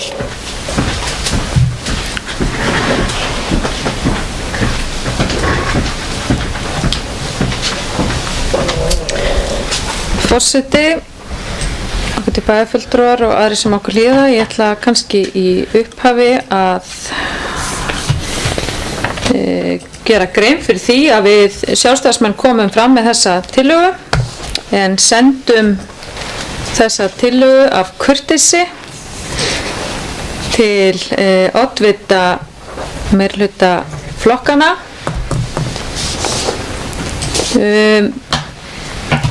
Þetta er aðeins annars eðlis en síðasta tillaga sem við bárum hér upp. Þetta er meira nýtt af nálinni og hér er verið að nýta þann umræðu vettvang og þann glugga sem er opinn núna. Og því er búið að breyta haustnum á þessari tillögu úr því að vera tillaga Sjálfstæðisflokksins í tillögu bæjarstjórnar Akraness gerð umhverfisstefnu Akraneskaustar lögð fram á bæjarstjórnarfundi 13. nóvember 2018. Þar sem að meirihluta flokkarnir hafa samþykkt þessa tillögu að leggja hana fram í það minnsta. Ég ætla að lesa hér tillöguna og greinagerðina sem henni fylgir. Þetta er smá lestur en þið sýnið vonandi smá biðlund í það. Bæjarstjórn Akraness felur skipulags- og umhverfisráði að vinna drög að umhverfisstefnu fyrir Akraneskaupstað sem lögð verði fyrir bæjarstjórn Akraness eigi síðar en í apríl 2019. Umhverfisstefnunni fylgir aðgerðaráætlun hvernig Akraneskaupstaður hyggst mæta fyrirliggjandi áskorunum til sveitarfélaga á Íslandi aðgerðir í umhverfismálum svo sem loftslagsmálum og aðgerðum til að draga úr plastnotkun. Og þá er það greinagerðin. Stærstu hluti sveitarfélaga á Íslandi hefur ekki sett sér umhverfisstefnu þrátt fyrir að umhverfismál og þá sérstaklega loftslagsmál verði að líkindum eitt stærsta verkefni núverandi og komandi kynslóða á Íslandi og í heiminum öllum. Akraneskaupstaður hefur átt aðild að margs konar umhverfisverkefnum en umhverfis- og velferðarmál eru auk þess á ýmsan hátt þættu saman við aðalskipulag kaupstaðarins. Hins vegar hefur ekki verið mótuð heildstæð stefna í umhverfismálum fyrir Akraneskaupstað og er mikilvægt að þar verði bætt úr ekki síst til að auka áherslu á umhverfismál og til að mæta kröfum og áskorunum framtíðarinnar. Ríkisstjórn Íslands hefur sett fram aðgerðaáætlun í loftslagsmálum sem þjónar þeim tvíþætta tilgangi að staðið verði við skuldbindingar Íslands vegna Parísarsamkomulagsins árið 2030 og að markmiðum ríkisstjórnarinnar kolefnishlutleysi þjóðarinnar verði náð árið 2040. Megin áhersla er lögð á bæði kolefnisbindingu og orkuskipti í samgöngum og eru endurheimt votlendis, skógrækt, almenni samgöngur og úrgangsmál dæmi málaflokka sem munu koma til kasta sveitarstjórna land allt og sveitarfélög munu gegna veigamiklu hlutverki við framkvæmd þessa alþjóðlega samninga hér á landi. Samráðshópur aðgerðaáætlun í plastmálefnum sem umhverfis- og auðlindaráðherra skipaði í sumar hefur skilað tillögum hvernig draga má úr plastnotkun hér á landi, hvernig bæta megi endurvinnslu plasts og hvernig taka eigi á plastmengun í hafi. Hluti þessara tillagna snýr að sveitarfélögum á Íslandi og skal efni skýrslunnar haft til hliðsjónar við gerð umhverfisstefnu fyrir Akraneskaupstað. Áætlaður kostnaður við gerð umhverfisstefnu rúmast innan fjárheimilda skipulags- og umhverfisráð og gert er ráð fyrir að skipulags- og umhverfisráð geri kostnaðarmat á innleiðingu umhverfisstefnunnar og gert veri ráð fyrir kostnaði vegna innleiðingar í fjárhagsáætlanagerð á árunum 2020 til 2022. Þannig hljómar þessi tillaga.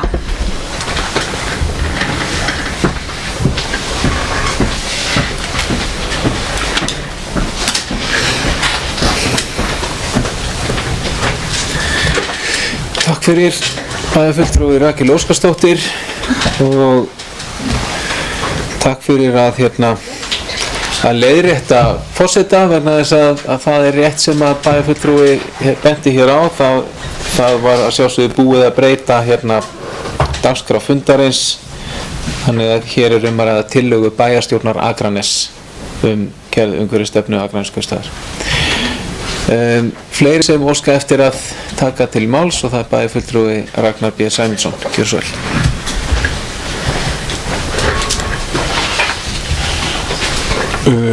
Forseti, bæjarfulltrúar og einhver hugsanlega ennþá að hlusta. Ég vil bara fagna þessari tillögu. Mér finnst þetta bara frábært skref hjá okkur og í mínum huga einungis fyrstu skrefin. Ég held við eigum að sækja og þurfum að sækja virkilega fram hana. Hér til dæmis komið inn á Parísarsamkomulagið.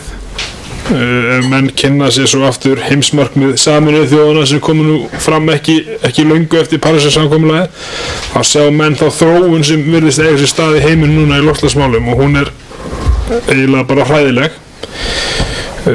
Í mínum huga eigum við heldur ekki eigum að stíga fram og sýna fordæmi. Við eigum ekki að bíða eftir tilmælum ríkisstjórnarinnar. Við eigum að vera öðrum gott fordæmi. En svona já, stuttum málið þá bara fagna ég þessu frábært tillaga og bara vel gert.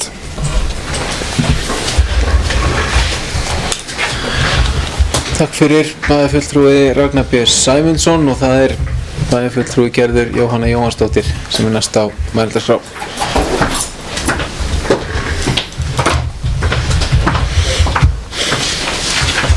Já, herra forseti, háttvirtu bæjarfulltrúar og þeir sem hlusta á eða horfa. Það margt að gerast í samfélaginu okkar núna.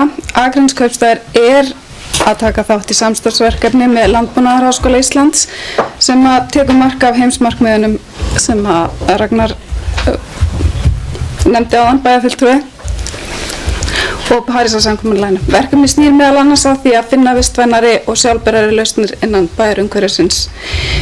Því mikilvægt að vinna okkar í þessum málum endurspegli niðurstöður þeirra vinnu sem hefur verið þegar unnin.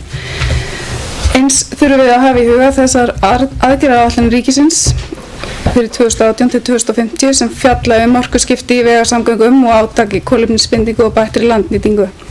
Þetta eru gríðarlega mikilvæg tól sem við höfum í höndunum til að vinna heilsteypta umhverfisstefnu sem getur verið forgrunnur fyrir öll svið bæjarins og því ekki ofbrýnt mikilvægi þess að keyra fram í þessum efnum og ég fagna bara að tillagan sé komin fram og við gerum þetta vel. Takk fyrir. Takk fyrir bæjarfulltrúi Gerður Jóhanna Jóhannsdóttir. Fleiri sem óska eftir að taka til máls.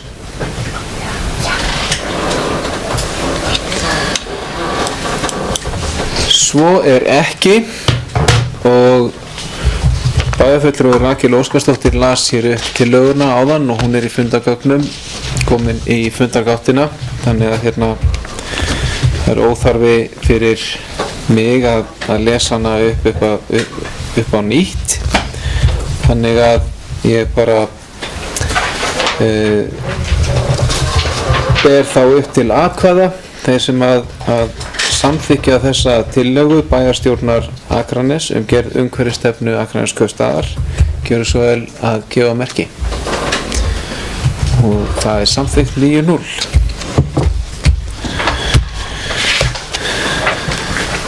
Og þá náum við ákveðnum áfanga á þessu fundi því hér ekki fleiri mál til afgreiðslu en tökum til við fundargerðir sem hér lagðar fram til kynningar.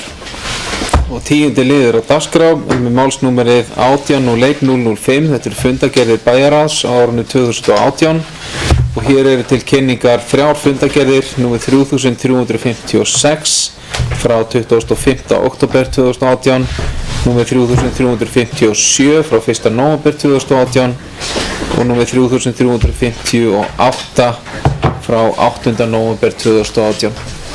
Orðið laust þessa fundargerðir, það bæjarfulltrúi Elsa Lára Arnardóttir. Gjörðu svo vel.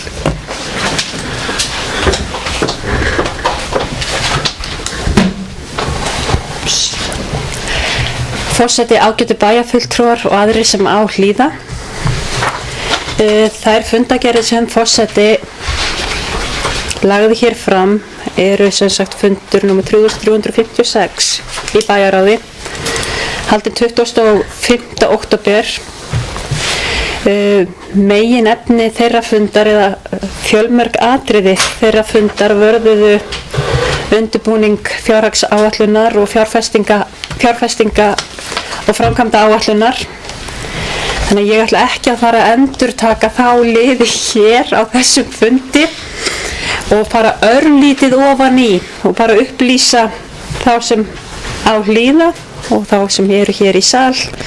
En dagskrárliður 6 fjallaði Þroskahjálp húsbyggingasjóð og þau drögu að samkomulagi sem Landssamtökin Þroskahjálp og vegna úthlutunar lóð og Beykiskógum 17 á Akranesi hafa verið að gera við undirbúning þeirra að því að sækjum stofnframlög fyrir húsbyggingu á Beykiskógum 17 á Akranesi og þetta mál er nú í ferli. Þetta varðar húsnæði fyrir fólk með fötlun og ég held þá sé þetta í ferli núna, þetta mál innan Íbúðalánasjóðs og milli Akraneskaupstaðar og Þroskahjálpar.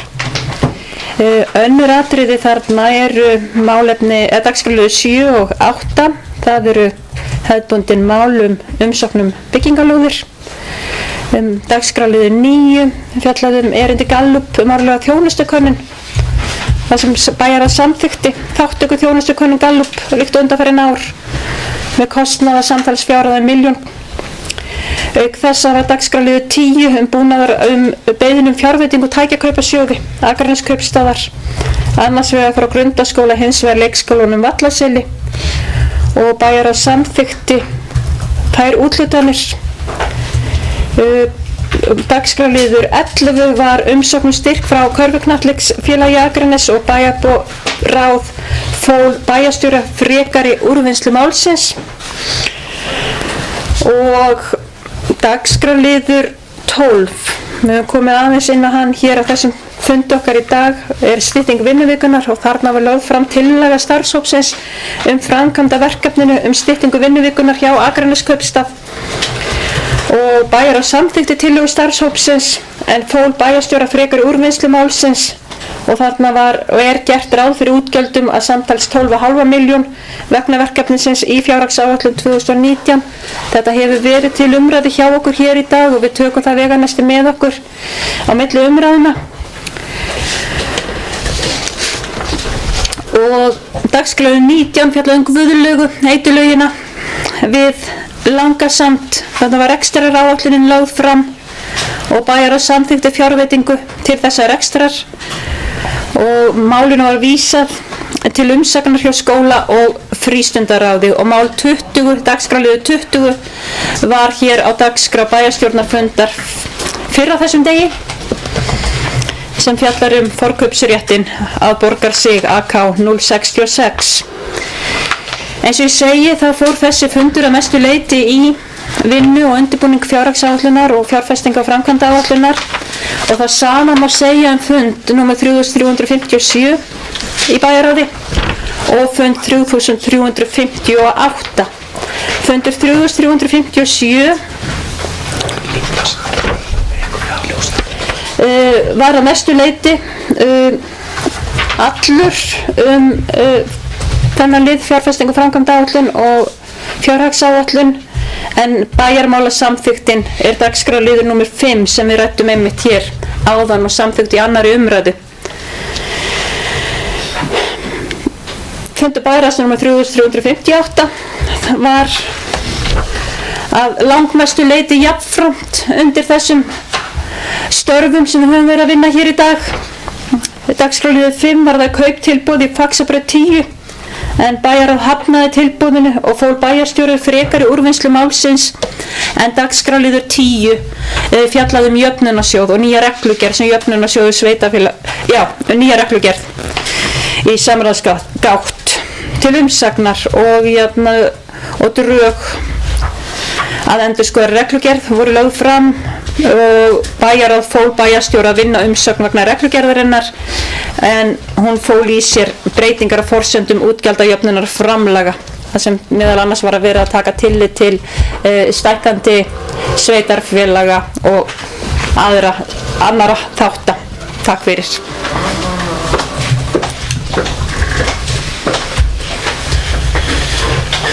Takk fyrir, fulltrúi Elsa Lára Arnardóttir. Fleiri sem óska eftir að taka til máls varðandi fundargerðir bæjarráðs? Svo er ekki, og eru þá fundargerðir bæjarráðs númer 3356, 3357 og 3358 hér með laga fram til kynningar. 11. liður á dagskrá hefur málsnúmerið 1801007. Þetta eru fundargerðir skóla- og frístundaráðs á árinu 2018. Hér er að ræða tvær fundargerðir frá fundi númer 91 þann 29. október 2018 og frá fundi númer 92 frá 7. nóvember 2018. Og orðið er laust þessar fundargerðir skóla- og frístundaráðs. Það er bæði fulltrúi Sandra Margrét Sigurjónsdóttir. Gjör svo vel.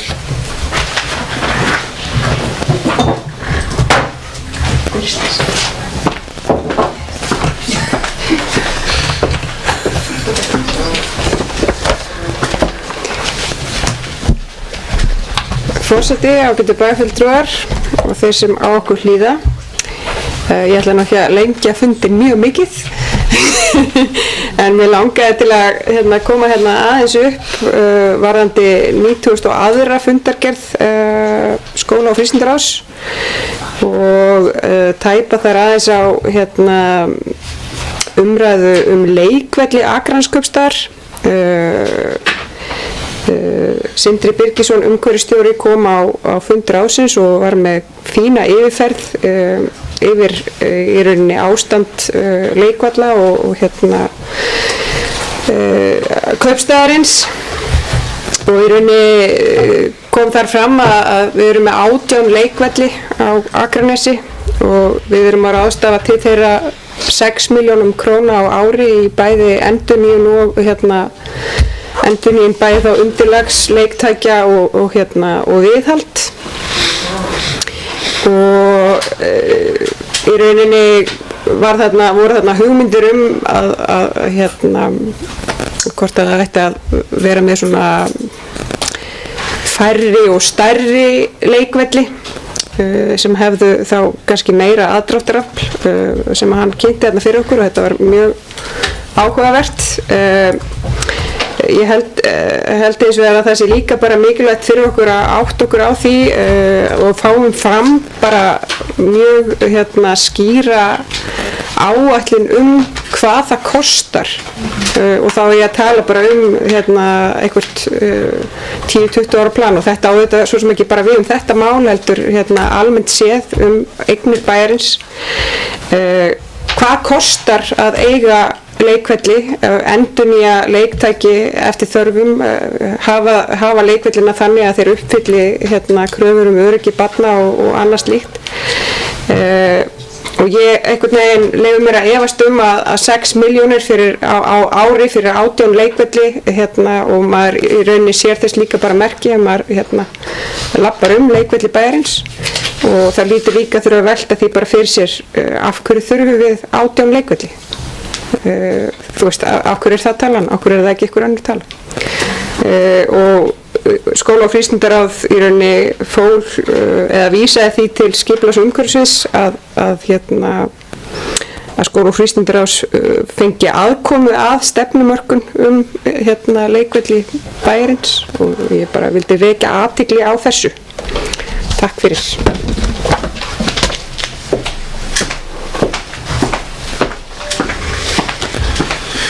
Takk fyrir, bæði fulltrúi Sandra Margrét Sigurjónsdóttir.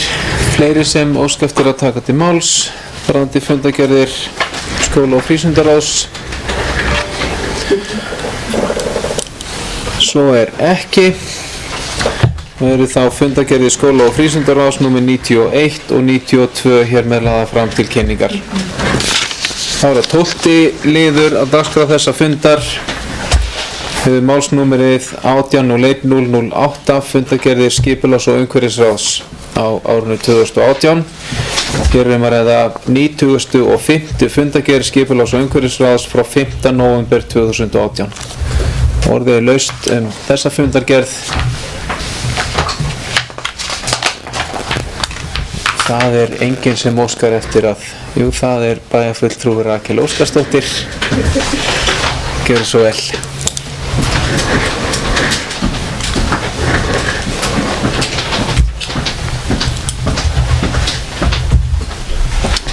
Forseti, ágætu bæjarfulltrúar, formaður skipulags- og umhverfisráðs. Ég er hér komin upp til þess að fagna lið númer 8 sem tekur á rafhleðslustöð fyrir Akraneskaustar og þar er ráðið að samþykkja að setja upp rafhleðslustöð við frístundamiðstöð í Garðavöll.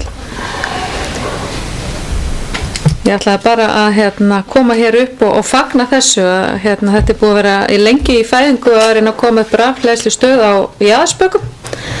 Hefur gengið illa en þannig ég bara fagna því að þessu sé fundin staður á þessum stað sem að frístundamiðstöðin kemur til með að verða. Takk. Takk fyrir þetta, bæjarfulltrúi Rakel Óskarsdóttir og bæjarfulltrúi Ragnar B. Sæmundsson. Er næstur af mælendaskrá. Gjörðu svo vel. Takk fyrir takk. Kæri forseti, bæjarfulltrúar og henni þarna sem hlusta. Það er mjög gaman að rafhleðslustöðin komi loksins upp. Hún kom hingað 2016. Helsta ástæðan fyrir því að hún er ekki að fara upp í Jaðarsbakka er svo að hún myndi lenda inn í miðju íþróttahúsið þegar við færum að byggja. Þannig að okkur fannst mjög sniðugt að setja hann niður hérna við frístundamiðstöðina.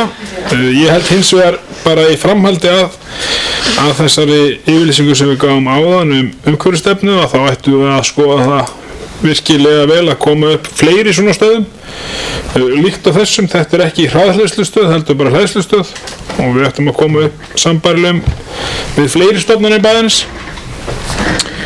Og víst að ég komi hérna upp, þá ætlum ég svona að fara yfir fleiri liði. Við vorum búin, liður númer 5, það var búið að fara yfir hann hér áðan. Liður númer 1, Míla, Jón R. Kristjánsson, framkvæmdastjóri Mílu, kom og fór yfir. Míla hefur sérst í hyggju að fara ljósleiðar á bæða bæinn og vilja eðlilega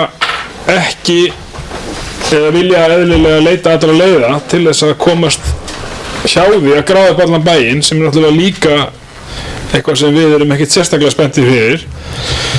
Þannig að við erum að vinna þetta mál áfram í samstarfi við Mílu og Gagnaveituna. Annars er þetta nú ekki Dalbrautin, það er aukning á byggingamagni, fer úr 2,22 í 2,28, bílakjallarinn er að stækka þannig að þetta hefur engin áhrif á lóður í kring eða umhverfið. Annars erum við hérna með bara endurnýjun og lóðlögsamningum og já, þetta er bara komið. Takk fyrir.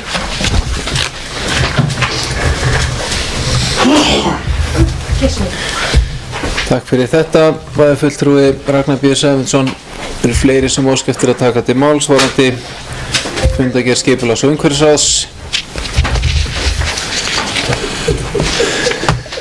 Svo er ekki.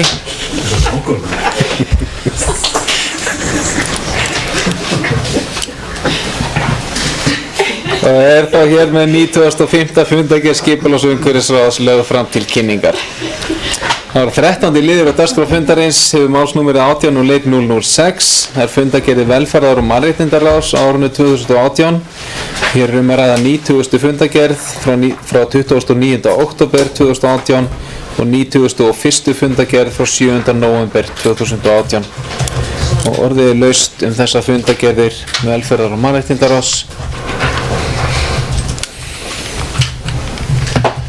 Og það er enginn sem að kveði sér hljóðs og eru þá þar með 90. og 91. fundargerð velferðar- og mannréttindaráðs hér með laða fram til kynningar. Og þá er það 14. liður á dagskrá, hefur málsnúmerið 18.01.026. Þetta eru fundargerðir Orkuveitu Reykjavíkur á árinu 2018 og hér er að ræða 264. fundargerð stjórnar Orkuveitu Reykjavíkur frá 24. september síðastliðnum og 265. fundargerð frá 5. október síðastliðnum. Og orðið er laust þessar tvær fundargerðir og það er bæjarfulltrúi Einar Brandsson. Gjörðu svo vel.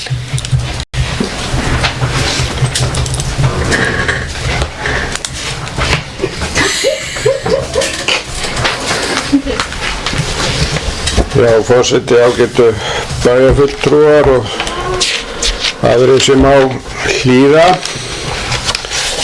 Ég held að þetta sé nú að verða alveg met þessu fundartími. Ég er búinn að sitja hérna í bæjarstjórn svo lengi sem elstu menn hér muna allavega og ég held ég hef aldrei sitið hér langan fund.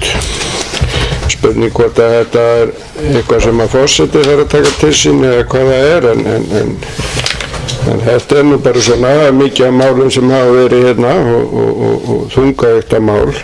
Þannig að það er kannski ekkert eðlilegt annað en að þetta takir tíma, þannig að ég ætla nú svona að vera bara snöggur þar sem þetta er síðasta mál en talandi með vísan í það sem við vorum að breyta áðan að hér sæti hugsanlega fulltrúi okkar í stjórn Orkuveitunnar en þannig er nú ekki en ég hefði langað til þess að forvitnast hér minnisblað á fundi 264 lið 10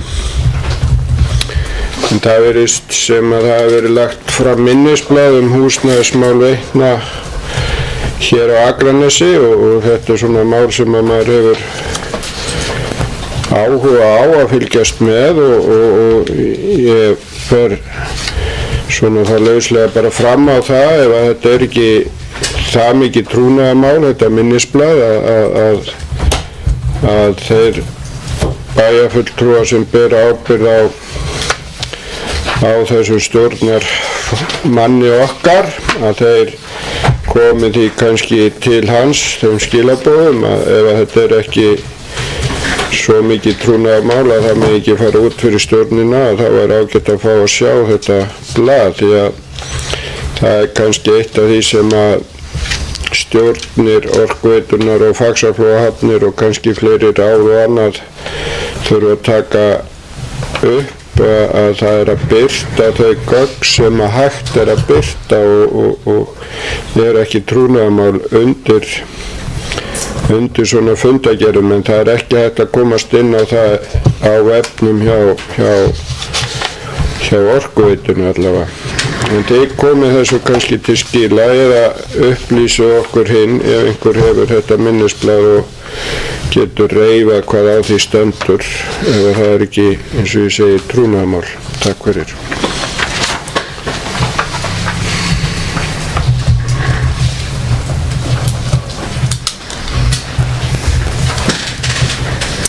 Takk fyrir bæjarfulltrúi Einar Brandsson og næsta á mælendaskrá er bæjarfulltrúi Rakel Óskarsdóttir.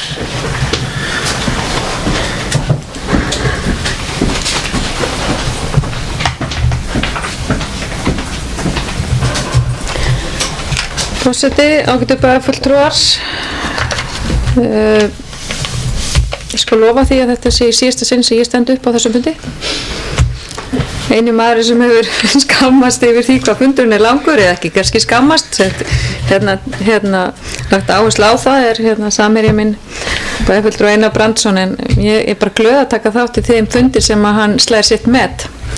Af því að hann talar eins og leigubílstjóri búinn að vera í 25 ári í bransanum.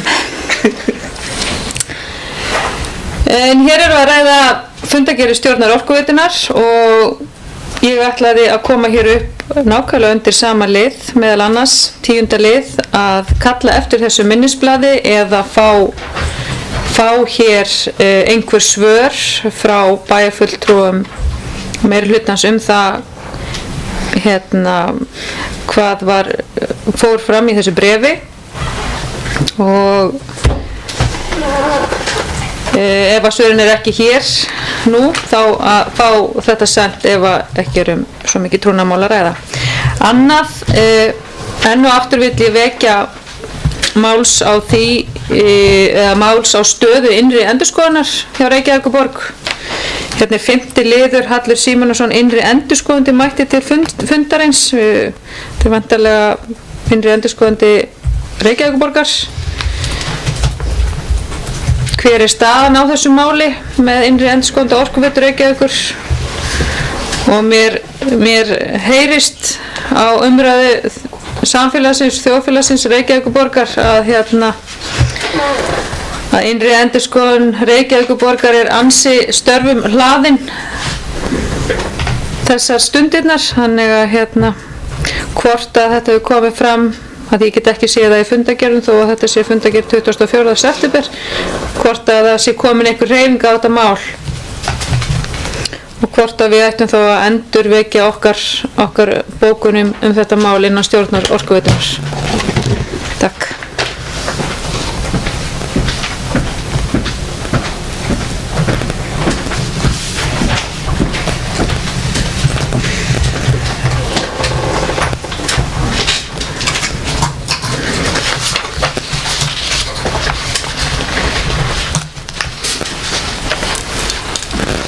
Takk fyrir þetta, bæjarfulltrúi Rakel Óskarsdóttir. Fleiri sem óska eftir að taka til máls varðandi þennan lið og það er bæjarstjórinn Sævar Freyr Þráinsson. Gjörðu svo vel. Forseti, ágætu bæjarfulltrúar og aðrir sem á að hlýða. Ég ætla bara að vekja athygli á því að eigendafundur Orkuveitunnar fer fram núna í lok mánaðarins og eftir að hafa fengið leyfi hérna hjá forseta að koma upp og ræða það sérstaklega og vildi upplýsingur það og óska eftir öllum ábendingum hvaða áherslur við viljum mögulega koma á framfæri sem eigendur á þessu fundi.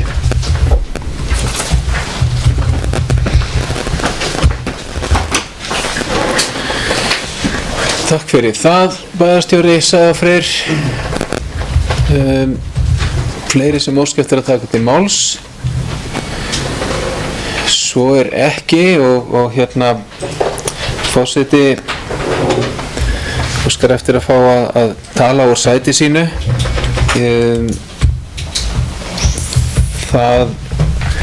Ég hef svona haft fréttir af þessu minnisblaði sem að bæjarfulltrúarnir bæði Einar Brandsson og Rakel Óskarsdóttir spurðu eftir og ég skal bara hafa samband við okkar fulltrúi stjórninu Guðjón Viðar og bara fá hann til þess að ganga úr skugga það hvort hann megi ekki bara örugglega senda öllum bæjarfulltrúum þetta minnisblað, en það er allavega ekki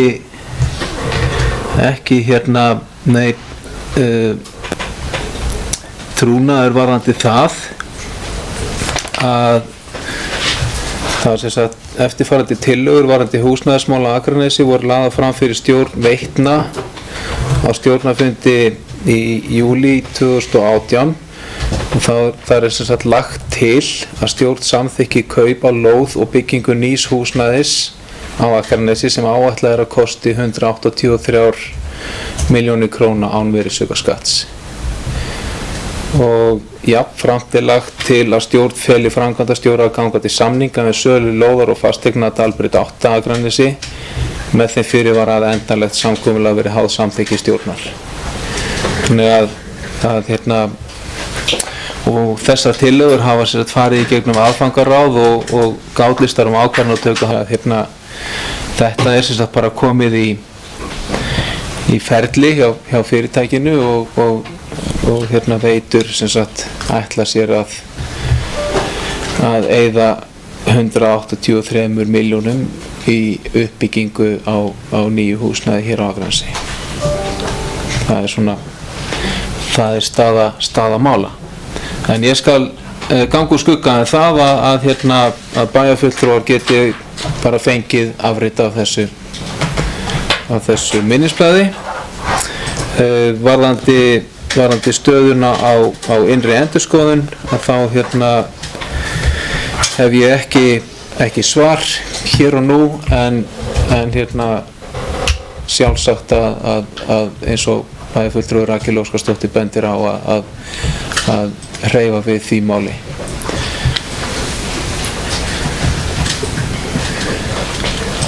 Fleiri sem óska eftir að taka til máls varðandi fundargerðir Orkuveitu Reykjavíkur.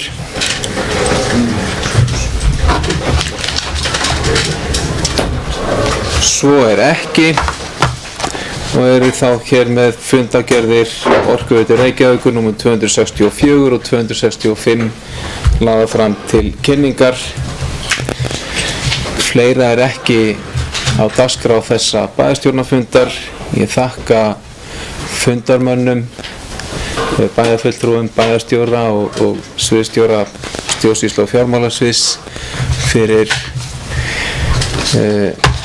öfluga fundarsetu hér í kvöld og endurtek þær þakkir sem að hér hafa verið færðar starfsmönnum Akraneskaupstaðar fyrir vinnu af fjárhagsáætlun og fjárfesting og framkvæmdaáætlun. Fundi er slitið.